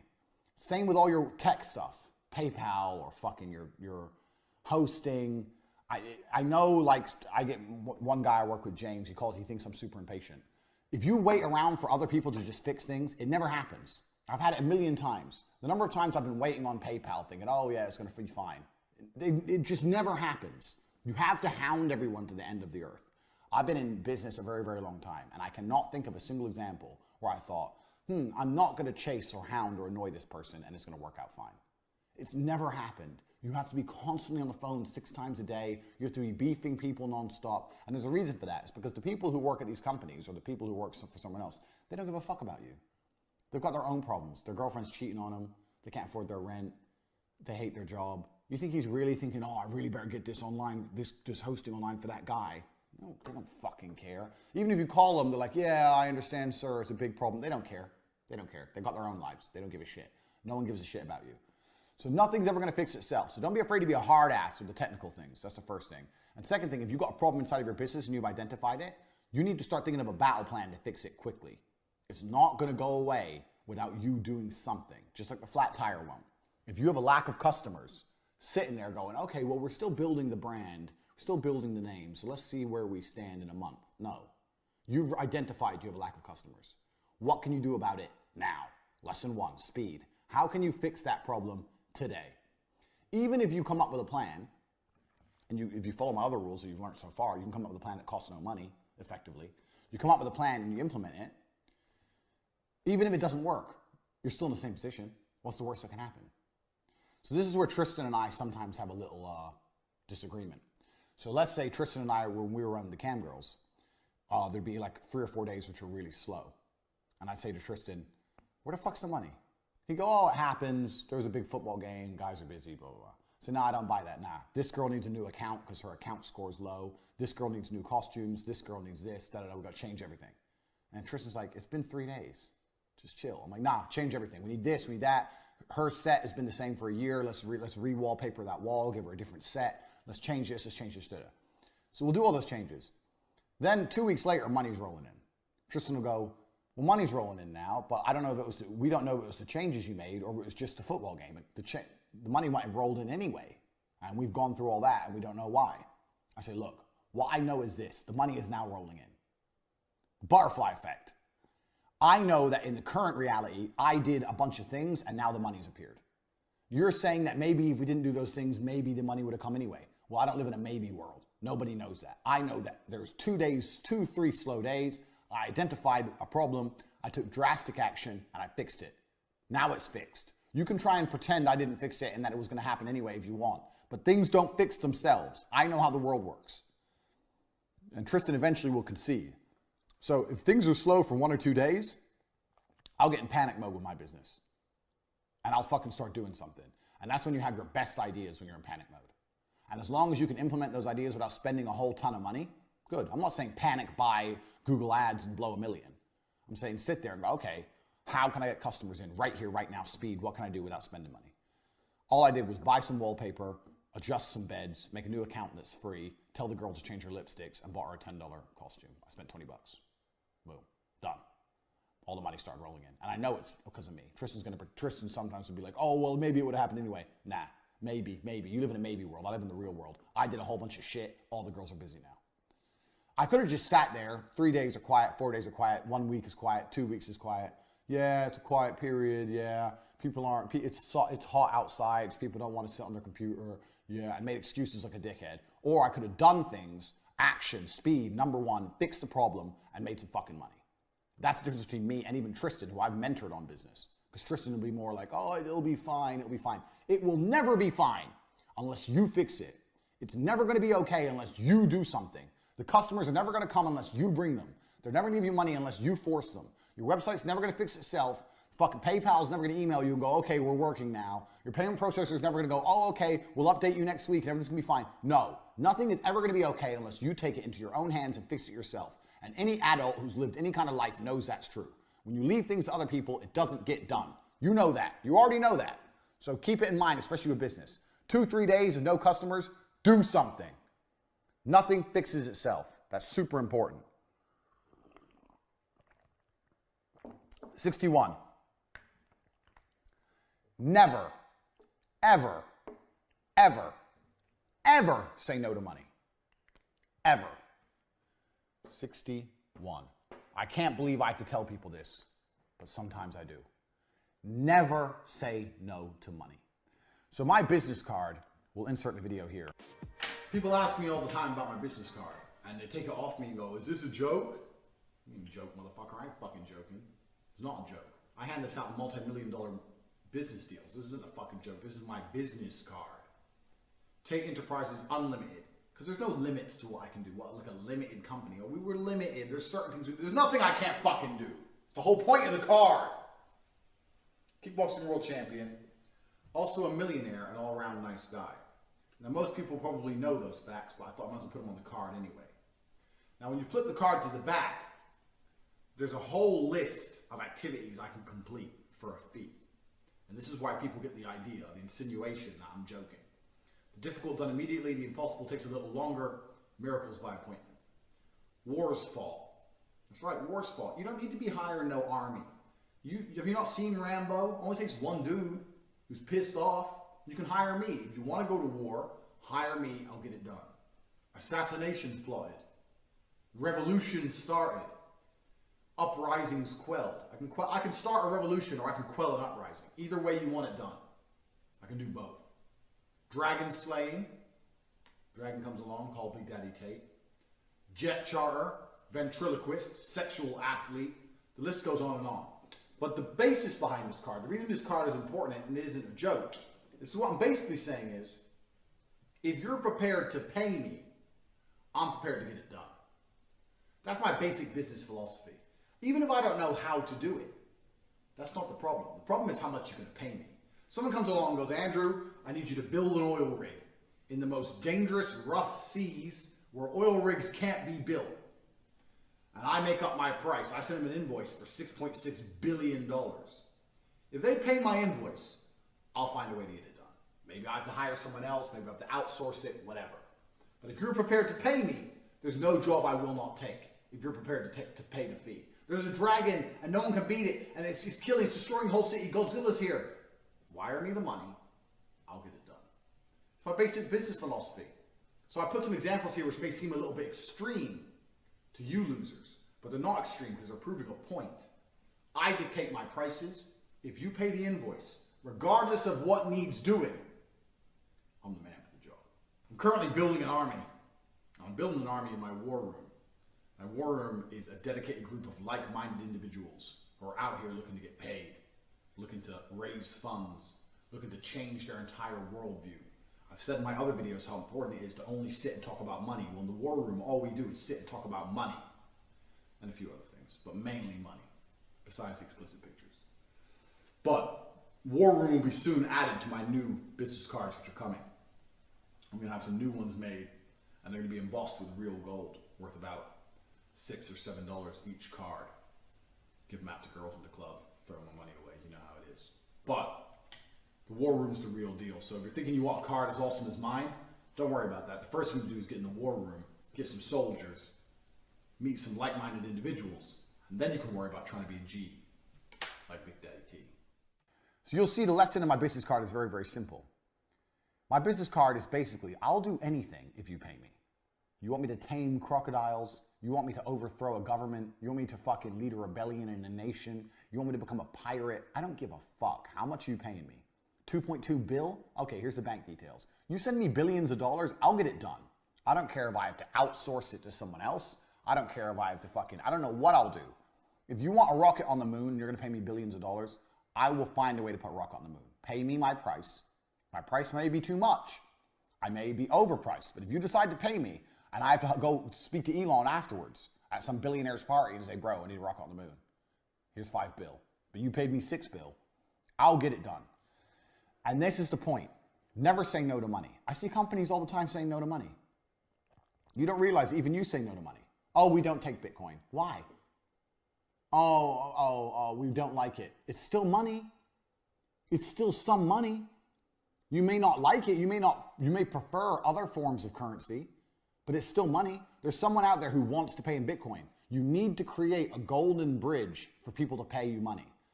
It has to be very, very easy to give you money. So if you want to buy any of my services, you can buy in any currency in the world. You can buy in Bitcoin. If you don't want to buy through the website, you can send me a direct bank transfer. If you want to come meet me in person and give me cash, I've done this for war room members. Hey, I'm in Romania next week. Can I give you cash? No problem. We'll meet up and have a coffee. I will take your money any way you want to send it. If you want to give me Iraqi dinars, fine. Let me check the exchange rate. Bang, yeah. 18 million Iraqi dinars, please. If you want to give me Iraqi dinars, you want to give me gold bars. If you want to give me fucking laundry detergent, I don't give a fuck. If you have 2 trucks of laundry detergent worth $5,000 and you want to use that as payment, I'll take it. I may try and say, don't you have cash? No, I don't have cash. You got Bitcoin? No, I ain't got Bitcoin. All I have is this detergent. Cool, bro, I'll take it. I will take your money. Never say no to money. Any way people want to give it to you, take it. Any way it's easiest for them, take it. This comes down to the whole legality thing. Remember what I said earlier? Get rich before you get legal? This is important. I know loads of guys who are like, oh, we can't take cash because it's against the rules. We can't take Bitcoin because the Federal Reserve and the tax. You're not rich yet, bro. You're not a multimillionaire. You need to take everything you can fucking get. Worry about that bullshit later. Fuck the rules. Dude wants to give you laundry detergent and a gold bar and fucking a pile of South Korean won. Who gives a shit? He's paying. Take it. Take the money. Always take the money any way they're prepared to pay. Any way they're prepared to pay. Such a fucking mistake people make. Make it very, very easy for people to pay you because people can have loads and loads of unique ways of paying. So this happens a lot in Romania. So in Romania, when a company sponsors another company, they usually do it with stock. So let's look at my good friend Sebastian. Who knows me knows my good friend is Sebastian. He owns RXF. RXF is a cage fighting organization. So here's our cage. On the cage, you have the sponsors, which get to be all over TV. But the sponsors don't give him cash, they give him product. So one of the sponsors sells roofing things. But they don't want to give Sebastian cash because this is Romania. And it's just Romania works in a different way. So he goes, I don't want to give you cash. I'll give you roof tiles. So he's paying for his sponsorship in roof tiles. Sebastian goes, okay, cool. I'll take your roof tiles. Sebastian takes roof tiles. Then he has another boy who goes out and sells the roof tiles. Or he makes some phone calls about a bunch of roof tiles. Who wants roof tiles? Old school for Moosin. But effectively, Sebastian doesn't go, no, I want money. Because then the sponsor will go, well, I don't want to give you money. I've got a bunch of roof tiles I want to get rid of. And then he'll lose a sponsor. Sebastian makes it very, very easy to do business with him. If you'll pay me in roof tiles, lumber, fucking anything you want to give me, no problem. Just give it to me. And all you need from there is one or two other connects to shift the stuff. Because roof tiles are money. Because roof tiles are worth money. He gets $5,000 worth of roof tiles. He calls a guy. Hey, I got $5,000 worth of roof tiles. Take them for $4.5 grand. Come pick them up right now. Bang, you may lose $500. Bang, bang, bang, bang. Transaction done. Doesn't lose a sponsor. Make it very, very easy for people to pay you and never, never, never say no to money. Ever.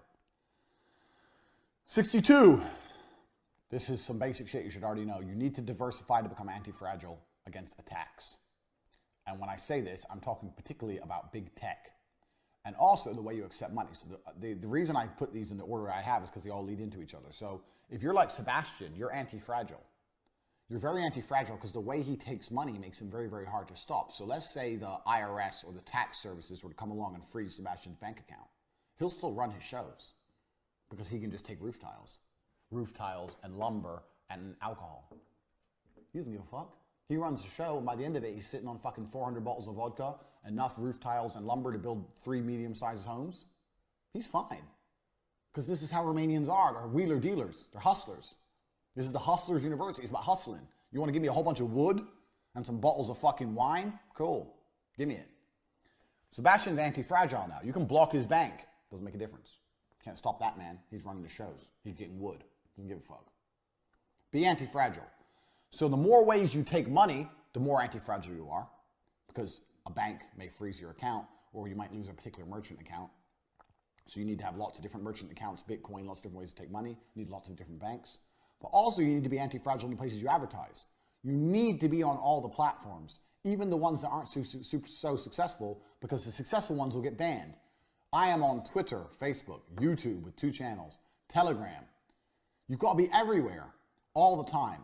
Not even if it's just to reach new people, even if it's to reach the same people different ways, because shit gets fucking destroyed. You have to be anti-fragile. The easiest way to be anti-fragile is to diversify. I talk about this in one of my Tate speech videos, which we're going to reference in here, about you can't go off grids. You need to be on as many grids as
yourself on as many grids as possible.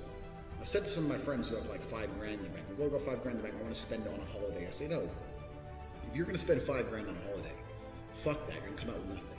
You just spend that $5 grand going to another country, going into the local DVLA or the Department of Driving or whatever it is, and find out what it takes to get a driver's license. I say this to people and people call me crazy, but I think it's far more crazy that people don't do this. We live in a world now where if you're American, you can fly to England, or if you're England, you can fly to America. You can go into the office that issues driver's licenses. You can say, what do I need to get a driver's license? I've just moved to the country. They can say you need proof of residence, you need a bank account, you need X, Y, Z. And you can spend a couple weeks going through the fucking process, getting what you need, doing a driving test, and passing a driving test, and having a license in a foreign country. When I say people do this, they go, why? What do you mean why? If you have one driver's license, then that country can take your license at a whim and restrict you from moving and making money for going 10 miles an hour over the speed limit. People call me crazy when I say I have 7 driver's licenses. I have 7 licenses from 7 countries. And each year, I take 2 weeks out of my year to go to a country, park up. If I have to get a rental agreement, I get a rental agreement. If I need to get a bank account, I get a bank account. Anything it takes to go through the motions. Sometimes I haven't even got to do a test. Sometimes if I prove I have another license, they just give me a license. Anything it takes to have a license so that when I am stopped by the police for speeding, which is all the fucking times, I have a Lamborghini, an Aston Martin, a Bentley, I drive how I fucking want. I'm not gonna live like a little cuck. It's 50 miles an hour. If I do 55 miles an hour, they're gonna take it away from me. This is how people live, under government control, suppressed and afraid. I'm gonna lose my license. If you stop me in America, I'll pull out a Polish license. What are you gonna do? Call Poland? What's the fucking officer gonna do? You were speeding. Yeah, sorry. I have to give you a ticket. No problem. We should take your license. You have to deal with Poland about that. I don't even know how the process works if you're trying to take a Polish license. I don't think the American cops even have a jurisdiction over a Polish license. I always say I don't think, but I do know that they don't. An American cop cannot take the license of another nation. They can't do anything. Every country I'm in, I just pull out different licenses. I get stopped for speeding 5 times a week. No one does shit because I have so many driver's licenses, and you guys should do the same thing. And the point of this story is the first thing you do to get money is you need to prevent a single government having access or control over your entire life. Same thing with passports, man. If I fuck up big time and England wants me in jail, I can fly on a Nigerian passport, or an American, or an English, or a Polish, or an Estonian. I have so many fucking passports. Are you gonna block them all? I've got 4 more I haven't even named on YouTube. They can't stop me traveling. There's always a passport I can pull out. There's always a driver's license I can pull out. If you ban one, I've got another one. I've got bank accounts in 19 countries. My shit is diversified. So am I off grid? No, I'm on so many fucking grids. You can't lock the grid on me because there's too fucking many of them. People are asking me what's the first thing I should do when I get money. I'll tell you the first thing you should do right now if you have a little bit of money in the bank is look it up, because you'll be surprised. Even a license like a Thai license. Thai is the best. You pull out a Thai driver's license, it's not even in English. It's in those squiggly letters. And they're like, is this real? Like, yeah, it's real.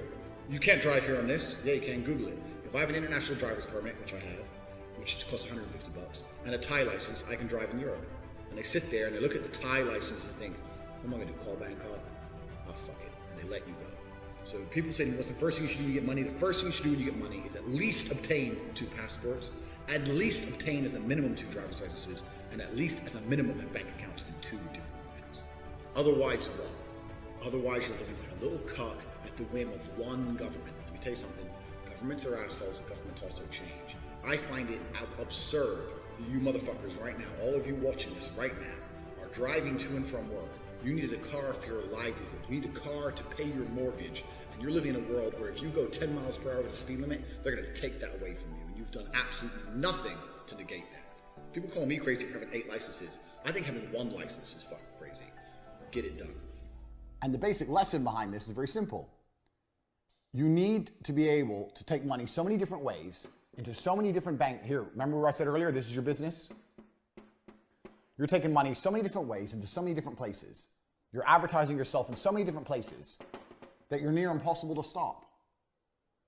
This is how you need to think about anti-fragility. And this is another reason why the whole idea of being super legal with your company. Oh, I've got my limited company. It's all set up. Here's my limited company, and here we are, blah, blah. And we file our taxes. They can come along and close you down like that. You should have 8 limited companies and 8 different bank accounts and 9 different payment processors. You're a hustler. Hustlers can take money. Even if even if it's just one company, even if you're still fulfilling it from the same warehouse, even if you're doing one thing, Find a way so that you're very, very difficult to pin down. Like, who is this guy? We froze 2 of his banks. He's still driving a Lambo. How? This is a lesson from my personal life. I'm telling you. Anti-fragility comes from diversification. So, you can get one bullshit member of staff and make their job. Okay, we already have one payment processor. Stripe said yes to us, let's say. I want to be on every other payment processor. Sign us up for them all. Get them all approved. Put them all on websites, exact clones of our current website, on domains that we don't make active yet. Be ready to roll. This ties into the lesson before it. Debt, in many cases, isn't real. Now, it depends on the business you run, because this is subjective. But I'll tell you a story. I knew a Jewish guy who sold everything. He basically was doing an Alibaba business, getting bullshit like wind-up flashlights and crap. This was during T2, so 15 years ago, before Alibaba was a website, before everyone understood what dropshipping was, before Amazon. He'd go to these trade shows in China, buy wind-up torches and get them into stores in England, superstores, and sell them on his website and whatever. He was making big money. Now, this Jewish guy wouldn't pay an invoice until you threatened to take him to court. So you'd invoice him for something, anything. He'd ignore you.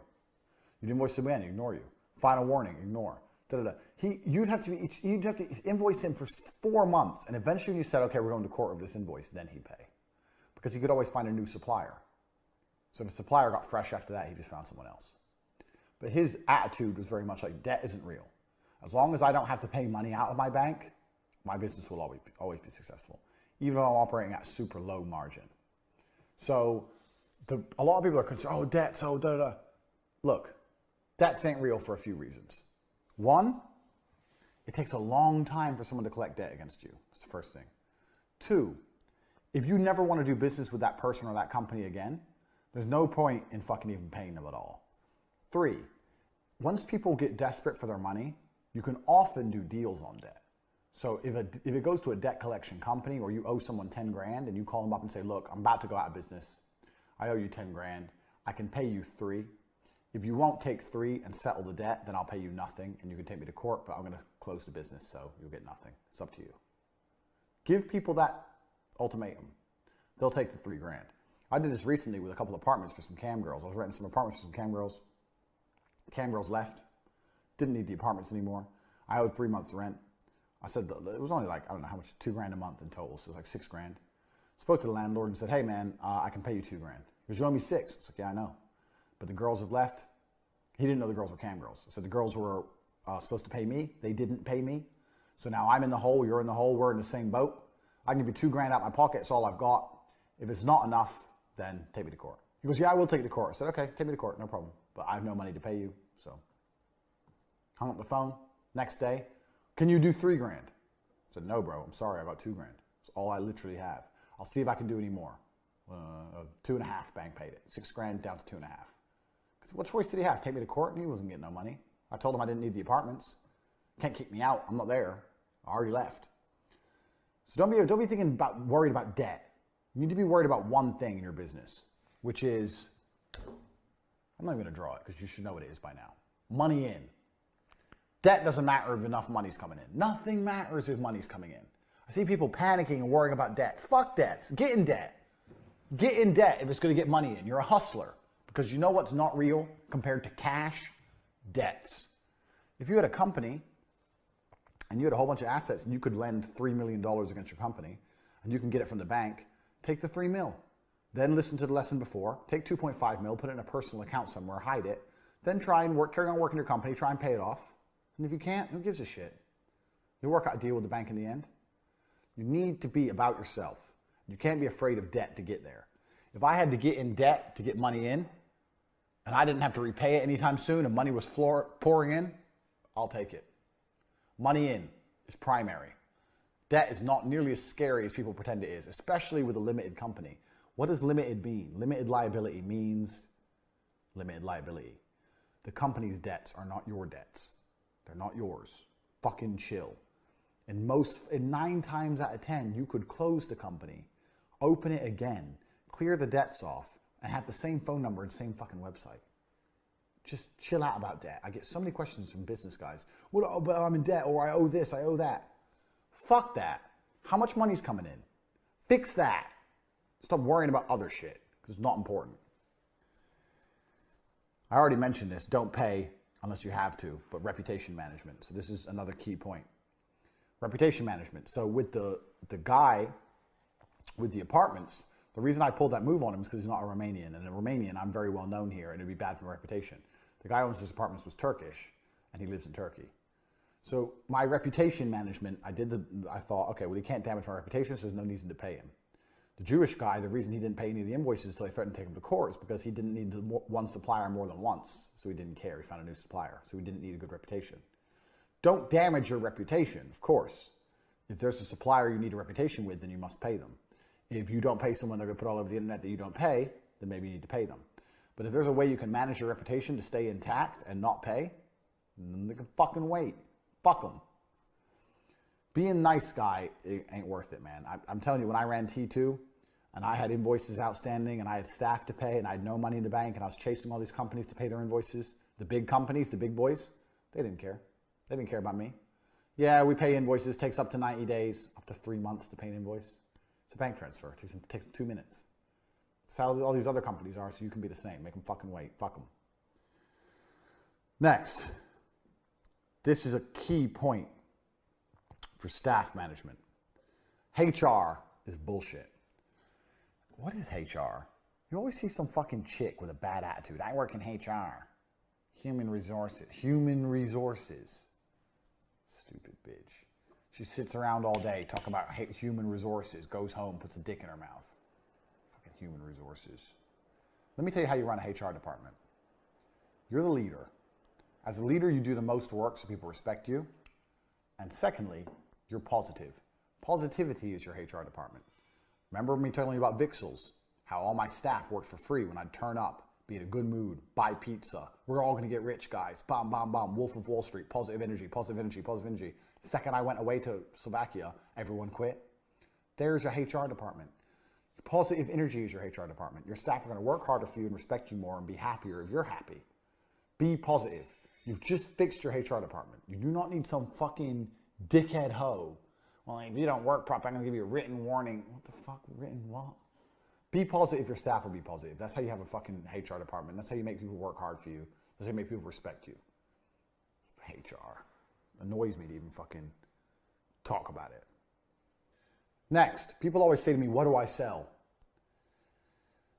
I get this all the time, but I don't know what to sell.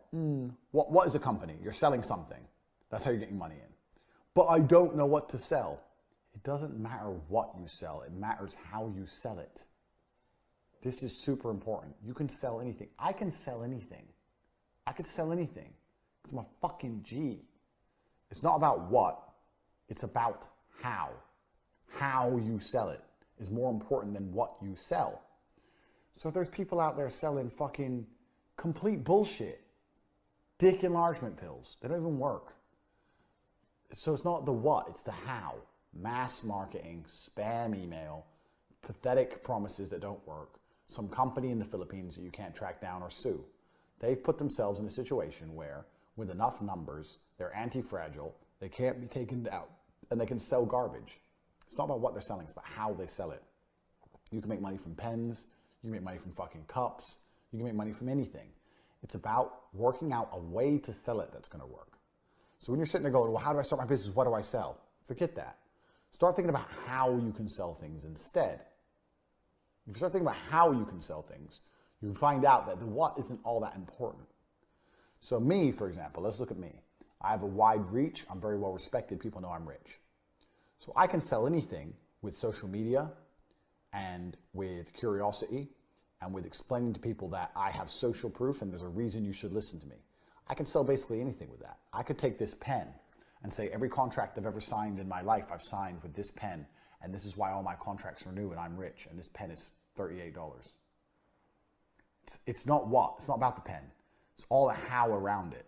So identify your strengths and identify a way you can provide product, and that will give you an idea on what the product should be. It's not about what it is. Keep this in mind. You can sell anything. Let's look at the cam girls, for example. So I'll give you a cam girls example. So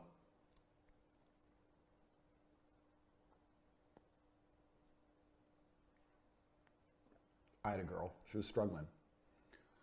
She goes, I don't know what to sell. I've tried selling videos, they don't want it.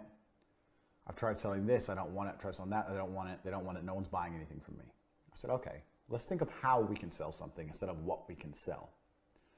She goes, what do you mean? I was like, okay, so I was sitting there watching on the chat. All the guys were saying to her, like, where are you? What are you up to? Da, da, da. I was like, okay, let's add some curiosity in and let's add in a how. So what we did is we took her out of her bedroom, put her in the bathroom, and she started broadcasting in the bathroom and whispering. We're like, why are you whispering? She goes, oh, my stepdad's here and he doesn't know I'm a cam girl, so I have to be really quiet. So it wasn't about what, because she's doing the same thing she was doing before. It's about the how. Now she's in a bathroom hiding from her stepdad and she has to whisper or he'll hear her. Guess her room went crazy. Everyone wanted her to use a vibrator then. They were paying money nuts because she might get caught. It's the same thing as before. It's just the how you sell it is not the what you sell. Do you understand the difference here? I put a different how on it and she went from a nobody to a fucking hero and spent the next 2 months in a bathroom whispering, convincing these dorks online that her dad might hear. Occasionally I'd walk by and knock on the door and she'd have like, oh. People loved it. It's not about what, it's about how. You see my genius? Do you see my genius?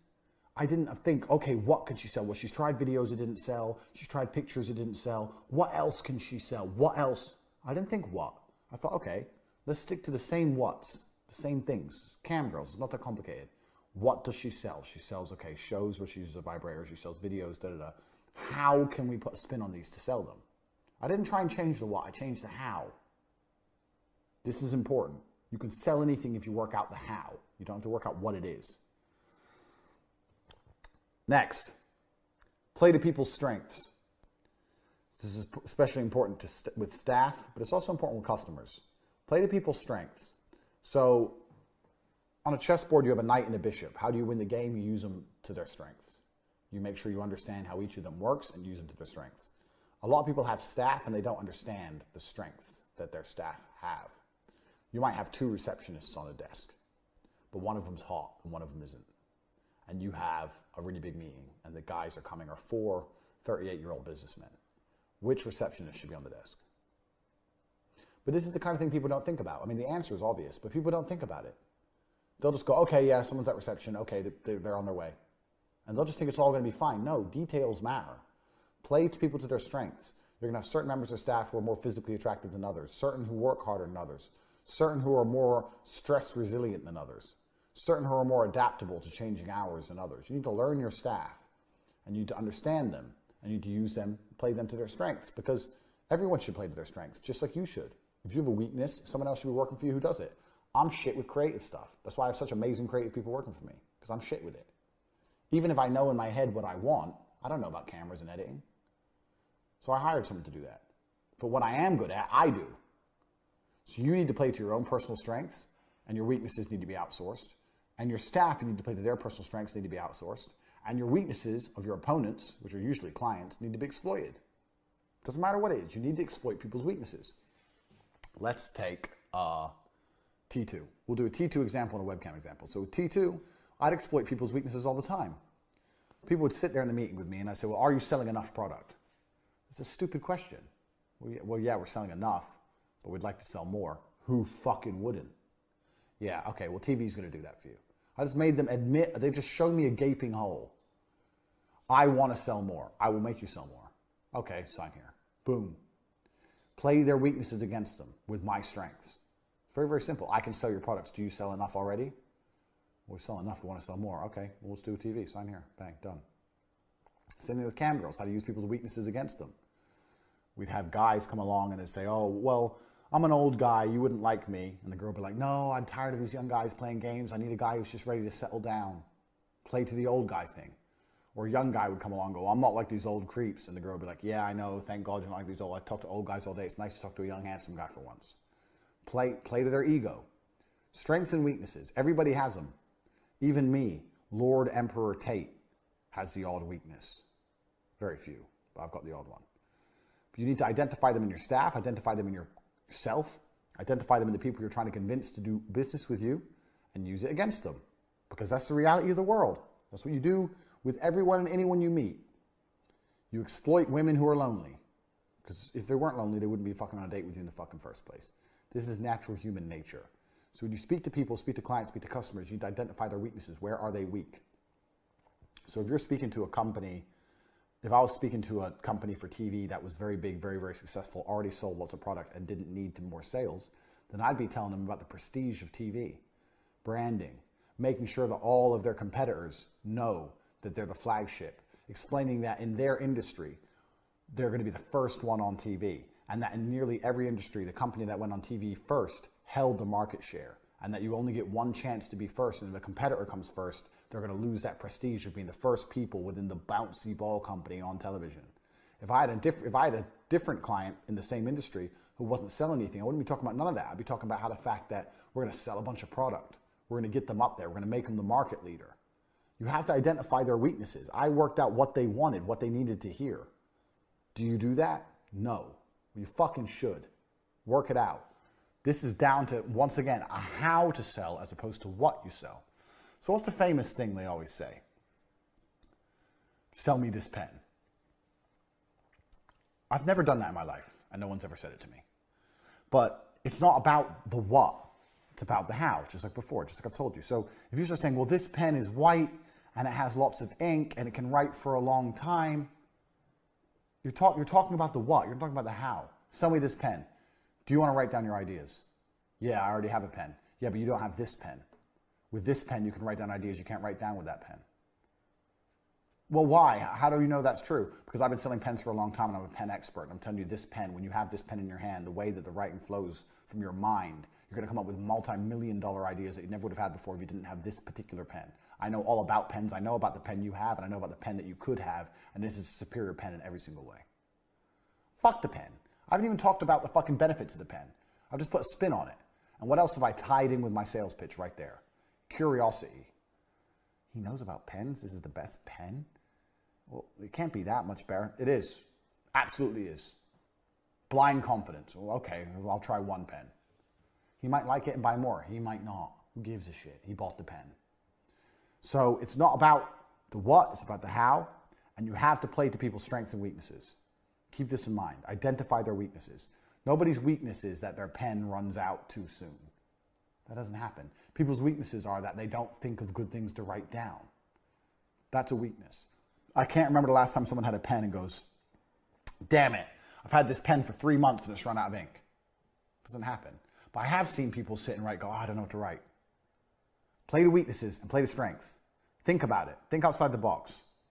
Next, satisfy immediate need. So I recently was having a conversation with a guy within one of my companies, and we were discussing the back end of one of my companies, and we were talking about needing a back end system to run the company. And we were talking about how in the future, if we don't have this system, blah, blah, blah, blah, the future. You know how you convince people to do things? You satisfy an immediate need, because people are lazy. If someone comes along to me and says, you need this because in 2 years, once you've said in 2 years, I don't care. And neither does anyone else. Most people out here are stressed about shit that's happened yesterday and shit that's going to happen tomorrow. They ain't got time to think about from 2 years from now. If you want to sell somebody something, you need to satisfy an immediate need. Immediate, not later. So it doesn't matter what you're selling, but you need to look at your selling points and you need to be thinking immediate need. I did this with T2 all the time. Companies will come along and go, oh yeah, we're interested in branding. We're thinking maybe next year. I'm like, next year, but when your competitors will get on TV, you need to be the first. Immediate need. Now they're starting to panic and think about it.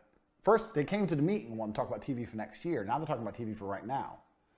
If I was sitting there and go, yeah, well, next year we can ifs and buts, candy and nuts, maybe next year. Maybe I'll die in a car crash next week. I ain't got till fucking next year. You're a hustler.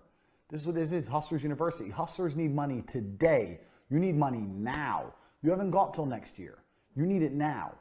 So the only way you're gonna get people to give you money now is if they have an immediate need that needs to be satisfied right now. No one's giving you money now for some shit that's gonna happen in the future. Immediate needs. So it doesn't matter what you're selling or what client you're talking to, find an immediate need for it. Don't talk about the future. Don't talk about legislation that's going to happen next month. Don't talk about how next year they're going to need. Say, right now, you need this because. Right now. Urgency. Panic. Ooh, oh shit. Now. Fuck. How did I live without it? Oh my God. Now. If you have any selling points that sell to the future, great. They can be icing on the cake. Your cake that's really going to sell product is immediate need. If you cannot identify someone an immediate need, they're not going to buy it. It's the same with absolutely anything. Even with cars. So, I never worked in car sales. I actually really wanted to because I know I would have been fucking good at it. But because I'm so good at sales, every time I buy a car, when salesmen try and sell me, I know their tactics. But it's very, very typical of car salesmen all the time. Go in there, yeah, I'm thinking of a new car next year, but my car I've got now is fine for now. Da, da, da. Yeah, but you should get this car now. So, well, I've already got a car. Yeah, but you need this one now because you'll save X amount on the fuel and you'll save X amount on tax and X amount on insurance. And also this car has this new system, the self-drive system, so blah, blah, blah. So when you're on the motorway, cruise control, da, da, da. He doesn't say, yeah, okay, next year maybe. No, it's like, no, you need it now because he identifies immediate needs, even if they're bullshit, even if they're garbage. Immediate. Keep this in mind. You ain't got a sales point and you ain't got a pitch if it's not an immediate need. Never assume work. My kickboxing coach had a saying, if I didn't see it, it didn't happen. So he'd sit me there to bench press with 100 kilo, bench. He'd go out and talk on the phone. He'd come back 20 minutes later, my arms are obliterated. How many did you do? 62. No, I didn't see it. Start again. If he didn't see it, it didn't happen. If he didn't witness it with his own eyes, it literally did not exist in the universe. That's his universe. That's the world he lives in. If he didn't see it, it didn't happen. It's the same with your work. Don't assume work from your staff. Don't assume things are done. Check on them. If you don't see shit happen, it didn't happen. This is true of the world.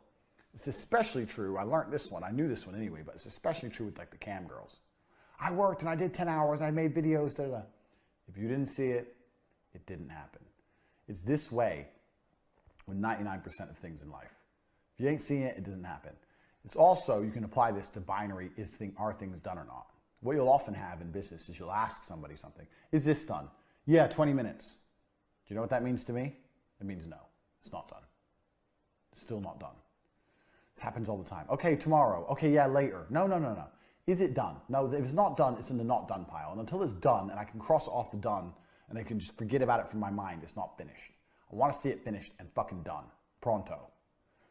If you didn't see it, it didn't happen. Keep this in mind, especially with staff, because a lot of them are going to say, oh, and I did this today, and I did that today, and I did this marketing today, and I had this idea, and I sent these emails, da da da da. If you didn't see it, and you can't verify it, if you can't check on it, it didn't happen. It needs to happen again, and you need to watch it, or you need to find a way to verify it. Oh, you had this idea, and you spoke to all these clients.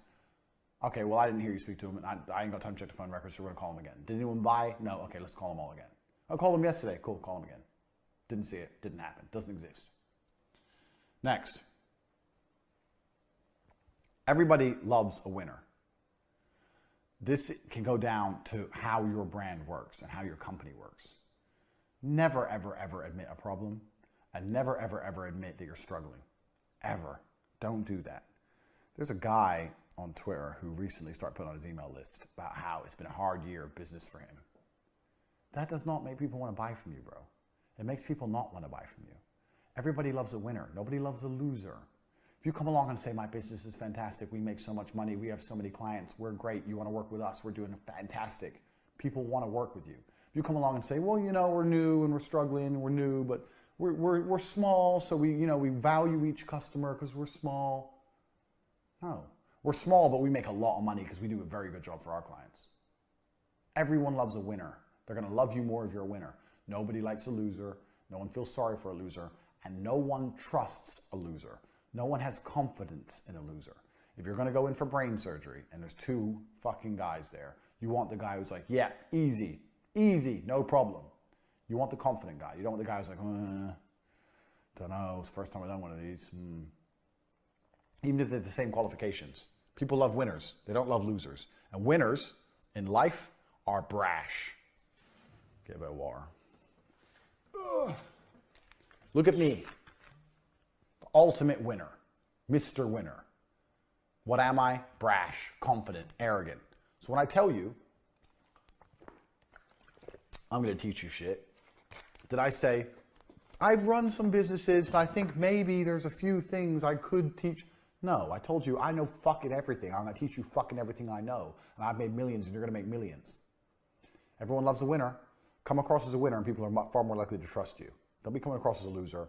Never admit defeat. Never admit problems, especially to customers and clients. As far as they're concerned, your company is perfect. It doesn't matter if your office is on fire. You don't have to tell anybody. You have to keep bringing in money. Your warehouse is set on fire. You know what I would do? I've got this company. I sell bouncy balls. My bouncy ball warehouse is on fire. I come in on Monday morning, my bouncy ball warehouse is on fire. You know the first thing I do? First thing I do is I tell all my salesmen, okay, the warehouse is on fire. We can't fill any orders. Call everyone up and try and get some orders. The first thing I do, even when my warehouse is on fire, is tell all my fucking salesmen to try, just like normal, to bring money in.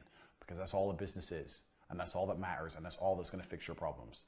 I don't say, send an email out and let everyone know that our warehouse is on fire.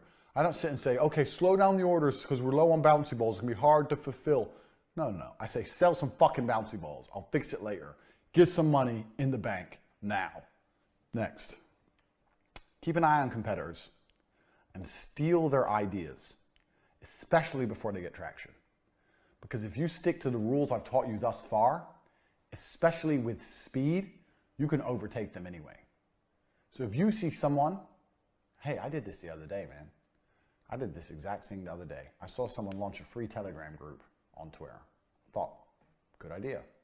So I stole their idea. I started a free Telegram group. I'm in their group and my group is 5 times bigger than theirs because I promote it 6 times a day with my staff retweeting and adding a new tweet with my link. And he doesn't because he doesn't work as quickly as me.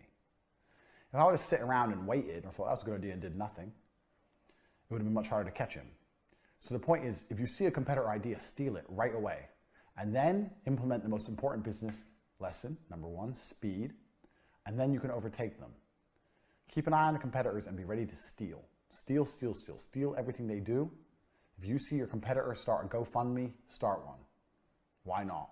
But just advertise it harder, blast it everywhere, do things they're not prepared to do. Make sure your staff get better pictures, write better copy, speed, and overtake them and beat them.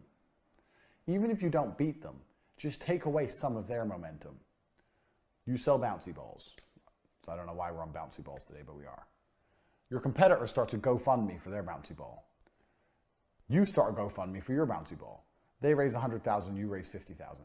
Well, if you didn't raise that 50, perhaps your competitor would have raised it because the people who are interested in bouncy balls may have gone with him instead of you. So not only have you raised 50, but you've also taken 50 from him. It's a double whammy. It's not the fact that you've raised 50, it's that you've also taken 50 from him. So if your competitor is doing anything, steal his idea, even if you're not going to pull it off, just to take some of their momentum away. So with the War Room, if I have any ideas on how I want to promote the War Room, I do my big ideas on the days that other groups are trying to open up for membership. Just to combat them. Just to take some attention away from them. Even if I don't get any of their guys, it doesn't matter. Just so they don't have a free reign. Never give your opponent free reign, because that's what your competitors are. They're opponents. So keep an eye on them and be prepared to steal their ideas, even if it doesn't work that fantastically. Steal it and implement it purely just to slow them down. But I'll tell you, a few times I've done this, and if you do it right and you do it with speed, you can often overtake them and you can often beat them. I've done it myself, so trust me, it's very, very doable. Next, I've spoken about this already, but it's important. Money and business as a hustler is your life. It's your life, meaning it's all you do. I'm not saying you can't do anything else. I'm saying you mix everything together. If you go for dinner, try and go for dinner with some guys you need to talk to about business. Make sure your people around you, your friends, are talking about business. If you have to go somewhere, try and go somewhere for business. Let's say you really, really want a holiday. You're a bouncy ball company, you made lots of money, you really, really want a holiday. Cool. Do you really want to go to the Seychelles? Or could you go to India and have fun? You've never been there before. It's still got beaches, and speak to another bouncy ball company while you're there, maybe get some cheap product. Mix everything together. You can find a way to do all the things you want to do with a business objective tinge. Trust me, you can do it because I've done it myself. Even things as simple as with the cam girls. I really wanted to go to Thailand, so I told all the girls, okay, if we make this much money this month, I'll take you all to Thailand. That was work. They all worked their asses off, they hit target, they felt like they got a free holiday. I had to go there anyway, and they made me a bunch of money. Always tie work into all the other things you have to do. Your whole life is work. Your whole existence is work. So you can tie it all in every single way, because that's what hustlers do. Hustlers never turn their brain off of the money. So anything you have to do in your life, try and put a work tinge on it, because it's very doable. Before you know it, you'll see that if you're awake, you're working. That's how I live my life now. It's 20 past midnight, and I'm working. If I'm awake, I'm working. Soon I'll go to sleep. But until then, I work. That's how it goes. Right, next. Develop a phone addiction. If you don't have a phone addiction already, develop one. And maybe it's bad for your mental health and your happiness, but we don't believe in burnout, so that ain't real. I am very, very successful in the realm I'm in now with social media. It's because of the amount of content I produce, the amount of original tweets, original ideas, 2 YouTube channels, the amount of ideas I have for courses, the amount of speaking I do, the amount of videos I lay out, my Instagram stories, the pictures I take. I am always on my phone. Anyone who knows me will say Tate lives on his phone. If I'm awake, I'm probably on my phone. I live on my phone because my phone allows me to do so many things. People who don't have phone addictions will tweet once, write an email, put their phone away, and go about their day. That's not how you get ahead. If you're sitting there and you don't know what work to do, here's what you do. This is a very, very simple way to start making more money. It's very, very simple. Go on your phone, look at all your apps, delete the games and bullshit, just delete them. I don't care how far you got in Candy Crush, just fucking delete it. All the apps that could make you money, put them on the first page. Twitter, if you make money from Twitter, your email, whatever. All the apps that can make you money, you put on the first page. And you sit on your phone and you refuse to put it down for 3 hours.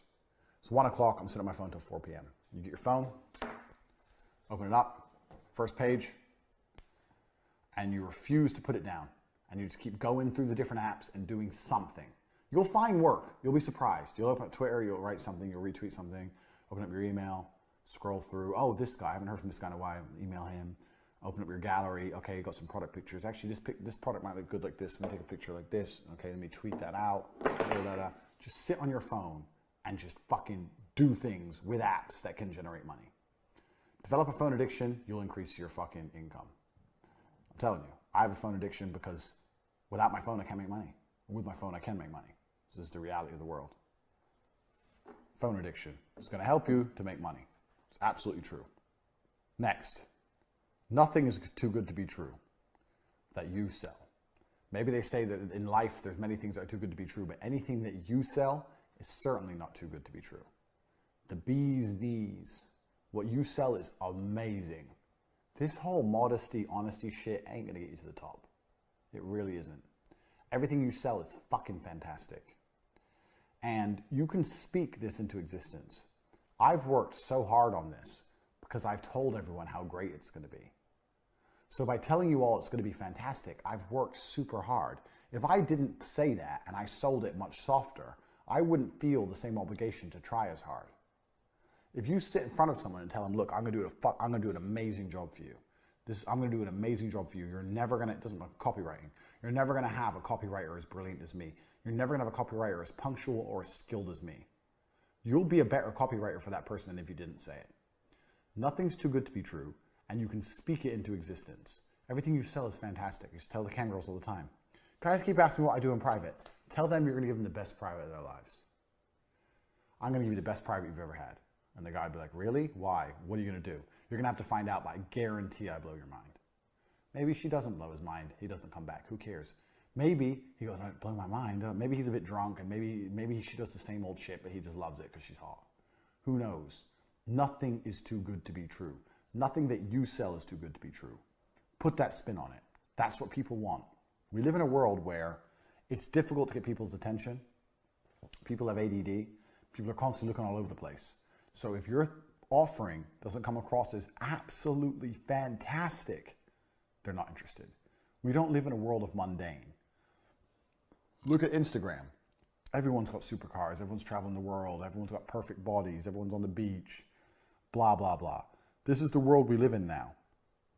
So you need to have a product that reflects that. Where people, it doesn't matter what your product is, it doesn't matter if it's fucking bouncy balls. It needs to be something that people are like, wow. If even half of what he's saying is true, I need that. Put that spin on it. And also, you're going to work harder and produce better results when you have that personal obligation. Next, we're tearing through these lessons here because we've got a whole bunch to learn. If you guys listen to everything I've said to you so far and you look at your company and you literally go through one by one every lesson so far and implement it in your company, you're going to see how quickly things change. I've given you a lot of fucking knowledge here. Every single one of these points is important. Every single one can be implemented. Next, spot bullshitters. Now, this is very, very important for people you're going to do business with, for business partnerships, for clients, for everything. Spot bullshitters. And there's a very easy way to spot bullshitters. What you're really trying to do is find out if people have money or not. And everyone pretends they have money when they don't.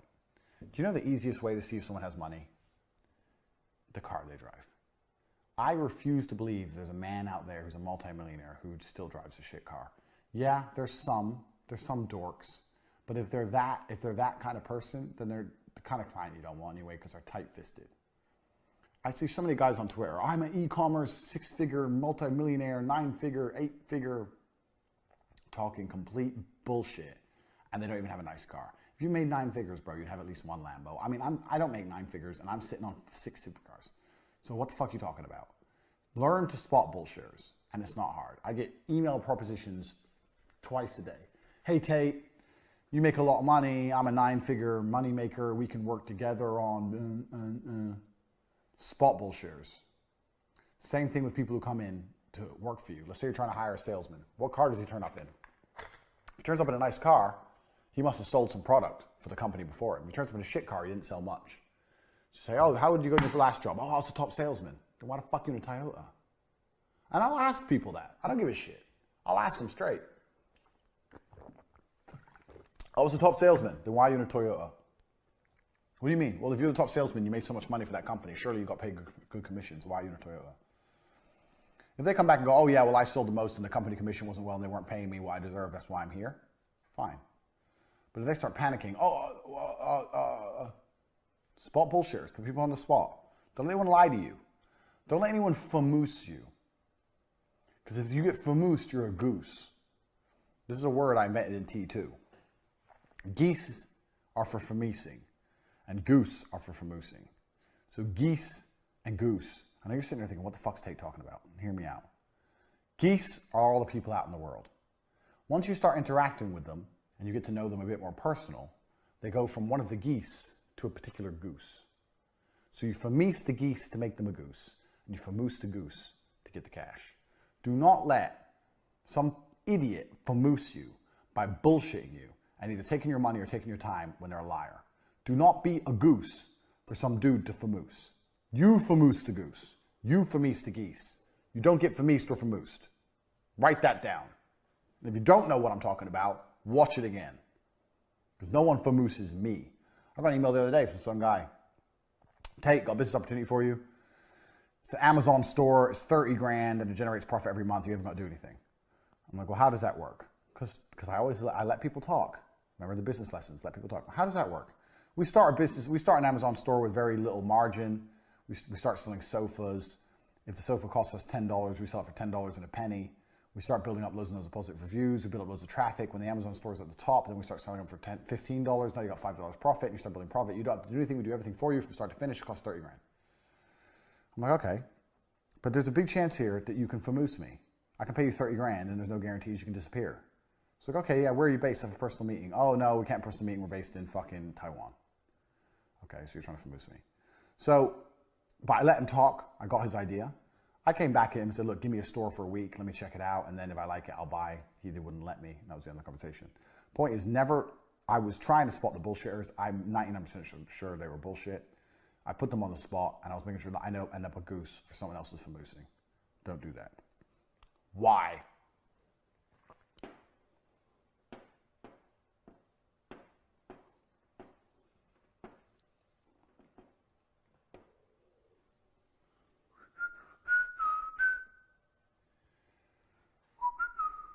Why? So a lot of you who run businesses will get sales and you'll know how they bought. They use their credit card. You know where they bought. on your website. You know where they found out about you or who they heard of you from, a referral from a friend. But you don't know why they bought. This is the most important question. When's the last time you've asked someone why they bought something? You sell little electric motorcycles. Someone buys one. When's the last time you emailed them, why did you buy our product? And I know because people don't ask because then it assumes like your product's low quality. No, you just got to say, hey, fantastic decision. We're collating information. You did a really good choice. You bought a fantastic product. We'd like to know your individual reasons why you bought. Oh, I bought this electric motorcycle to commute to work. I bought it to travel around my estate. I bought it for my kid. Whatever. The whys will tell you more about where to advertise and how to sell more products than the hows, the wheres, or the whats, or the whens, or all the other fucking shit that everyone collates. Everyone collates all the hows, whys, wheres, whens. Sorry, the hows, wheres, whens. No one collects the whys. This is the only reason I give a shit about. The war room. How did you hear about me? Twitter. Where did he buy? On CobraTate.com. What did he buy with? He bought via Gumroad with this card. When did he buy? 1233. None of that helps me sell. Why did you join the war room? I joined because I wanted to feel like I was part of a community and in my local area. So then when I advertise in the future, I say, do you want to feel like part of a community? This is the question. You need to find out why everyone bought, because that will also tell you why more people will buy. Nobody asks why. With the cam girls, when my girls would get a good client, a really good guy, a top level guy, they would say, why do you choose me? There are so many girls online that you can pick from. I'm just curious why you picked me. Oh, because you're really fun and bubbly. Or I love that outfit. Or I liked what you were doing here. I liked what you were saying there. Ask your top 10 customers why. Maybe 7 of them all have the same reason. Now you know why you're getting big customers. Nobody asks why. Nobody asks why. I'll get email after email. Please rate our customer service. How was this? What did you think of this? No one asked me why I bought in the first place. Isn't this the only question that matters? You need to identify the whys so you can create future whys. Why is all I give a shit about. I'm uninterested in anything else. Why do people buy? So you need to, if you have a customer base already, understand that. Now, they may say, oh, because you know what, we have a good relationship and I trust you. Perfect. Then you know it's not about the product, it's about you as a person. That's good. That's just as good as I really needed that product and you were the cheapest. Whatever. That'll teach you if you need to have cheap prices. That'll teach you if you need to continue to be more friendly. You need to identify why. My hosting with CobraTate.com is done with a particular company. I don't know anything about hosting. It keeps going down. It pisses me off. But the guy who does my website, James, he believes in them. And I think it's because they do some things for him which are complicated that he'd have to do otherwise. And also their customer support is good. His whys are there. Now fast hosts don't know this.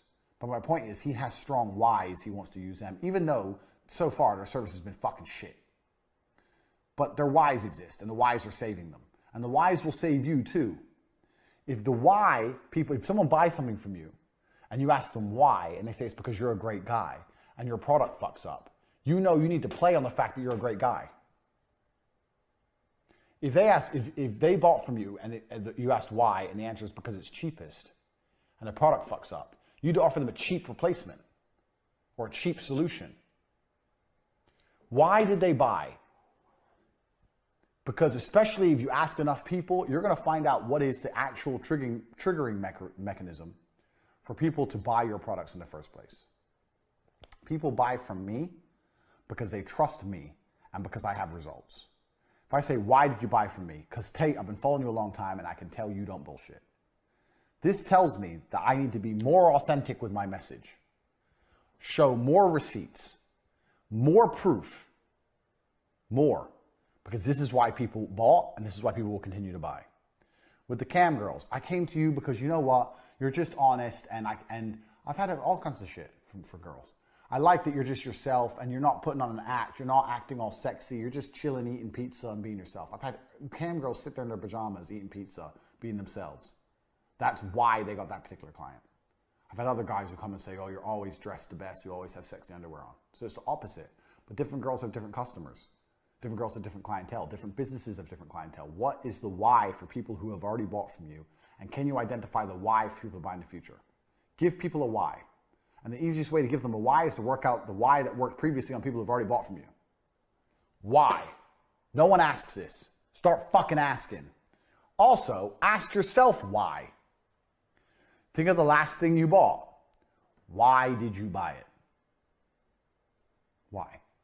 Think about it. Doesn't matter what it is. I bought water. Why? I was thirsty. Okay, so how do they advertise to me? You're a water company. You have a chance to put a billboard outside of a gas station. What do you put on the billboard? Well, I'll tell you what you should put on the billboard. So you can go on the billboard and go, Evian from Mountain. This is because even big companies make this mistake. But I'm telling you as a hustler, I've made money and I know that why is the only thing that sells. Evian can put a poster up that says, from Mountain Volcanic Springs, 6,000 years old, below the surface of the earth, mineral water.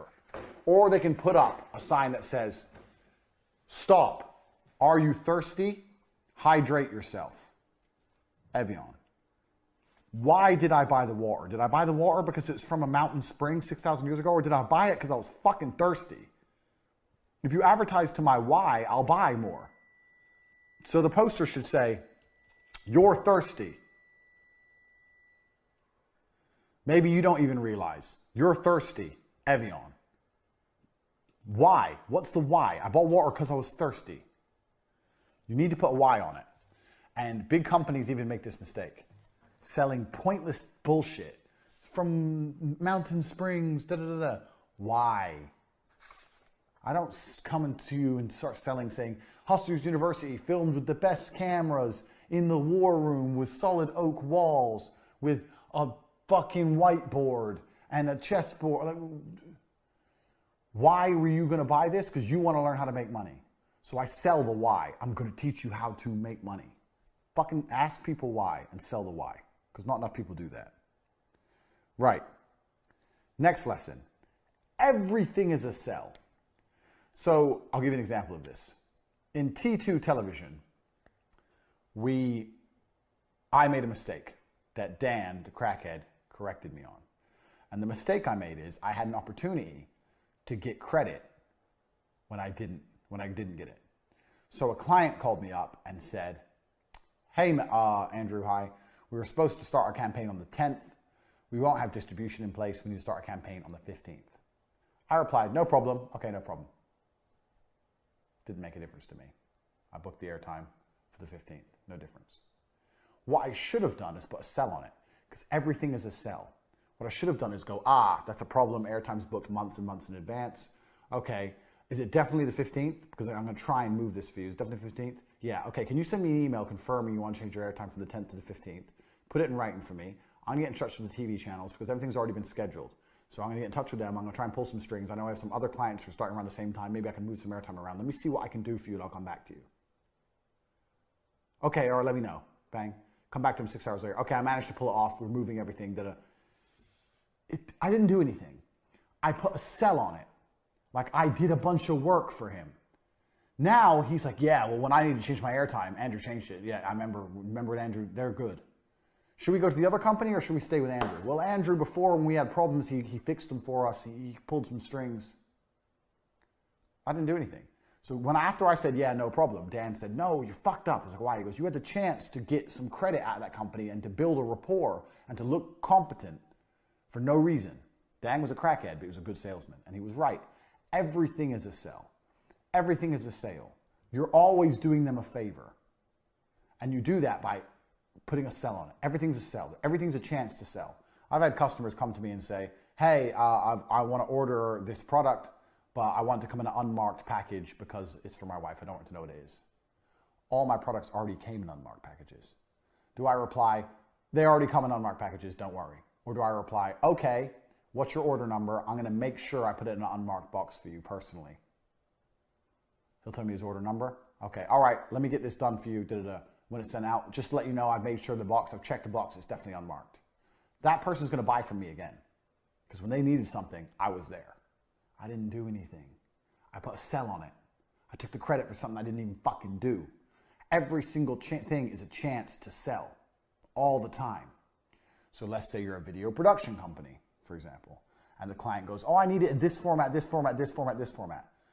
Instead of going, yeah, no problem, go, okay, well, usually it takes some time to convert, or some of these formats can be quite big and quite difficult, but don't worry, I'll sort it out, I'll make sure. Can you send me a full list of the formats you need? This is, yeah, okay, I'll make sure the conversions are all done. Even when I film it, I'll keep this in mind because sometimes the aspect ratio, I don't even know what I'm talking about right now. I'm talking about complete shit. The point is, I put a sell on it. So now the person's like, yeah, that person's really good. I needed all the different formats and da-da-da. I mean, just click a button. I'm sure it's just clicking a button on a computer. Who gives a shit? Put a sell on everything at all times. And many people throughout the sales process will often miss a chance to put a sell on something.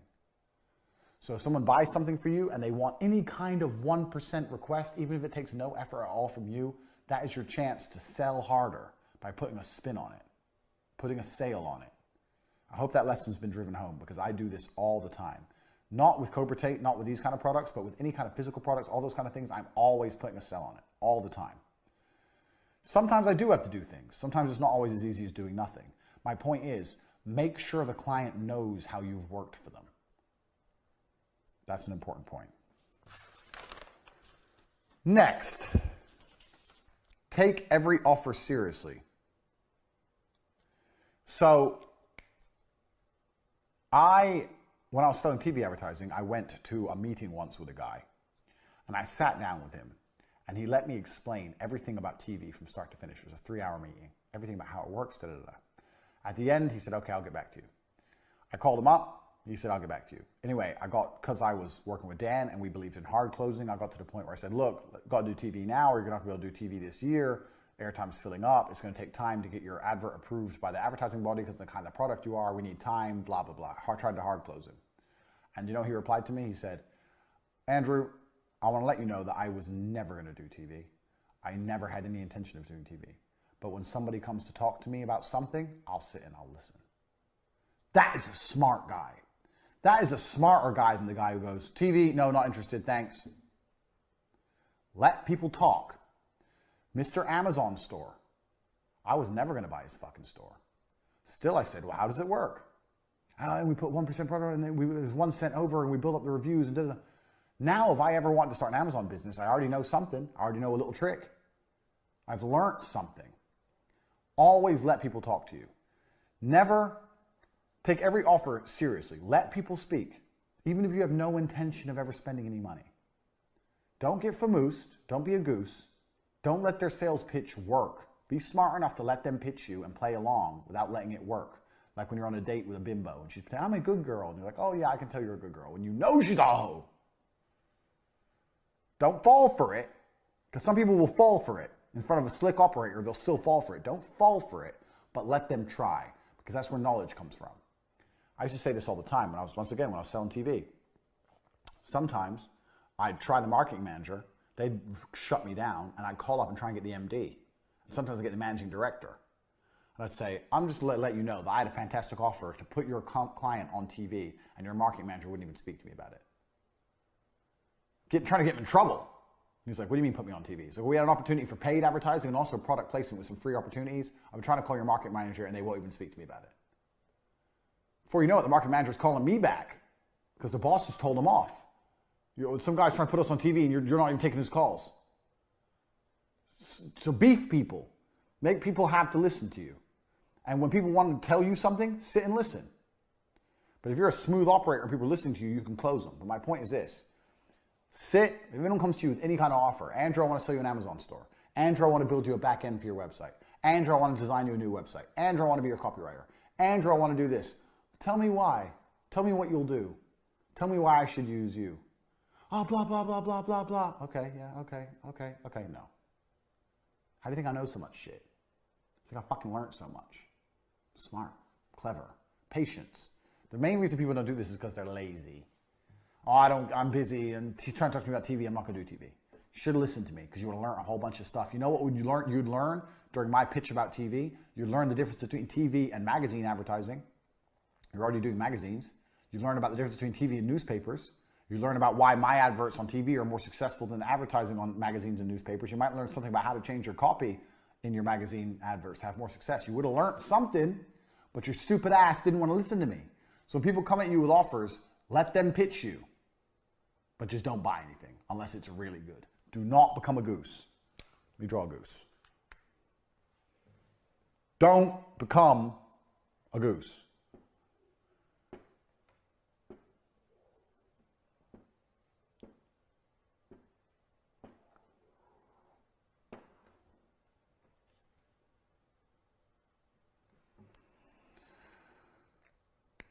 Next, this is another really important point where people are fucking up. You don't have to understand it to make money. So let's use cryptocurrency. At the height of cryptocurrency, when it was all going crazy and Bitcoin was $20,000 and everyone jumped in and everyone lost money. Even me, I lost a little bit. Everyone was getting involved in cryptocurrency. So I had another boy who I knew who was super involved in crypto. We both put about 100 grand in crypto. For the next 3 weeks, while I was working on other projects, he was watching videos on how Bitcoin works, how the blockchain works, how the exchanges work. And he's sitting there going, da, da, da. And I'm like, why are you watching that? He goes, because we have money invested and, you got to understand the market. I'm like, no, you don't. You don't have to understand something to make money from it. I'm a hustler. He goes, what do you mean? I was like, no matter how many videos you watch and how much you know about Bitcoin, it's not going to change the global Bitcoin market. It's either going to go up or it's going to go down. It doesn't matter what you learn or what you sit and watch. It ain't going to change anything. He disagreed with me strongly. How can you put money somewhere you don't understand? It's like, all right, bro. I understand up and down. It's either going to go up or it's going to go down. I understand that. I understand how to get my money in and out. I understand the important things. I don't need to know about how the fucking blockchain works. I really don't. He disagreed with me. 3 weeks later, it crashed. We both lost money. You know what the difference is between me and him? During those 3 weeks, I made more money than him. I made most of my loss back because I was already hustling on some other project while he was watching blockchain videos. Do you see the difference? Put it in. I understand up and down. Okay, whatever. Next. Bang, bang. Speed. Next. Open this business. Bang. Next. Next. Okay, boom. Launch the war room. Next. Bang, bang. Money, money, money, money, money. Oh, Bitcoin's gone down. Whatever. Money, money. I've got new money. When Bitcoin went down for him, he's like, oh, well, the blockchain says, starts watching more videos. You're not changing what's happened. You don't need to understand something to make money from something. You don't need to understand the chemical composition of concrete to sell concrete. What you need is concrete that someone will fucking buy. What you need is money in and fucking dish some concrete out. You need to know how concrete works. And if you do need to know how it works, you hire someone who knows how it works. You do not need to understand things to make money from things. People who think they need to understand everything to make money from it waste so much time. You don't have that time to waste. The cryptocurrency example is a perfect one. To this day, I have over $1 million in crypto. And to this day, I don't know how fucking blockchain works. And I don't care. It goes up or it goes down. No matter how much I know about the blockchain, ain't going to change whether it goes up or down. It's going to go up or down. It's with the gods. Do not waste your time spending energy on something that's not going to directly correlate to money in. Because that goes against the earlier lesson. What's the earlier lesson? Money you spend, any money you spend, has to go back to the income. You spend money, does it add money in? You spend time, does it add money in? You spend energy, does it add money in? Researching the blockchain, does that increase the price of Bitcoin? Yes or no? No, it does not equal money in, so stop fucking researching it. Sure, you could argue, well, if I research the blockchain, maybe I can start some company around the blockchain. You look like a geek. We're hustlers here. It's bullshit. You do not need to understand things to make money from them. What you need is people who are going to give you money. That's what you need. You don't need to understand everything about what they're giving you money for. You just need them to give you money. I'll tell you this is another example. I, right now, as it stands, don't understand, really, fucking HTML or CS fucking S or fucking HTTP or I don't understand any of it. But I just use it and utilize it to get money. I don't need to understand it. I understand this. And this is what you need to understand as a hustler. You don't need to understand all the bullshit. You need to identify a why and make people buy from you. Don't waste your time fucking trying to understand every intricacy. Yes, being super knowledgeable about certain products is essential, and yes, it will make you some money. I'm not saying don't do that. I'm not saying be a Dumbo. I'm saying there's a lot of time people spending energy on things they don't need to spend energy on, or trying to understand things they don't need to understand, when the only key, most important thing is this. money in. Keep that in mind. So let's look at my Forex program. My Forex program is making money. It's doing even better than the War Room Trading Academy. It's making money. I keep putting up receipt after receipt after receipt because I know why people buy from me. People will buy from me because they know I'm authentic. That's the why. So I keep proving I'm authentic to continue to sell. Everyone who's joined the Forex program is doing fantastically. Do I understand Forex? No. I don't know how my traders come up with the trades they come up with. But I'm still making money with Forex. I don't understand it. How did I do this? Well, I understood that I'm going to hire people, like I said earlier, who know something I don't. So I went to Dubai with a $1 retainer and hired a $1 trading team that worked for hedge funds, the best in the business. So now the only way people like you can get access to a trading team is through me or with your own dollars. And I'm cheaper. They place a trade for a bank, the bank makes 10%, I place the same trade, I make 10%, you place the same trade, you make 10%. Now we're rolling with the big boys. Now, since I've placed that retainer, have I sat at the graphs trying to understand how they came to the conclusions? Have I analyzed the Japanese economy to work out why they think it's going to go down against the euro? Have I sat and watched news for 14 hours a day like they have? Or have I fucking just carried on with my life? I don't understand it. I don't need to understand it. I found people who understand it. I've paid them a whole bunch of money. They're competent, and I know they're competent. They're proving themselves competent, and everyone's doing well. I'm making money from Forex, and I don't understand it. If I can make $5,000, $6,000, $7,000 a day from something I don't understand, doesn't this prove my point completely? And now there's a whole bunch of geeks out there who in my position would sit and go, okay, okay, I'm making money from Forex, got a Forex team. I need to understand why they place the trades to do. I need to learn everything about Forex. Whereas I'm thinking, I'm going to launch Hustlers University. Now, okay, maybe I could learn everything I know about Forex and replace them and save myself next year. There's an argument for that. I don't believe I can replicate in 1 year or learn enough in 1 year to have the experience that those 6 men have across 20 years of trading. So in that mind, in that perspective, I think it's a waste of time trying to learn anything. If I'm not going to learn enough to replace them, I don't need to learn anything because I live in a binary world. Can you replace them? Yes or no? No. Then it doesn't matter if I'm 99% close to replacing them or 1% close to replacing them. I can't replace them. So it doesn't matter. So instead of sitting around looking at Forex, I launched Hustlers University because I get shit done and I'm a hustler. So you don't need to understand things to make money from them. It's very, very important. Right, next.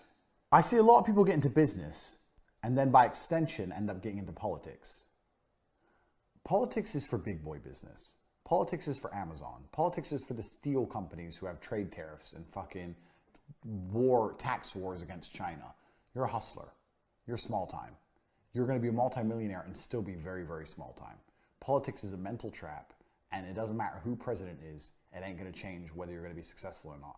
Even if the president changes and taxes go up, I doubt the tax increase is going to be the threshold just enough to sink your business. You're either a business that makes it or you're a business that isn't. I doubt that a new president comes, tax goes up 2%, and then your business fails. I know this happens with some businesses in some industries, in some sectors, but in your particular case, that's very unlikely. Politics is a mental trap. You do not have unlimited energy. You have a finite amount of energy, and you cannot waste it. Forget politics. You're a hustler. Forget politics completely until you're a multimillionaire. Only then do politics matter, because poor people are unimportant. If you're still poor, just forget politics altogether. This is a really key point. I see people get into business and they start talking about, oh yeah, well, we're going to lower the taxes through Trump. Shut up. Are you making millions of dollars? No. Who cares about taxes? Care about this.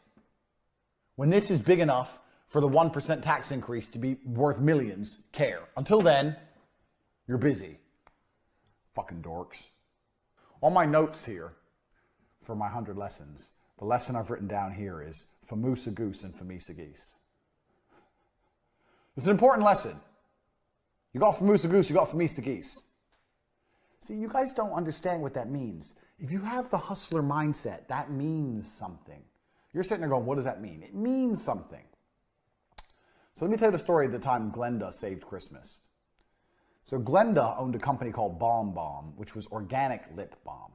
And it was December 17th. And every single company had closed, basically. And we had no money for Christmas. me, Dan, and Tristan, and my one member of staff when T2 was in its infancy for TV. We had no money, and we're trying to hard close business, but it was too late to get them on TV for Christmas.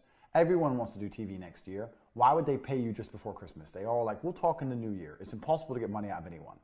And we're trying our best to hard close. If you buy now, you get a special discount on next year. If you buy now, we can get you bulk packages.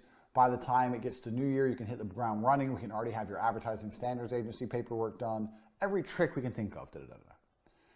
And eventually, we, through a process of a 3-hour phone call, convinced Glenda, the owner of Bomb Bomb, to pay us half of an invoice of the upfront, which gave us like $7 grand, which we split up between us, so we had $3 grand each for the week over Christmas. Now, to you, that doesn't make sense. You're like, okay, what's the point of the story? The point of the story is we needed money pronto. So we did everything it took and sat down and thought of every hard close, advertising standards agency hard close, free airtime hard close, creative hard close, everything we could, and we tried it on everyone. And eventually, what we managed to do was famoose a goose. Does that make sense to you? You have to famoose a goose. Maybe if I didn't famoose that goose, in the new year she would have decided to do something else. A bird in hand is worth 2 in the bush. Money in the bank is money you can spend. Money in the bank is not money you can spend. Famoose the goose. So one of my cam girls had a really big birthday. 2 years ago on her birthday, her cam birthday, it was my birthday, and she'd like have balloons, and it would cost a certain amount to pop a balloon. There's a surprise inside, and she'd have a cake, and she'd drink shots and get drunk and have this big 12-hour show. She made $10,000 in a day on her birthday. For the year after, she started saying to all her customers a couple months in advance, don't forget my birthday. And all her customers would say, okay, I'm saving. And they'd stop tipping her to save money for her birthday. And she'd obviously still talk to them and give them lots of attention because they're saving for her birthday. And I told her, don't do that. What do you mean don't do that? I said, that is a fucking terrible idea. She goes, why? I said, because you're not famoosing the goose. You need to take the money now. You don't need them to save their money. You can save their money. Take their money now. Who cares if they tip you nothing on your birthday? It's just a day. If they've got money now, famoose it. Take it. Oh, but I want a big birthday. I want a big birthday. I was like, bitch, don't you understand that these dudes are just going to spend the money somewhere else or change their mind or tip some other cam girl, or they're going to tip you a amount they saved to your birthday, which is less than the cumulative you would have had anyway if they tipped every day that they're supposed to. She wasn't thinking of how to famoose a goose. She was thinking like most people think about business. Hi, Glenda, do you want to do TV? Probably in the new year. Okay, yeah, I'll call you in the new year. That's not famoosing a goose. Hi, Glenda, do you want to do TV? Yeah, in the new year. Fantastic. If you want to do TV in the new year, we need to start right now. Immediate need. Right now, it's about, our company's closed, it's about to be Christmas. Exactly.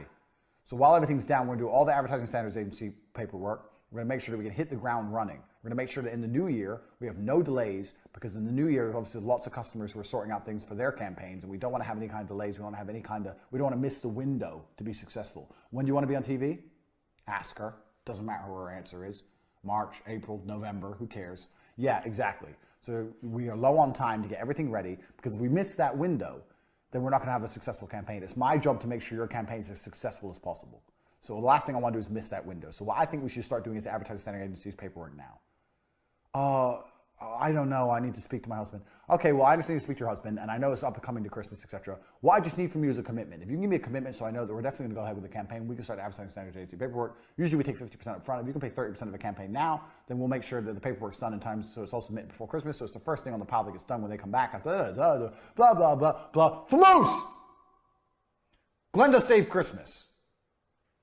We literally sat in the office when that bank transfer came and bought a bottle of vodka and drank it, and we're laughing about how Glenda saved Christmas because we had no money, zero, now we had money. Glenda saved Christmas. We got on the phone and famoosed a goose. That cam girl was not trying to famoose. And guess what happened when her birthday came? Who's always right? Hi, babe. I'm going to tip you, but I couldn't save as much as I hoped. because they were too busy tipping other girls. They were getting your attention for free and spending the tokens they're supposed to be saving on other girls. So they give you a big tip, which is shit compared to the cumulative of all the tips you'd had anyway. Guess how much she made on her birthday? Guess how much? $6,000. She cried for 3 days. Stupid bitch. Told her. Oh, I just thought they really liked me. You fucking idiot bitch. Famoose the goose. If I didn't famoose Glenda and I called her in the new year, she might be like, oh, well, over Christmas we were watching TV and we decided that it's not for us. Or I was talking to my uncle and my uncle got me drunk and touched my pussy and now I don't want to do TV. Who knows? Who cares? If you don't famoose it, it ain't yours. You need to famoose a goose. You need to famoose a geese. That's a lesson I've written down here. Write it down. So when you're sitting there going, how do I make some money? Where's the goose? Where's the gooses? Where's the geese? Famoose them. Famoose them. Does this make sense to you? As a hustler, it makes sense to me. Get this in your mind. Famoose a goose, famoose a geese. Don't be like my cam girl bitch, relying on the future. Don't let Glenda have Christmas with the money in her bank when it should be in your bank. Famoose a goose. Next. This kind of ties into the whole don't get too legal before you get rich. The rules don't make anybody rich. The rules don't make people rich. The rules are to be broken. So I'm going to tell you the story of my biggest ever television deal. And it ties into my business card. It ties into a lot of my lessons. So I'm going to need my board for this one. This is a good story. My largest ever television advertising deal was how I bought my first Aston Martin. And it was £300,000. With a profit margin of around £100,000 split 3 ways between me, my brother, and a salesman called Gerald. And this was for a company I may not have mentioned yet in this fucking thing. My career in TV was long. In between T2 and Vixels, for a 6-month period, I ran a company called Povey Sindel. Don't ask why. Random name, sounds important. And we sold TV advertising. With our top salesman from T2, when I left T2 and left the company to Dan, which he ran on his own and drove it into the ground, I started another agency with our top salesman who left T2 to come with me and Tristan, and we started Povey Sindel. So, our largest ever TV advertising deal was SkySig. SkySig sold electronic cigarettes. Electronic cigarettes are not allowed on TV. In England, at the time, they were not allowed on TV. But we called them up and told them that we could get them on TV because we're experts at passing the Advertising Standards Agency and that we could guarantee get them on TV. And they were very interested in speaking to us, and we flew to Scotland and we went to the meeting. And I remember when I flew back from Scotland, checking my bank balance, and I had like £300 to my name. I was broke. I turned up in a nice suit. And we convinced them we could get them on TV. And we convinced them to do this £300,000 contract. And they were so desperate to get on TV because no one else could possibly get them on TV that they paid half up front, 150, and the other 150 when they were going to go on TV. Now, what's the lesson here? The lesson is this. The rules need to be broken because following the rules will never make you rich. If I would have followed Advertising Standard Agency rules, I would have never got rich. I broke the rules and lied. And I took all their money. And I thought, fuck it, I'll find a way to get them on TV. Because just like my business card said, if you give me the money, I'll find a way. I got them on TV. Now, their advert didn't say electronic cigarette. It didn't show an electronic cigarette. But I got them on TV. It was bullshit, random lifestyle pictures with an ending that led to a website. And it was all curiosities. So people thought, what the fuck even is this? I don't even understand. So people go to the website because they didn't understand what it was. And the website was their products. But I still got them on TV. I fulfilled my obligation. How did I get rich? How did I get my first, to me that's a lot of money, between me and Tristan, 66 grand in a day. How did I get that money? By breaking the rules. You got to break the rules and you got to be prepared to take the money. So if someone comes to you and goes, can you do this? And you sit and go, no. You sit and go, yeah, I can, this much. Make them pay, find a way. Worst case, you give them the money back. I'm not saying be a scammer. Don't be a scammer. Be the kind of guy who can do the impossible. They're very different things. I did the impossible. Like my business card said, if there's a problem, if there's money you're prepared to pay me for any service, I will do it. I will break the rules to get paid. So you're sitting there going, oh, well, this is how we do this. This is how this is done. When you do this, you have to do this. Don't be a geek. I've heard this from so many email copywriters. Oh, you need to put your business address at the bottom of your emails against the rules. Against what, the email rules? The email police? Oh, the email police are coming. Oh no, the email police. Did you hear about Tate? He got shot dead by the email police. Like, fuck them. Fuck the rules. I don't care about the email police. I do what the fuck I want. I will email you as many times as I fucking like. Unsubscribe then. And I won't put an address on the bottom. If I had to put an address on the bottom, it would be fake. Because I don't give a shit. Because the email address, the address on the bottom, the postcode, the physical address at the bottom, is not going to put more money in my pocket. It's not going to add anything to my money. So I don't give a shit. I can't explain. Even discussing it annoys me. It's a waste of time. It's a waste of energy. I don't care. Because I care about money in. So I don't care about dumb shit. I break rules. All the business rules. I break them all. I do whatever the fuck I want. As long as it brings money in, I don't give a shit. As long as it doesn't put me in jail, I don't care. If you're sitting here, one of the greatest businessmen in history is the guy who ran that fire festival. Have you seen that documentary? If you haven't, watch the Fire Festival documentary. The guy was a fucking genius.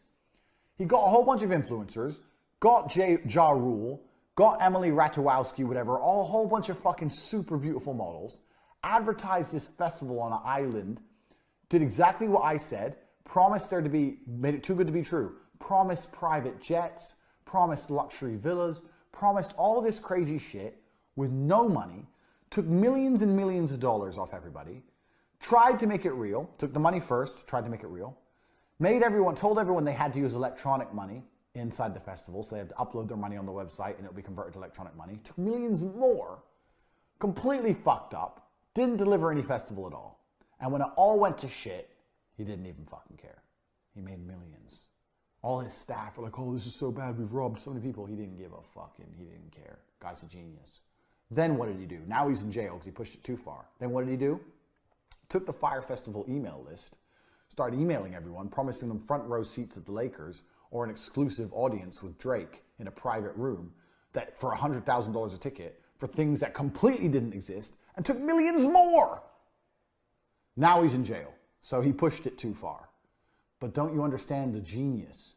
If he would have not done the second part and just stopped with the festival and just gone to court and been like, yeah, my staff were incompetent, they didn't do the things they're supposed to do, the government of the island changed their minds last minute, which is true, and it ruined everything, and I'm really sorry that I didn't deliver. I'm going to try and pay back as much money as I can. But he followed my business principles and he famoosed loads of money off the top, looked after himself first and not the business. He could have just taken millions for no reason. The biggest famoose. All the geese got fameased. He fameased all the geese. He pushed it a bit too far. But if you would have stuck to everything I've taught you so far, don't you see how he made $10, $15 million and got away scot-free? Guy's a genius. How did he do it? He broke all the rules. Fuck the tax man. Fuck this. Fuck that. We're going to do the best festival. Make it sound too good to be true. Speed, speed, speed. Let's get loads of advertising out. Take all the money in, all the money in, all the money in. Don't worry about actually doing anything. Just take all the fucking money. Get all the money. Get all the money. Guy's a hustler. Can't say he's not a hustler. Look at charities. Charities do the same thing. Oh, give money for the poor African kids. None of it gets to the African kids. Charities keep all. They famoose you. Famoose. Straight famoose. Life is a famoose. Everyone's famoosing you. Starbucks is famoosing you when you buy a fucking coffee for €4 and it costs them 2 cents, including the cup. Then you ask for a large and it's €4.50 for this much extra hot water. Bigger cup, bit more water, 50 cents. What's the margin on that? 49.9 cents? You're getting famoosed, so get prepared to famoose people. Fucking Fire Festival guy was a genius. It's a guy I'd do business with any day of the week. He understands how money's made. Get it in. Get it in. Promise him Drake tickets. Promise him Drake in an exclusive private room, 100 grand. Okay, we sold 5 of them. What do we do? Okay, we'll try and contact Drake. Drake won't listen to us now. Okay, then message him and say that we can't do Drake, but we can do a guy who says yes. Who says yes? Ja Rule. Okay, tell him it's Ja Rule, and they also get free access to the next one. To the mystery one. Put some curiosity on it. So they all go to Ja Rule and they're waiting for the next one, and then they don't charge back because they're just curiosity. We'll handle it later. Sell tickets, get money in. Money in. Fire Festival. Guy's a G. He knows more about business than the dork who goes, I've started a company and I've got my tax certificate and I've got my VAT number and I've registered my logo and I've started my website and I'm going to hire an advertising agency and hasn't sold a fucking thing. That guy knows business. Fucking Fire Festival. He didn't even have a festival. He didn't give a shit. Money. He stuck to my principles completely. He didn't have a festival, but you know what he did have? A fucking payment processor. He had that. $20 million. He had that. Jesus Christ. Most of you people who start festivals start fucking going and buying tents. You wouldn't have no money, no one signing up, no payment processor, and you'd be looking at tents. Fuck tents. Where's the cash? Famusa goose. Famisa geese. Next lesson. Always, always sharpen your tools. So at T2 Advertising, we would, every Friday in the morning, sit and go through our television advertising pitches. Even though I'd had some people who worked for me for a solid year and knew it word for word, we would still sit there, everyone in the group, and the experienced guys would pitch in front of the non-experienced guys to teach them something, and we would constantly sharpen our tools. If your tool is a phone pitch, practice. If your tool is an email, get a copywriter to analyze it or analyze it yourself or do a double-blind test with 2 different types of email, practice. If you're getting leads through advertising, of course, refine them. Always be sharpening your tools all of the time because your competitors are, and you don't want to be the one left with the blunt axe. You need to be always sharpening your tools. How are you getting customers? XYZ. Fine. How can we sharpen XYZ? Or try another way of XYZ, or improve XYZ. Because XYZ is what leads to money in the bank, and that's all a business is. Always be sharpening your tools. If something's working now, it probably won't work in 6 months. So you need to find something else. Or you need to get that tool that is working now and needs to be sharper so it is ready for 6 months from now. Stay ahead of the game. Too many people find something that works and they start sitting on it. Can't sit on nothing. Not in this world. Because the world moves fast. You don't end up like Blockbuster Video, do you? Oh, everyone loves renting videos, and if you do Netflix, you can't buy popcorn. Boom, out of business. Dorks. Head of the game. Another point, and the reason I say sharpen your tools is this. Good salesmen become good by being thorough, and once they are good, they become lazy. So with TV, my best salesmen would become best because they would follow the script to the letter. But once they started getting deals in, they thought they knew everything, they'd become lazy with their pitching. This is how people are. Once they think you know it all, you're lazy. And this is another reason why you have to sharpen your tools, to remind yourself how you got good. It's like being a fighter, and I'm winning my fights with jab cross. I'm good now, I'm world champion, so I'm doing spinning kicks and all this shit. Jab cross, it's worked for a very long time, it got me to where I am. Sure, add something to it, maybe. Have an alternative, maybe. But never forget the basics. Always sharpen your tools all the time, especially for sales guys. If you're a guy out there and you're a sales guy, and you land a few good deals one week, I guarantee, even though your pitch may be motivated, even though you'll be happy, your pitch is probably a little bit less thorough than when you haven't landed any deals. Because you're like, oh yeah, people are buying from me easy now, so hey man, do you want TV? Like, no, you got to be back to the beginning. Back to the start.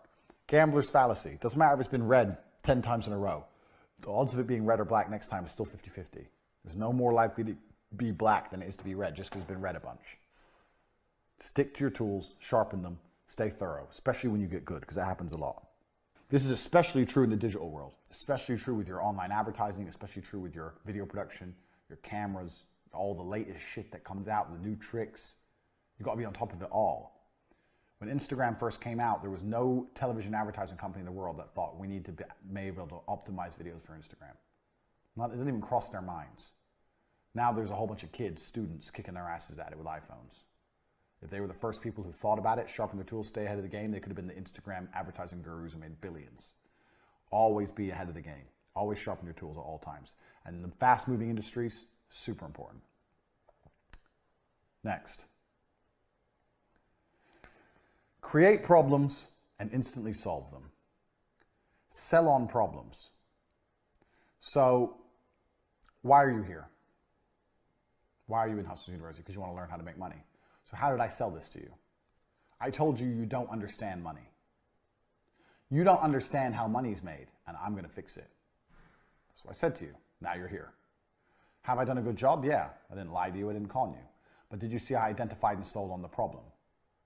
Earlier when I was talking about the pen, what did I sell on? The problem. You can't write your ideas down properly. You don't have this pen. You have to sell on the problem. Television advertising. I sold on the problem. You're not reaching enough people. How can you sell more if you don't reach more people? How can you be seen as a premier brand if you're not on TV? Problem, solution.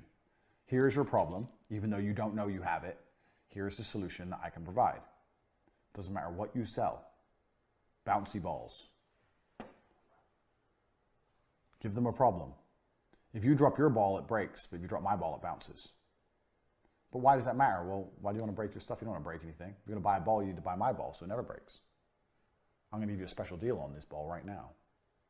Identify a problem and sell. If you can identify a problem with people, couple that in with the why, you'll be able to sell shit all day long.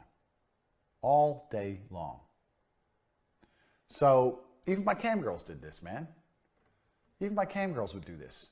They'd be talking to a guy and they wouldn't say, come private, I'm so horny, da, da, da, da. They'd give them a problem. They'd say, you're not satisfied, I can tell. I'd be like, LOL, what do you mean? I don't know, I can tell by the way you talk, I don't think you're really satisfied. When's the last time you came really hard? The guy's like,